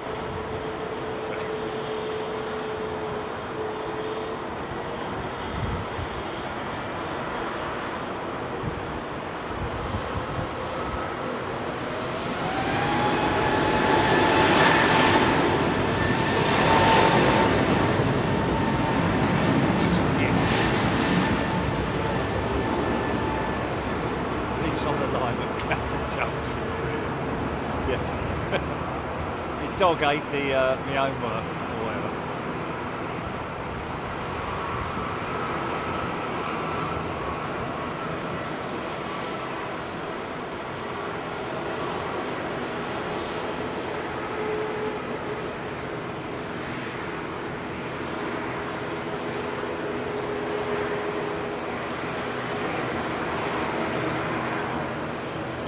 Saying that the TAP jet now has a slot at 8:33 p.m.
Never make that work.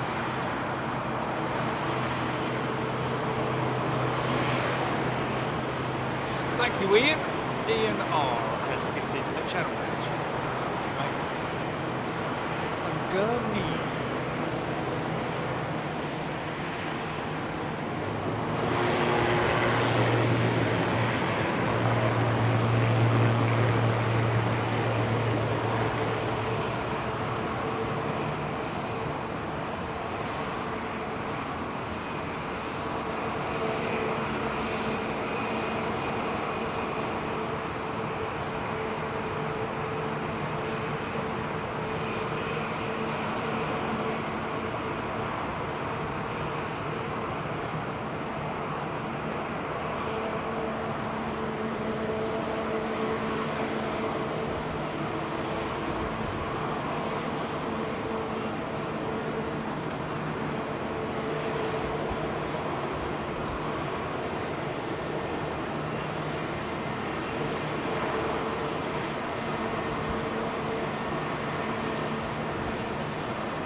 Might get a start up off of her.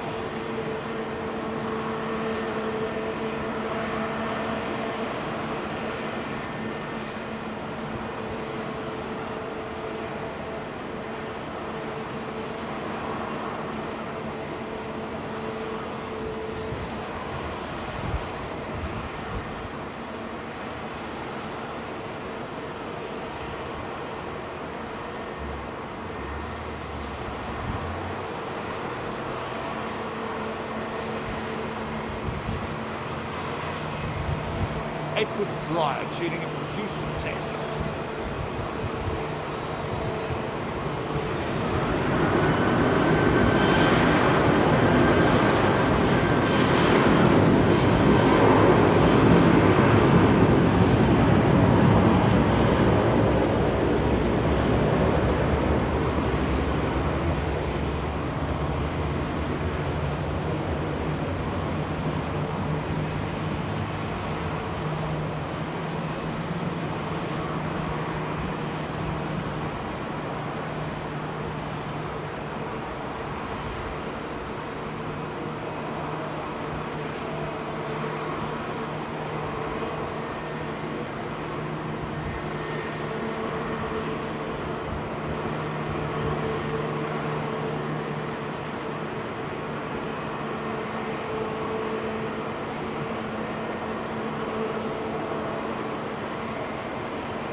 See you in Anchorage.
That's a great quote from Sue there, saying that she loves how many girls there are in here who love planes as well, and her friends think she's weird, but now she's not. No, they're the weird ones.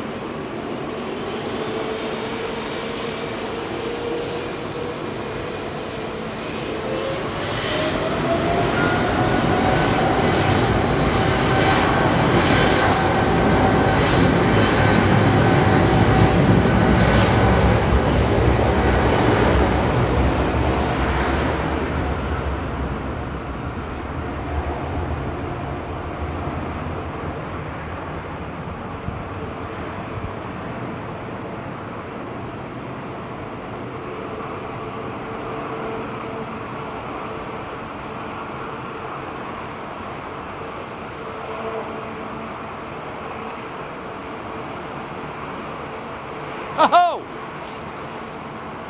Carrie, aerophile spotted. I think that's a joke, isn't it, Carrie? Are you a pilot? You do such a good job.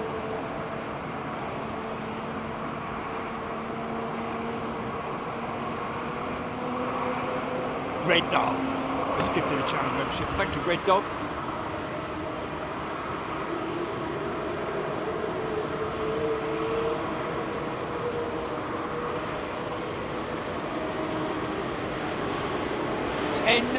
Gifted memberships from Red Dog. Thank you, mate. Very kind of you, mate. Very, very kind of everybody.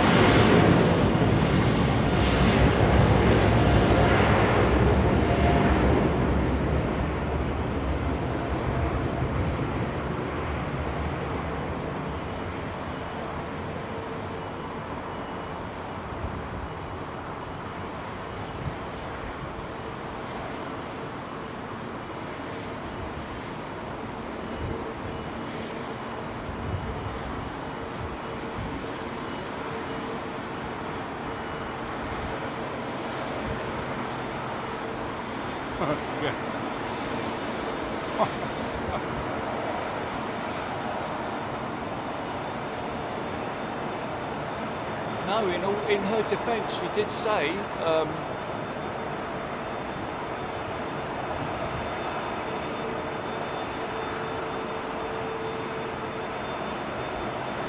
watched the Sim show, loved your Sim stream. I've been watching your channel a long time now. Are you a pilot? You do such a great job. No, Carrie, I'm not. But thank you for your support.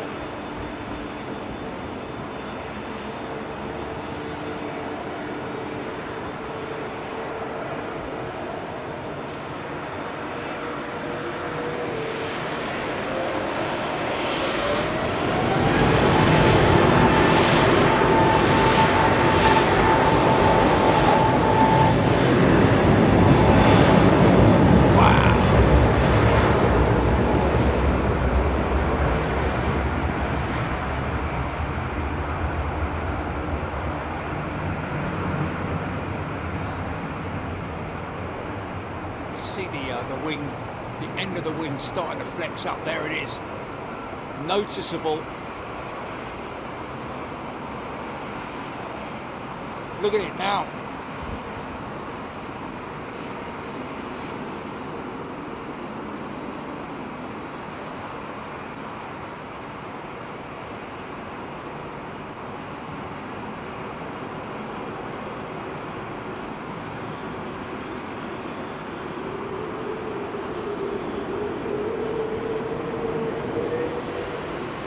Straight out the gate.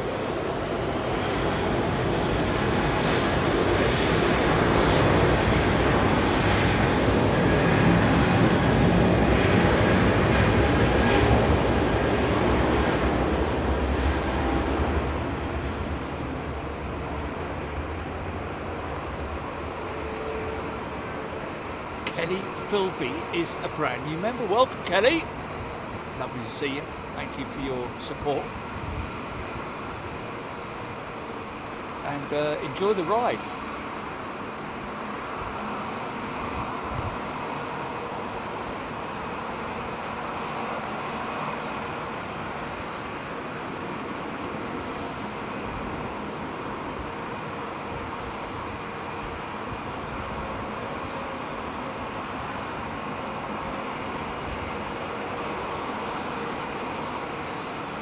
Live every Wednesday and Sunday, folks, if you're new to the channel. Every Wednesday and every Sunday, if we're not overseas, which we will be next week. But I'm back on Saturday and plan to get the van back when I get back. And we'll do a show on Sunday. I might be a bit worse for wear, but we'll have a go, shall we?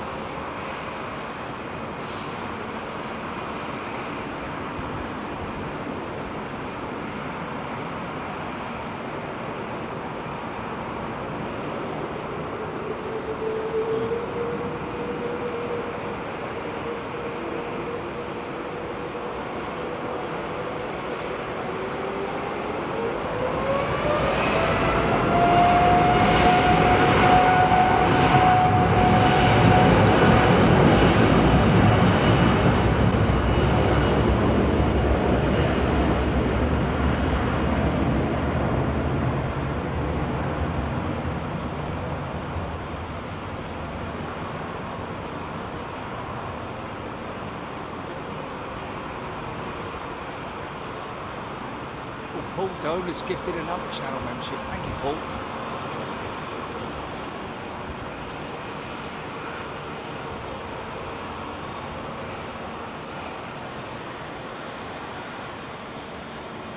So we have, folks,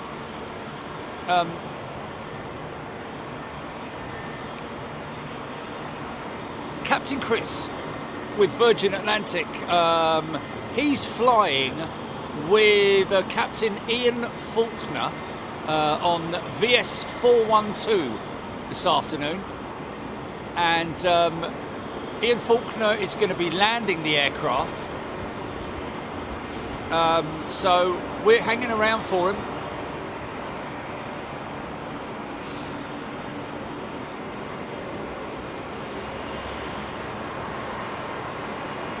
It's Captain Tom, isn't it? Is it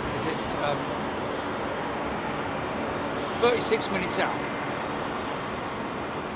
He messaged me this morning, told me that he told Ian, and Ian was very nervous.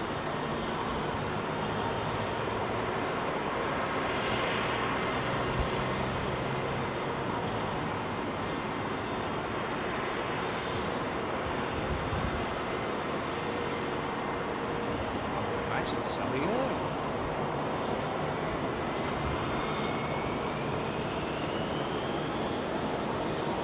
See you in Anchorage, Karina. Rob Walker, VS 412 is an A330-900 neo today. So Captain Chris is type rated on 330 neo, well 330s, 330 neos, 340s as well, 350s.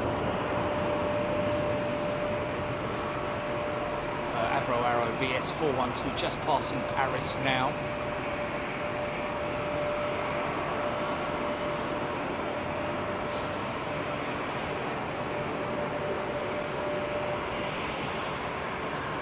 Dave Loveland giving a shout out to whoever gifted him the free the first class membership. Thank you very much, Dave. That's very kind of you to come in and say thank you. I always ask, I always like it when people come in and say thanks, because that's a very generous thing for people to do, folks. Even though it's not specifically aimed at you, it basically goes into a pot, and then the names just get picked out randomly by YouTube. It's nothing to do with us, and it's not even YouTube. It's YouTube's system, whatever it might be.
Martin Smith is gifted a challenge. Thank you, Martin. Roy Van can, because if anyone can. Thank you.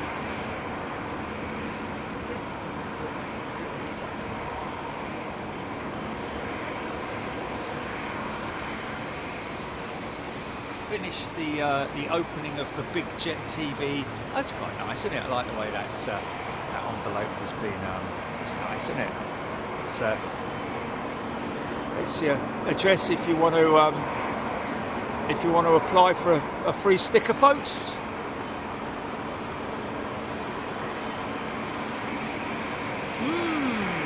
The sweet smell of kerosene. I think it's coming from over there.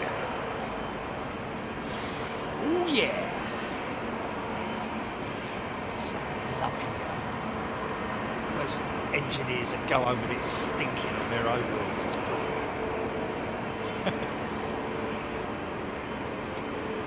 Okay, this is a nice one. This is someone's written a nice.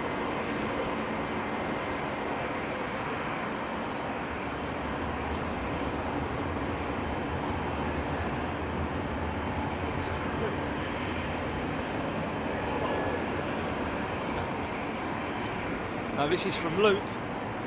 Big fan of your channel, Jerry. Me and the missus love watching the landings from the horse field. I work at the X2 buildings taking cargo to the planes airside. Can we have some stickers for us and my daughters, please? Attached to self-addressed envelope. Big up the West London. Cheers. Lukey, thanks, mate. Absolutely. On their way, Lukey.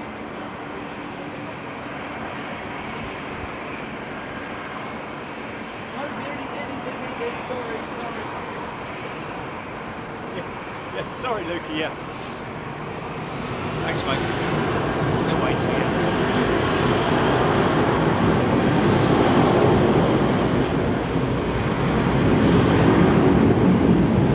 Samantha Haywood is a returning member. Welcome back, Samantha.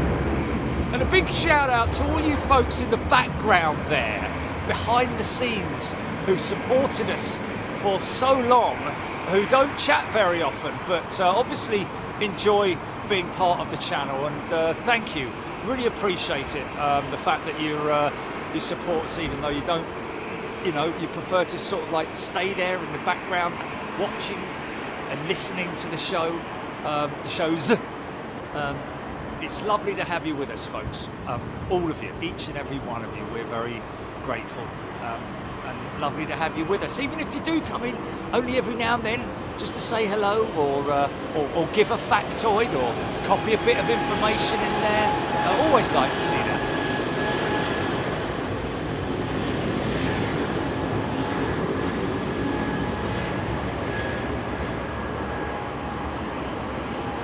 Susan, unless it comes up, we would not know, and there's no way of checking, unfortunately.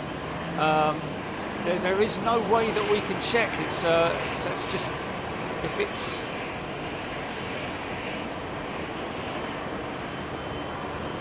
I think there's a way of... Is there a way of contacting YouTube and taking that up with them? I don't know. I know it's a really very frustrating thing.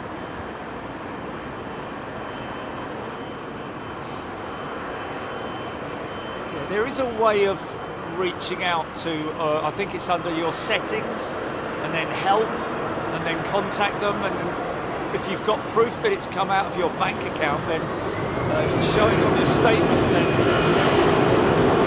it'll get returned to you. Yeah, it'll get returned to you, so don't give up on that one.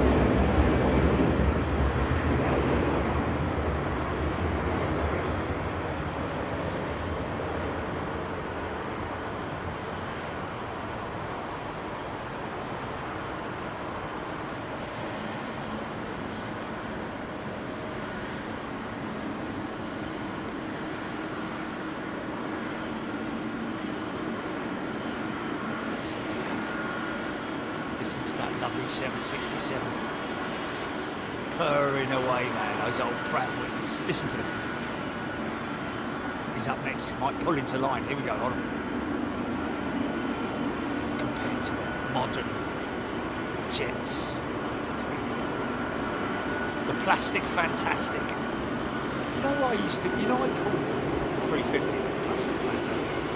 You know that there was a surfboard called the plastic fantastic.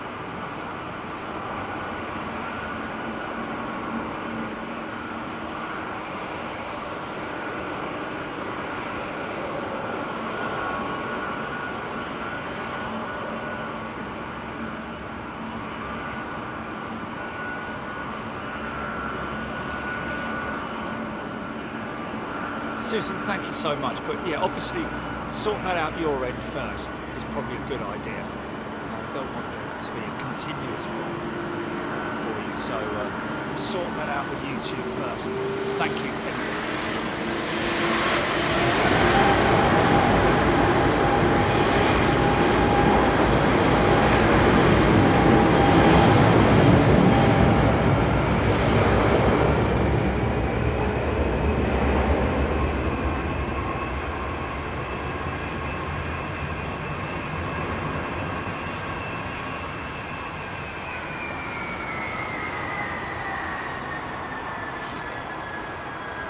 Proper old school, man.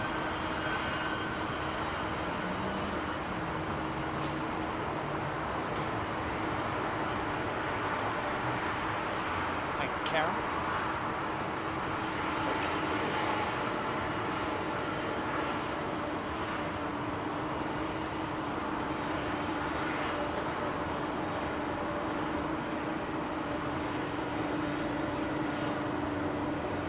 Penny Haskins, thank you.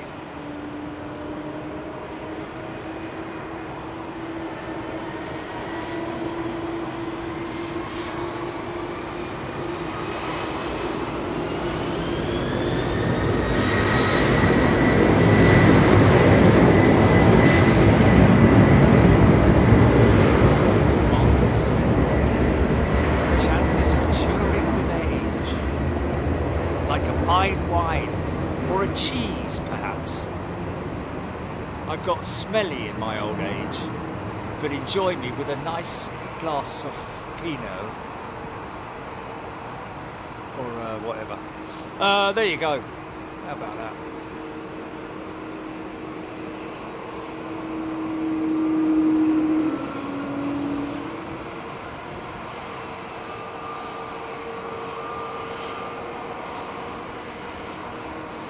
Is there someone complaining, Julie? I've seen a lot of people having a pop at someone who...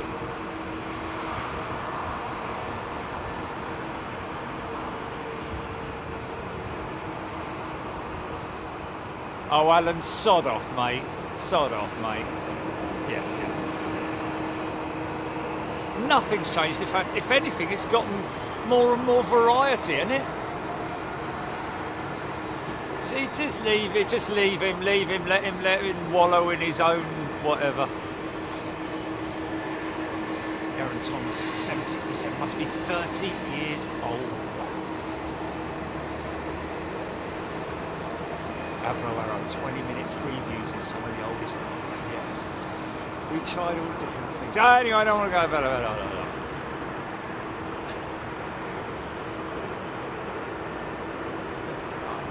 Things we do.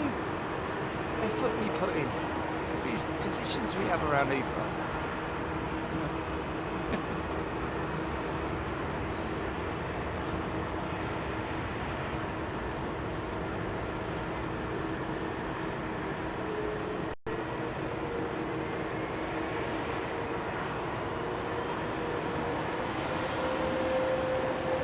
Barber, is the 777 freighter smaller than the passenger? When I see the DHL version of EMA, it looks more compact. Well, yes, Michael, it's the 777, the current 777 freighter, which I'm not sure if they're building any more of, to be honest with you. They may do. The 777-200 is the variant that they use for the freighter. The freighters that we'll see, like FedEx, Atlas Air, amongst many others. This, I think, is a United 777-200, I think.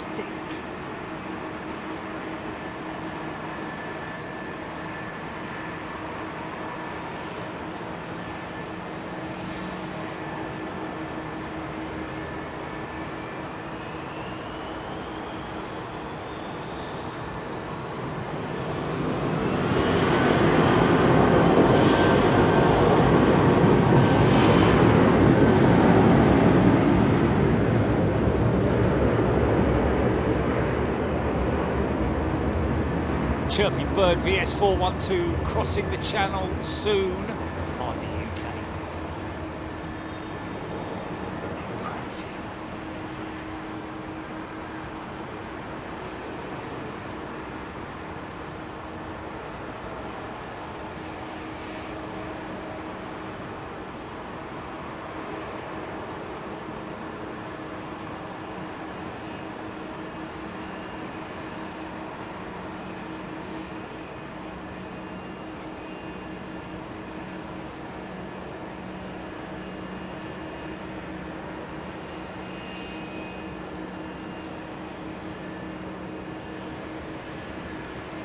Gordon Freeman can't wait to see the Coletta 777-300 freighter.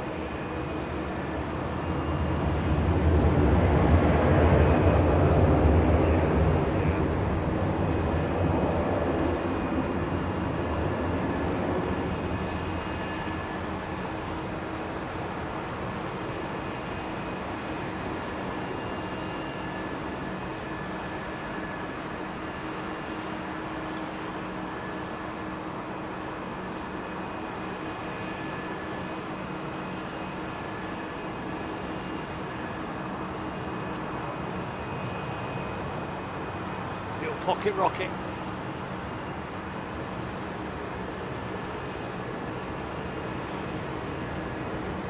Avro, Virgin 412. 20 minutes out.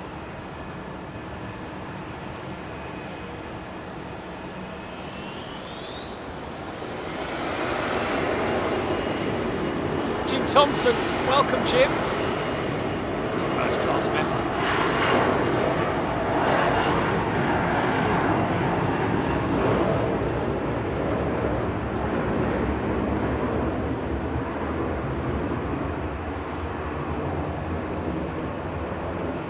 Beverly George, thank you.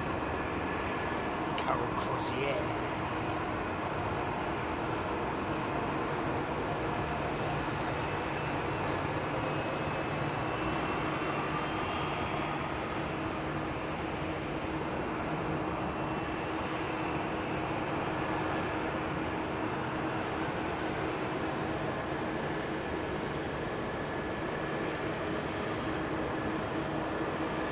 Rob Walker looking forward to when the 350,000 freighter rolls out.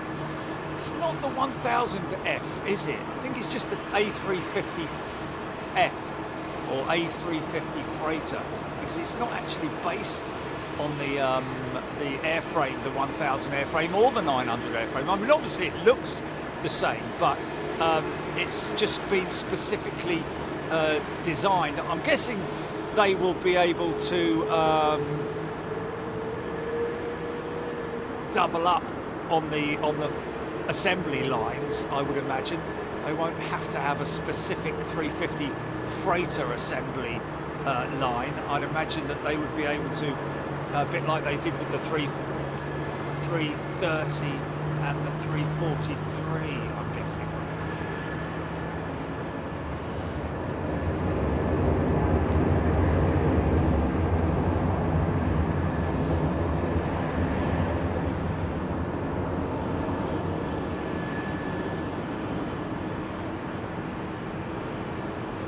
Brian Stewart, we do have the Dreamlifter.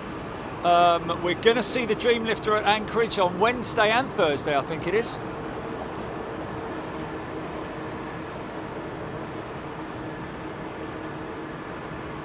Okay. I thought you said there's 2 due in or something. Is it? Oh, 2 in on the 16th. That's what we're hearing. Yes, 2 Dreamlifters in on the 16th.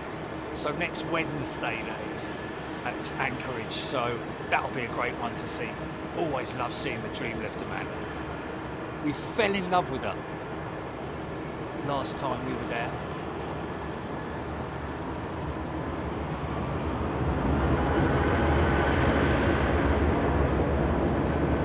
Ian loving the Mad Dogs and the DC-6. Yeah, I love the DC-6. Love the DC-6.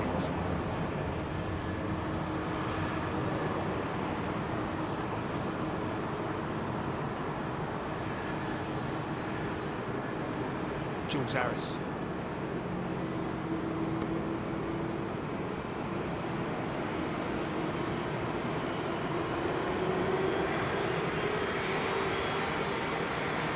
It's Virgin 412, folks. GV Tom, A330-9.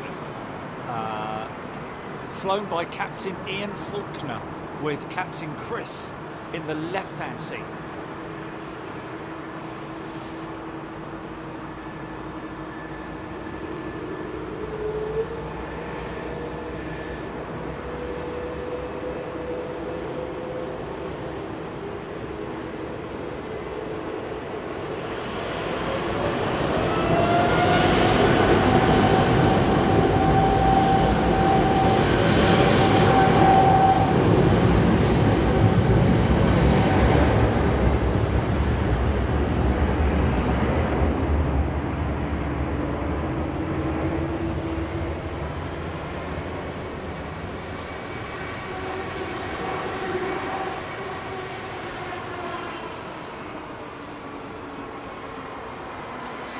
Now listen to these engines spool up, folks.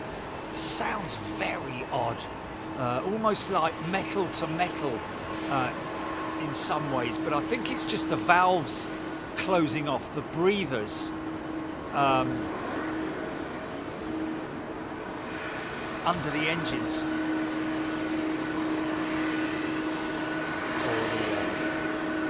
The mast, the drainage mast, wherever it might be or whatever, but definitely the valves are closing, but the air, you'll hear a fip of air. It's kind of crazy, man. Sounds like metal, but it's not, obviously. Here we go.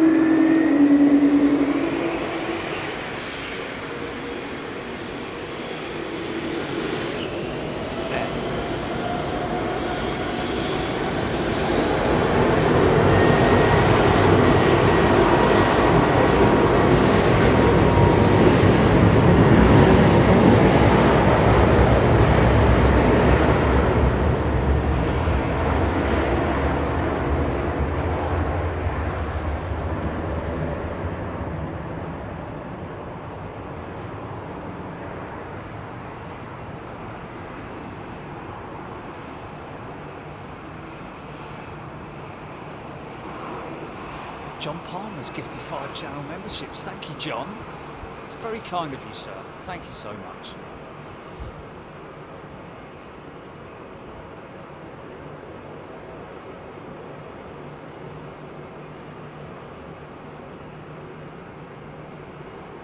Smoky old brats, man.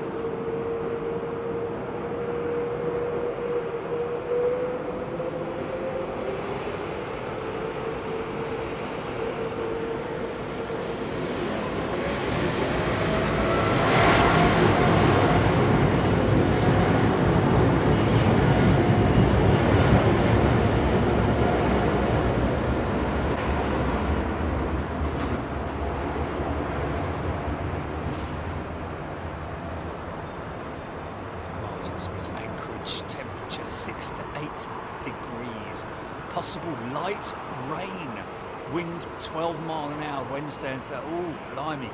Cold wind and rain. Oh, light rain though. Oh, good. Okay.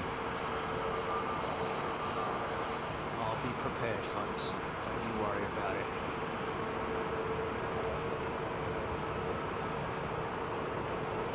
Look how long that run is, man. Pratt and smoky, I like that, Simon.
That might have gone by the time I get there, is what I'm saying. Mind you, at those temperatures, I doubt it very much. It's lovely old clip-wing 777 with GEs on her, look. Oh, yeah, don't be careful.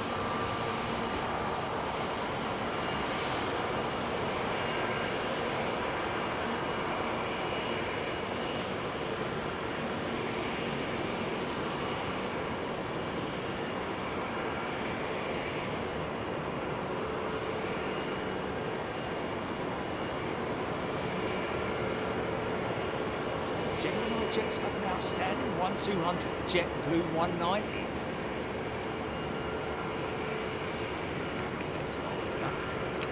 Just one will be good enough, wouldn't it?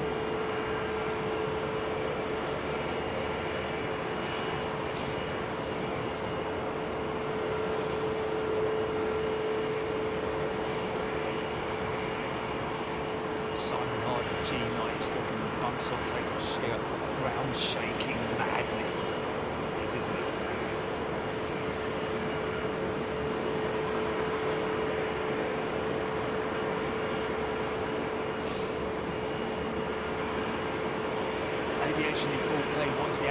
rotation speed for a heavy aircraft. Ooh, 150 and 60. Somewhere around about that.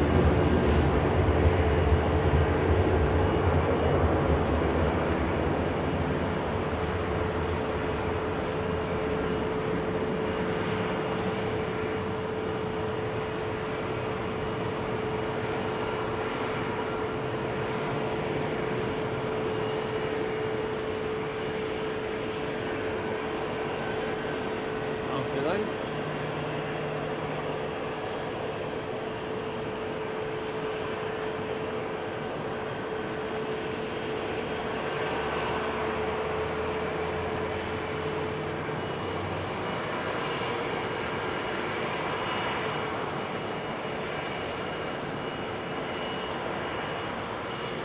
That's what we want to see from Ian. Chris out.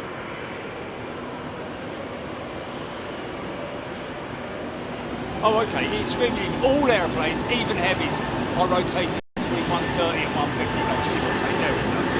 That's completely blown my wall, but good to know that.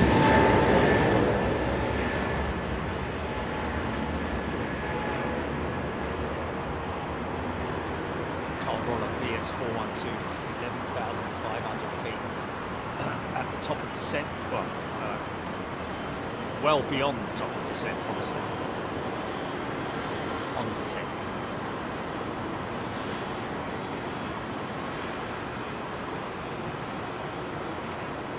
Wow.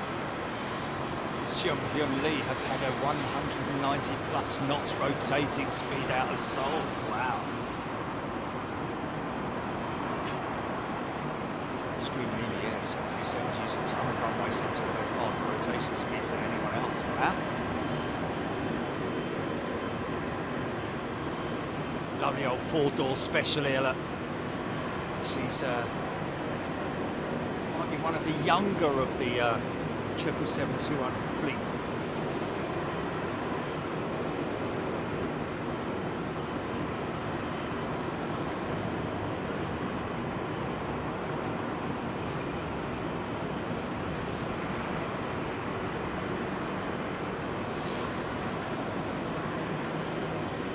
Odd place for an American Dreamliner to be parked up, to be honest. There you go.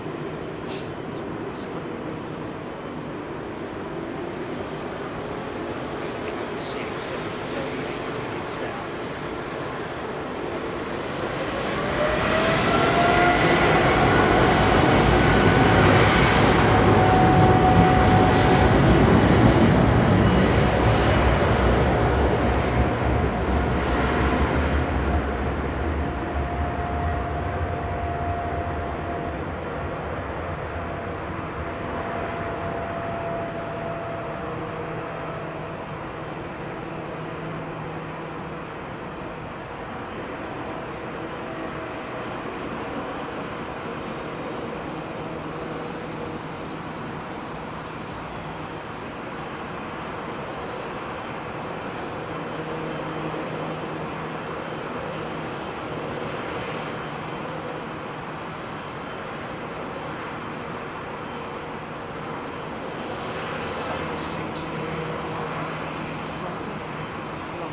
Islander.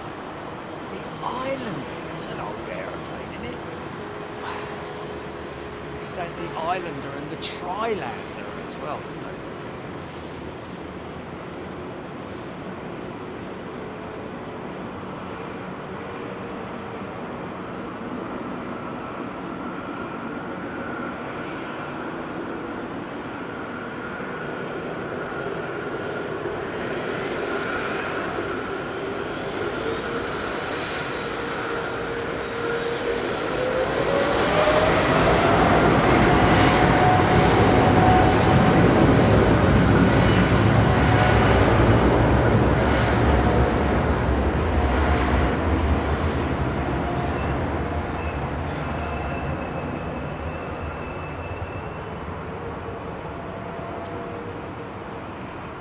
Oh, there's Tilly. I just saw Tilly, is that? It's not the telly. Okay.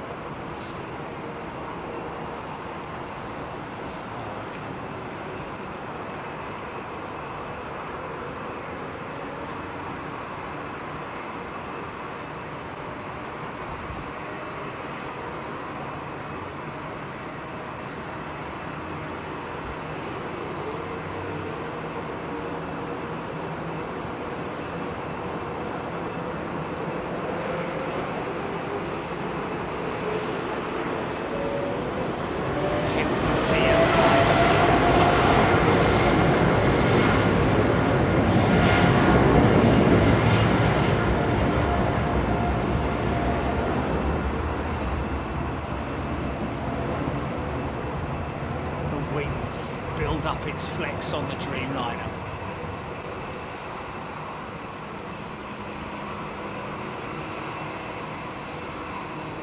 SXM Airways still fly the Trilander. Wow, Kevin.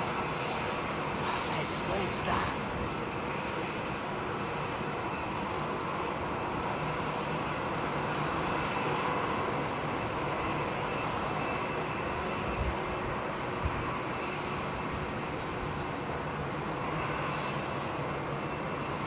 It's in the UK, isn't it? Or no? Yeah, Screaming Genius 38. Oh yeah, it is some line.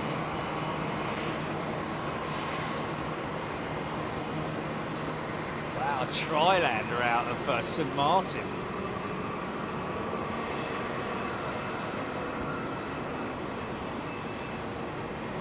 Okay, there we go.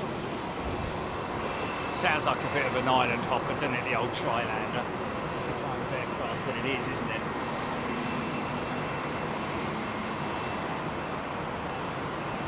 Carofino, good afternoon to you. Thank you for all your input as well during the Flight Sim Challenge. I know it can be a bit challenging for some people to watch it as well, but hey, we're all there together, we're all learning together.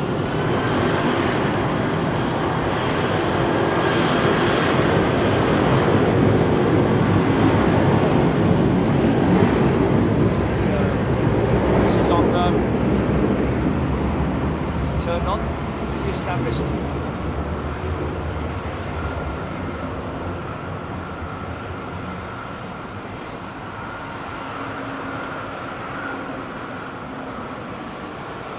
Bits and bobs, bits and bobs.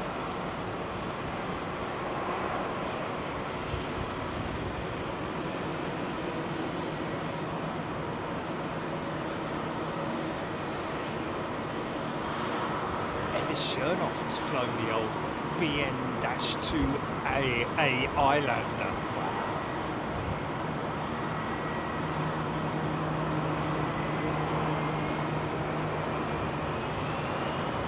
Michael Bond, not very true. Super duper.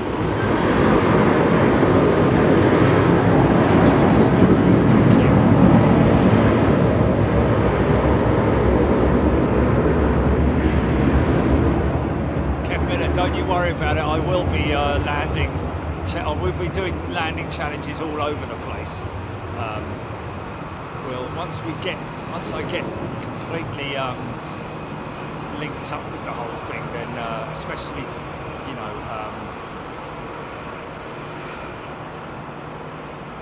sorting out that whole managed thing.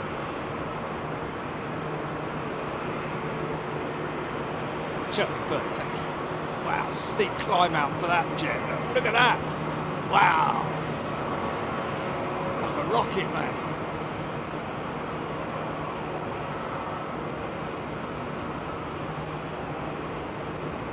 Wow. Got a bit funky there as well, man.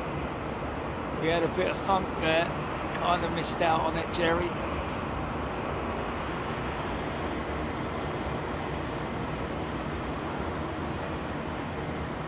CX-700 Kent, 31 minutes out. EGPX Trilanders are noisy beggars, both inside and out. Oh, yeah, I bet they are, man. Trilander especially. Crazy that a prop was mounted on the tail, wasn't it? Of the triangle. So the engine had to be quite actually high up on the vertical stabiliser, didn't it, in order for the prop to clear.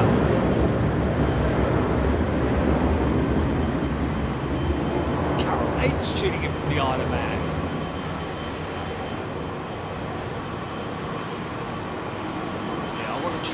I want to try that very short landing strip, well, the runway, right up there in the mountains, where you literally can only take small aircraft.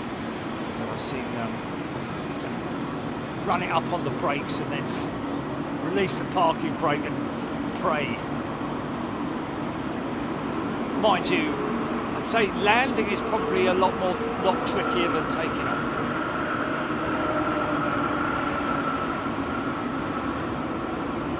Yeah, that's it. Yeah.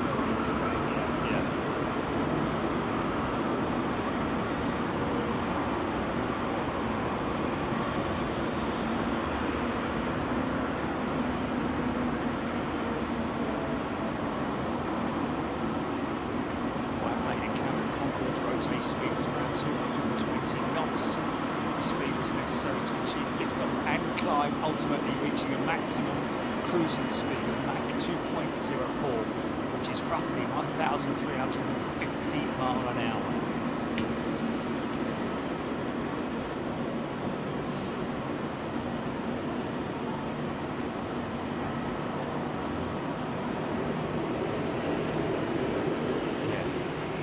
Oh, donkey shed, don't you worry about it.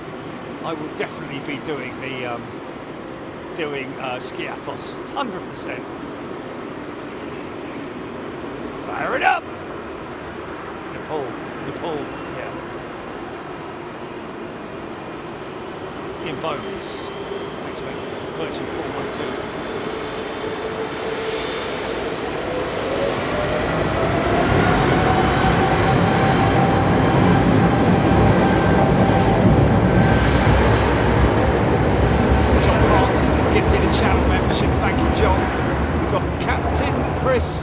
Along with Captain Ian Faulkner, folks.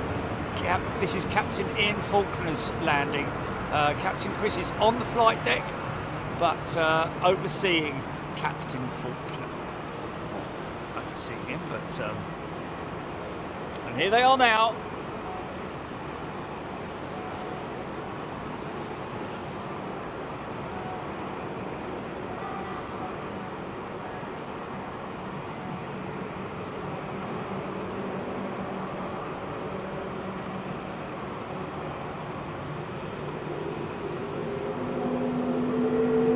See if we can get him to #1 before he touches down. I don't know if it's possible at the moment with flight radar being the way it is, but just select it on your flight radar 24 app, folks.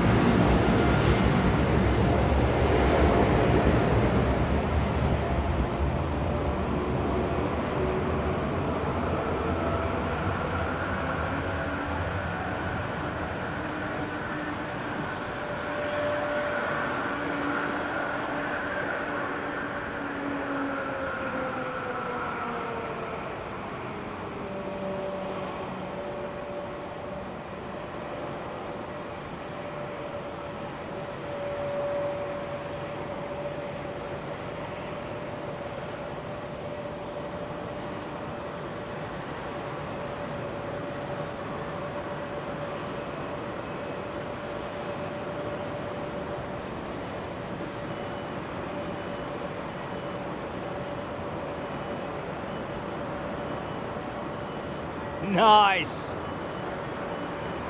Decel. Nicely done, Ian. Beautiful job. Got you to #4.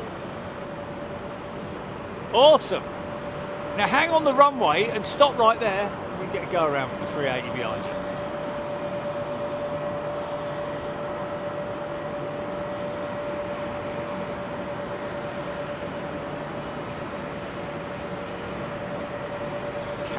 Recently learned that Isle of Man, like London City, is a captain-only approach for EasyJet. Interesting.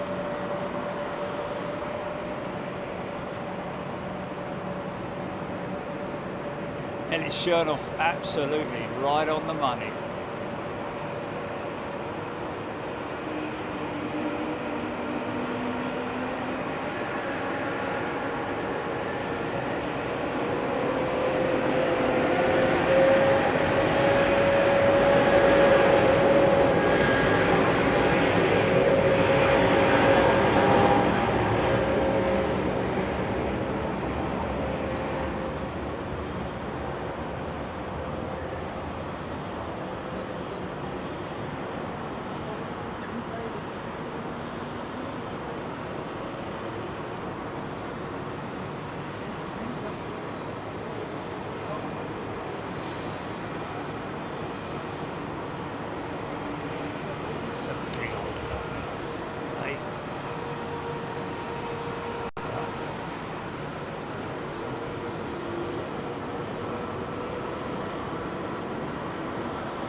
See, now there's a United 777 with GEs.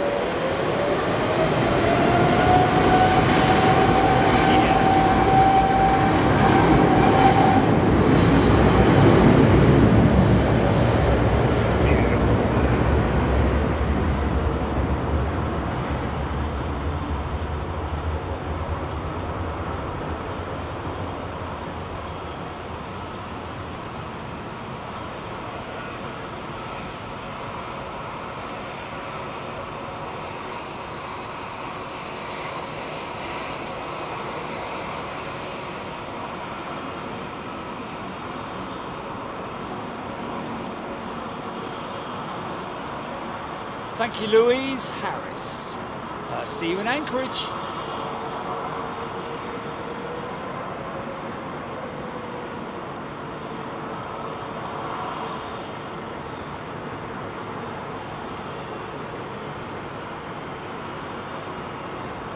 Altimetry, yes.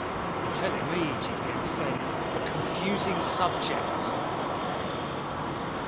Now, they are GE90s on that jet.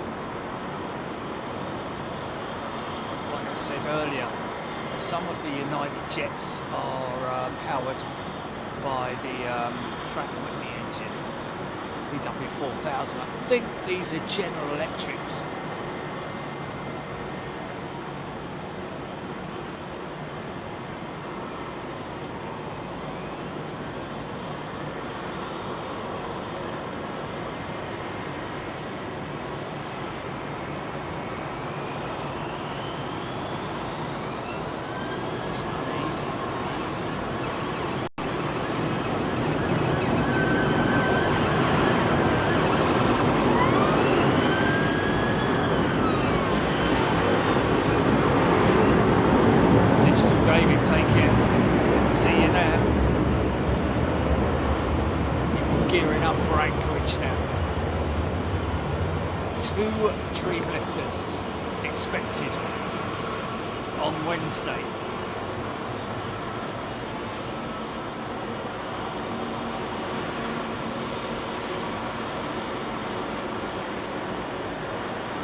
Is that the LOC button, Seong Hong Lee? Is that what that ST?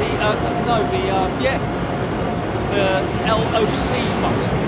I thought that was to show the localizer. Okay, right.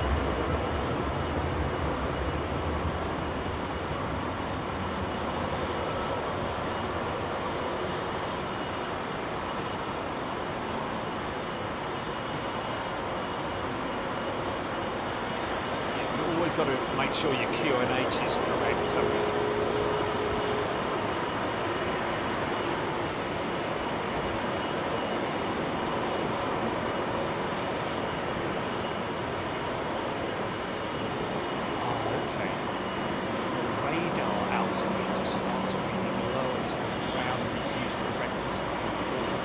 2 or 3 approach. Okay, so that's the one that differs, isn't it? I gotcha. Yeah, there are 2 readings, aren't there? Main altimeter, one you use for assigned altitudes, is above sea level.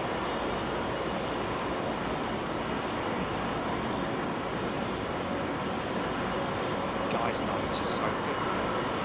You pilots, man.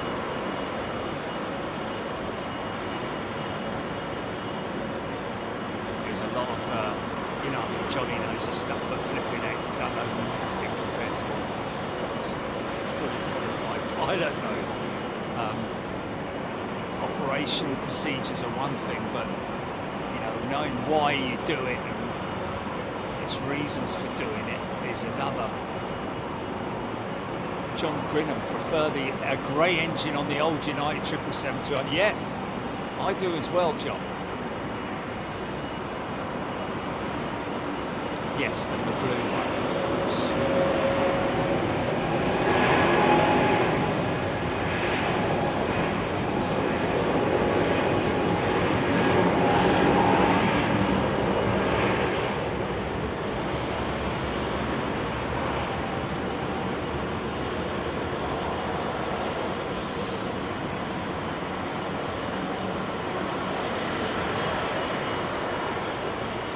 That's a good one. That's 1,013 millibars. That's a QNH 1013 is what they're talking about.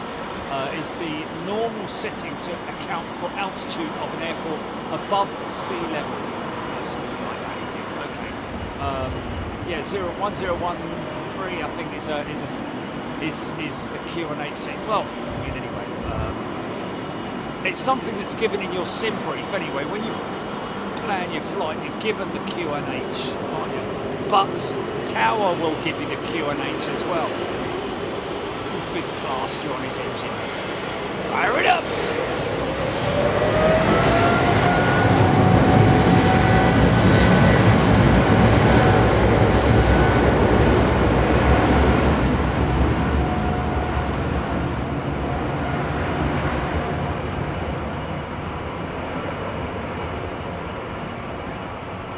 See Avro. Yeah, waiting for a plane. We'll be doing waiting for a plane tomorrow as well, folks. Whilst I'm waiting for my plane.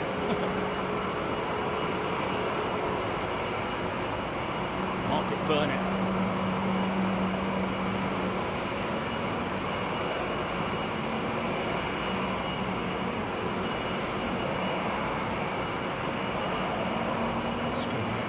STD. The standard 29.92 or whatever QNH is, which is above 18,000 feet here in the US. Okay.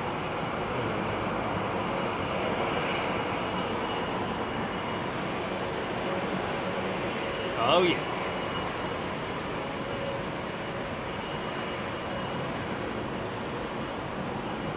Panacea. BBLLB. G'day Blair. See you, mate.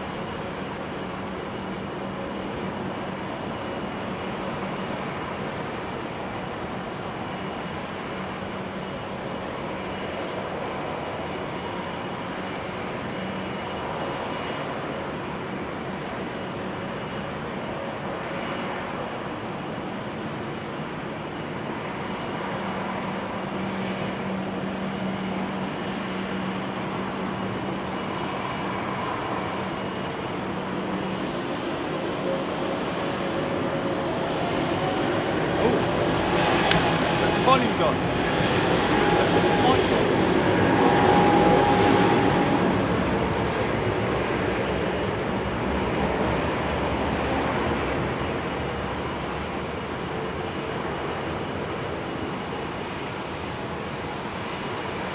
Just looked at it. It's got that and it's off. Oh, is it? Are you sure? Well, it's about to go off. Put it that way.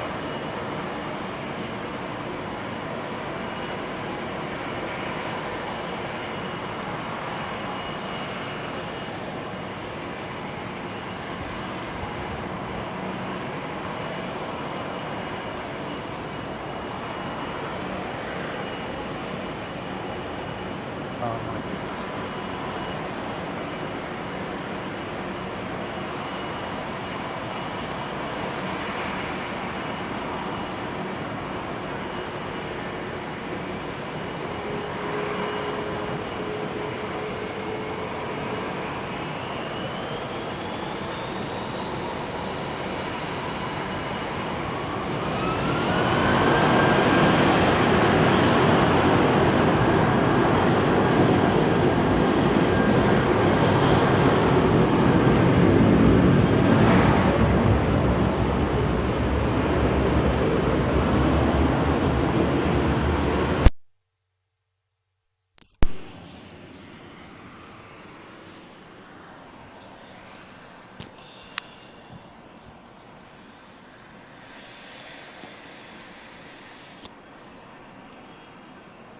Turn the music up.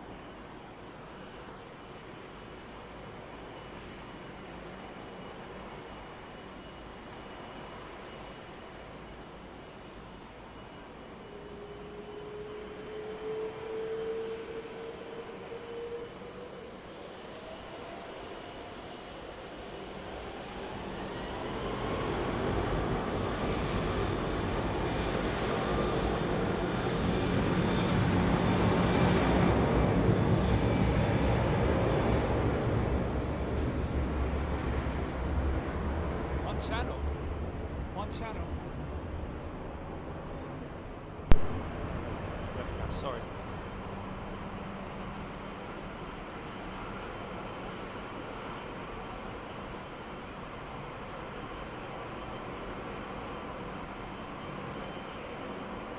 There it is, there's that lease jet, the ex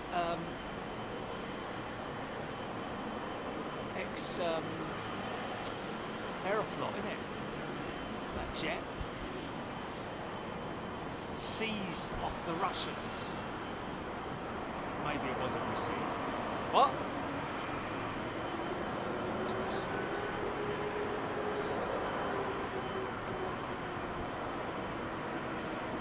It's at exactly the same level, mate. Yeah.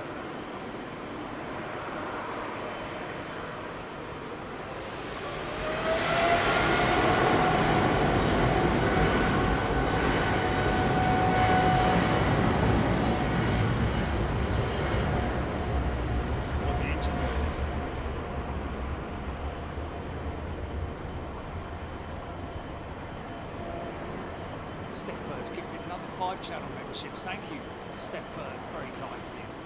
5 very lucky people, along with all the other. Oh, bloody hell! All right, man. All right. I can't. Well, just put up with it. Put up with it. Just put up with it, man. It's too much to do. It's too much to do to.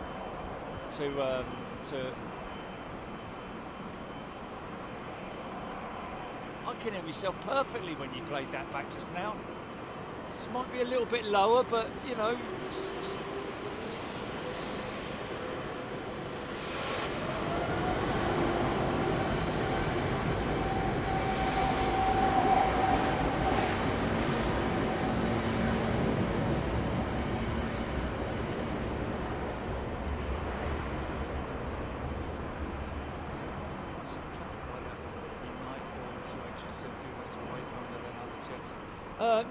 No, Roy, it's just literally a, it's just slot times, like you say. Yeah, it is just when ATC give them the clearance.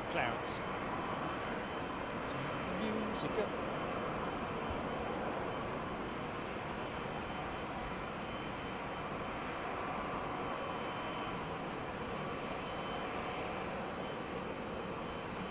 Nope, what?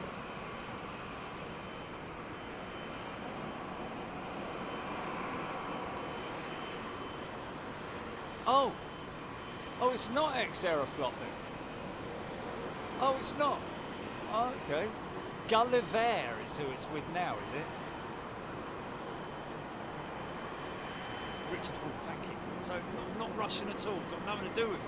Never been with Aeroflot.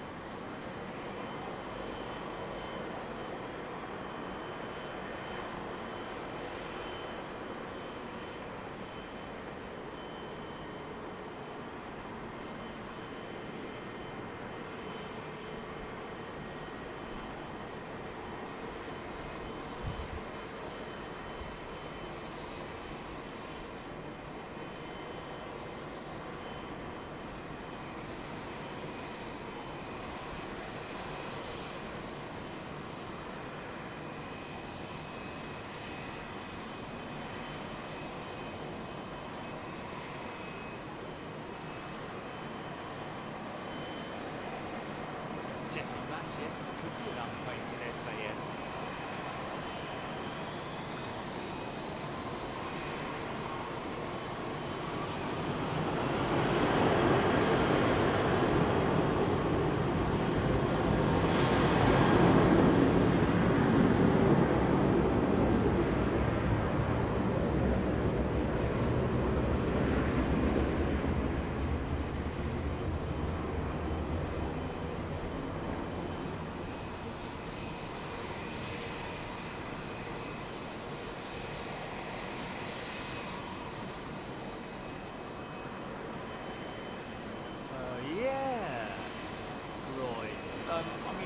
Looks like she's ready to go. The lights are, yeah, she's ready to go, man. She'll start sneaking forward, I would imagine soon. There we go, she's next up, I think.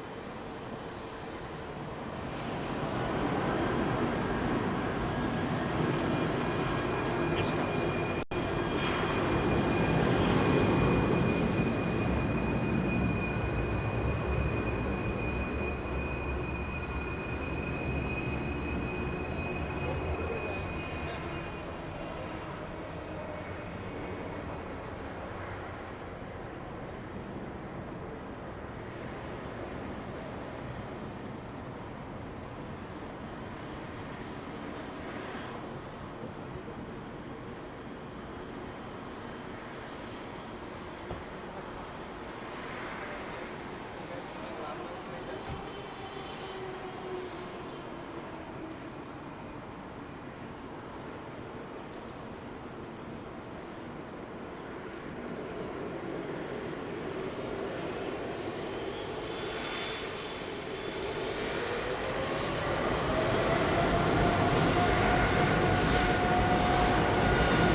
That 747 GP.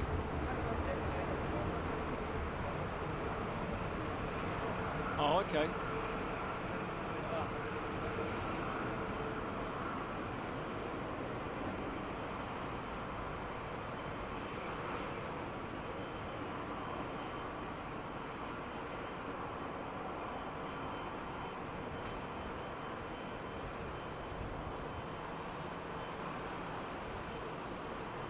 Okay, so that's our closeout, folks. CX7. So we'll be closing with a jumbo and opening with a jumbo in Anchorage.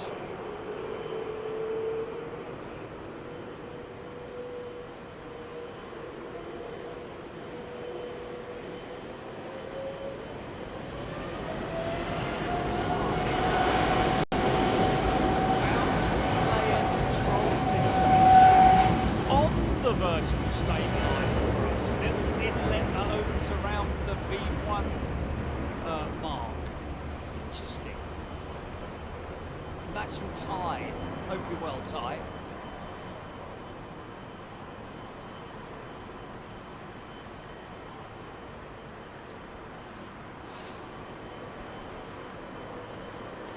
Just more 747 inbound over Chigwell. Just over Essex right now. 8 minutes. Lady Camp, thank you. Roy Van Can, fun fact about altitudes. China uses meters in their airspace. The Russian Federation uses meters below transition altitude. Deirdre Rappy, thank you.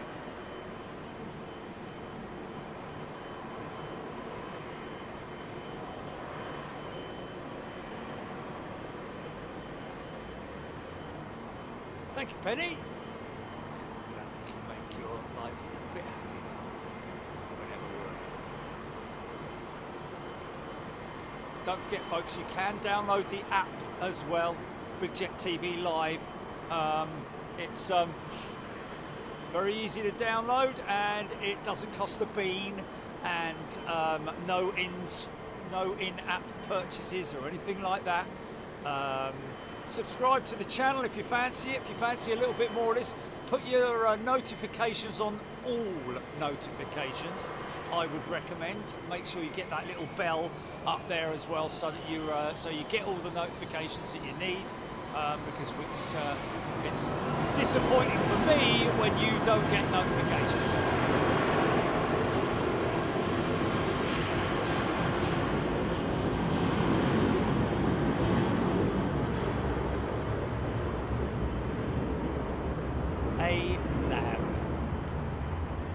Thank you.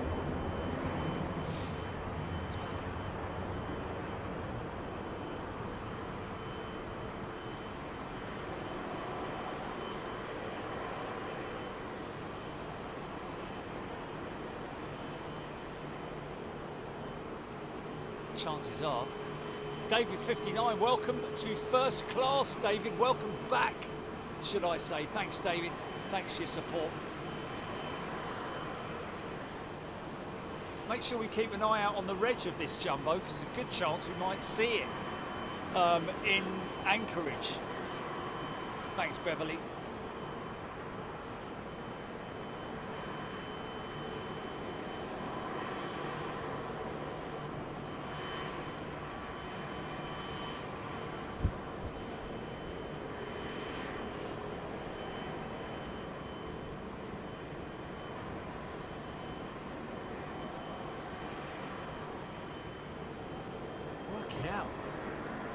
Work it out from the local time, Jeff.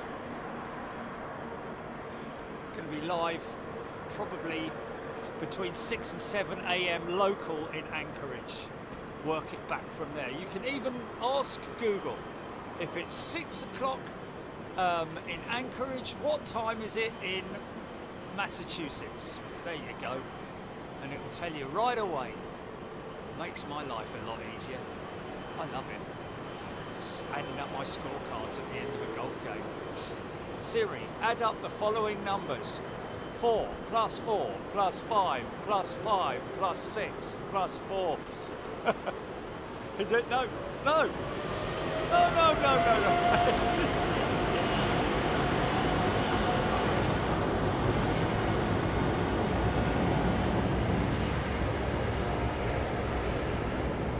I've always got the London time on me on my phone as well. Oh, sorry, on my watch, wherever I go, so I know what time it is locally.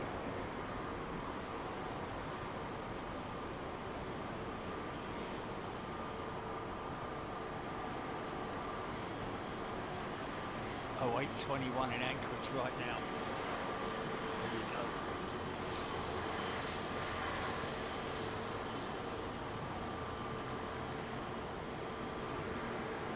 Thanks, Ty. I hope the little guinea pigs are well. Big old muscly engines on that SAS 320 Neo, man. Big they are.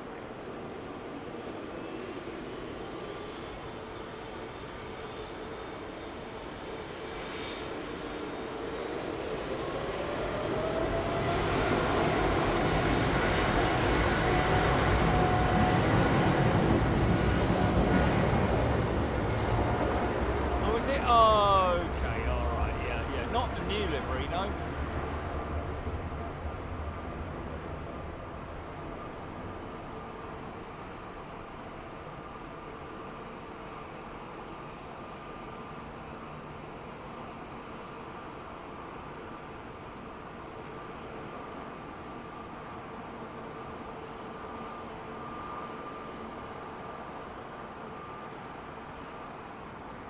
See you, Rob. Take care.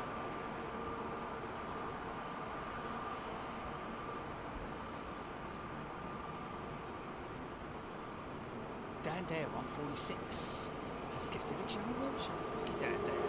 We've got a BA380 coming out to join the party as well. Is that the jumbo now on finals that I can see? There she is.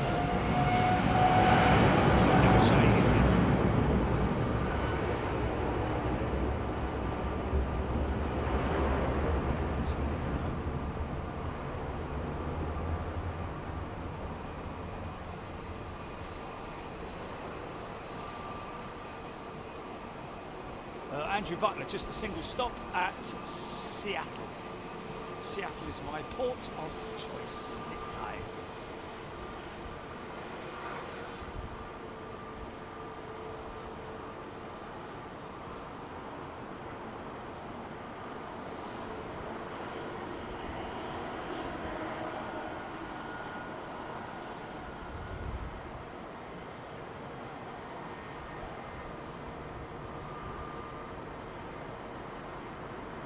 Schwartz looking at Saudi jet. Did anyone manage to get a tag made from head force?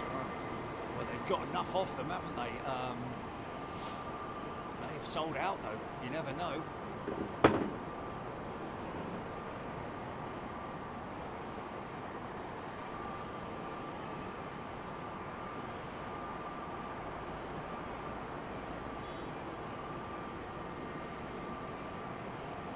Aaron Thomas, Bravo, Lima, Juliet, Charlie is the 747 reg. Remember that, folks. Write that down. Folks that are going to be joining me in Anchorage. Let's see if we see her there. Oh, easy, son.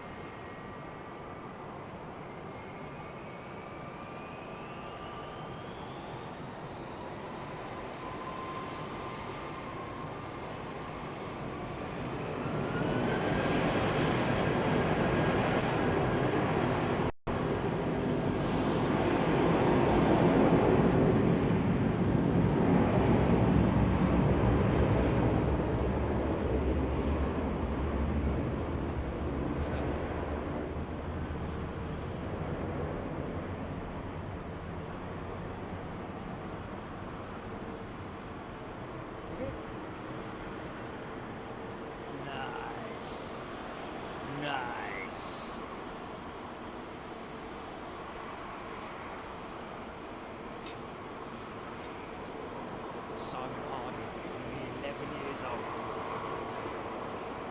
And this is for our new friend Seong Hyun Lee from Korea. What does Seong Hyun Lee think of the new Korean livery? Should I be asking him really? Because obviously, as in, oh, and okay.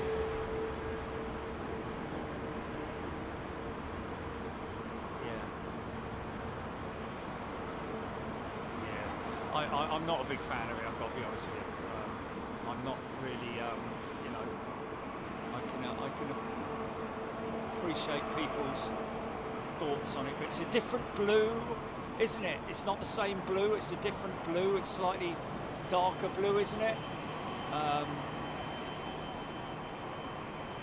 this is sort of like baby blue, isn't it? This one, it's just, yeah, it's more like a metallic than you finish, isn't it? It's closer to being a metallic than yeah.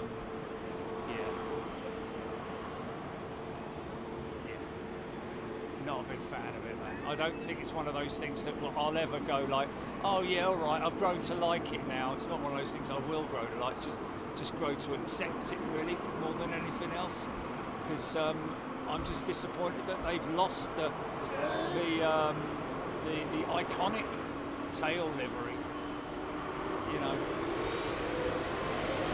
It is what it is.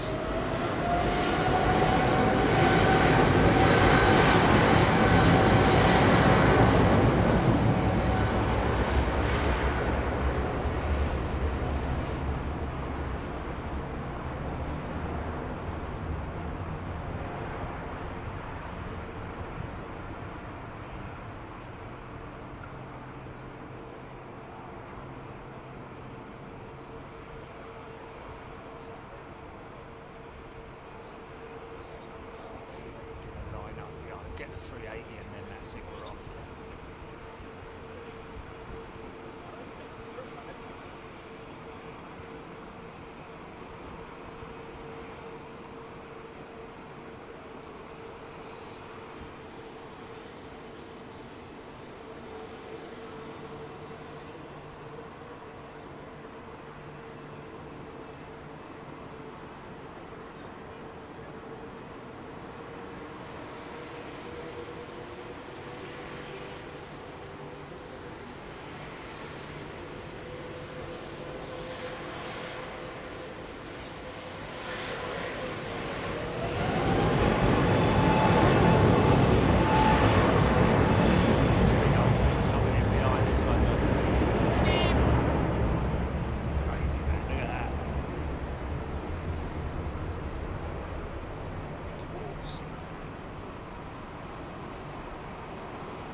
GBY88, less than 100 days. Wow, counting down those days.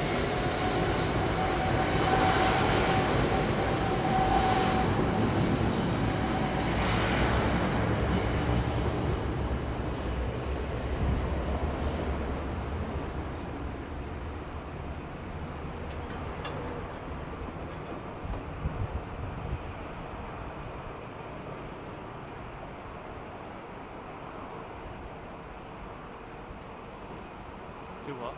Is it an American company? What? Really? Oh dear. Didn't get a very good one then, did they? Could have done better on the back of a fag packet.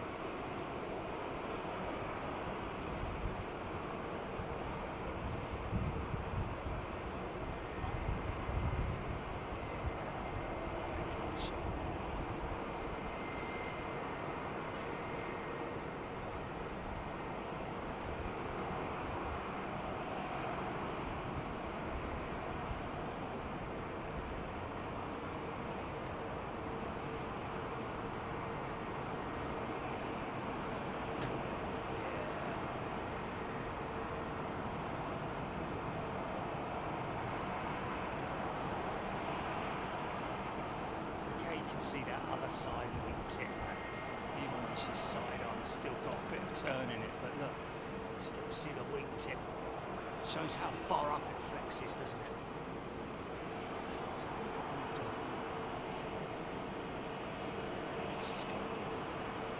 It's one of those ones with the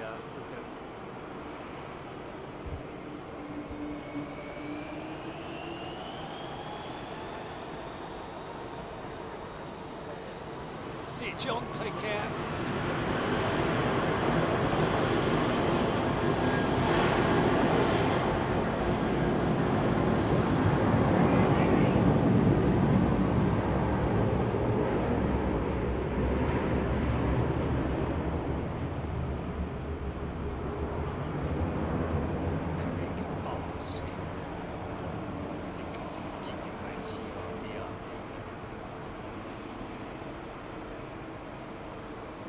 To the line, you're next out.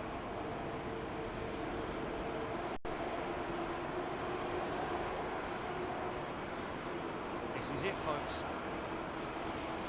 Next stop, Anchorage, but we will be doing I will be doing a waiting for a plane tomorrow.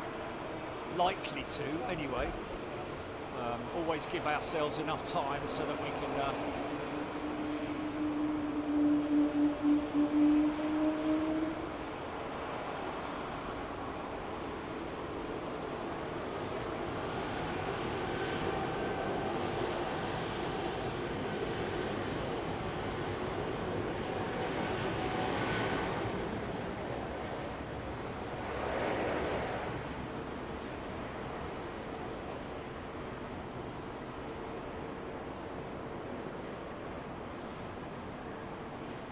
Diana, if you're watching, thanks for the message. I think it was Ian's made up. Chris Pole's just messaged me.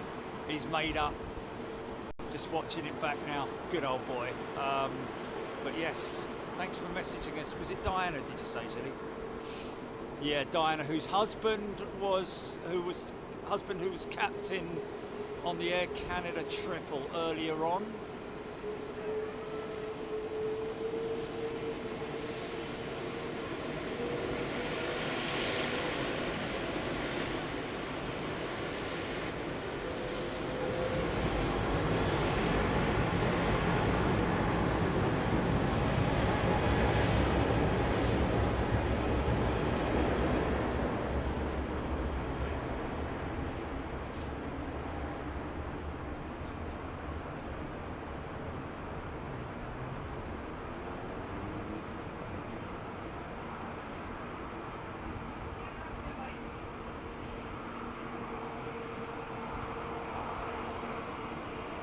Thanks everybody, it's been an absolute pleasure once again. Thanks Chili for looking after everything, and any mods who were in town, thank you.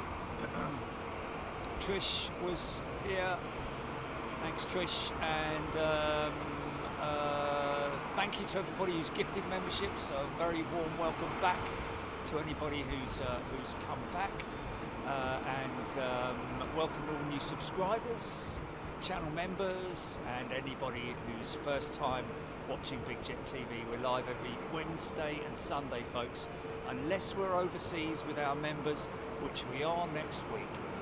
We're off to Anchorage, flying out tomorrow, and I will be doing a Wait for a Plane, my usual shows from the terminal building, and we'll see you then. Take care, all the best, stay well, be good to the animals, and be good to yourselves and your neighbours. See you, bye.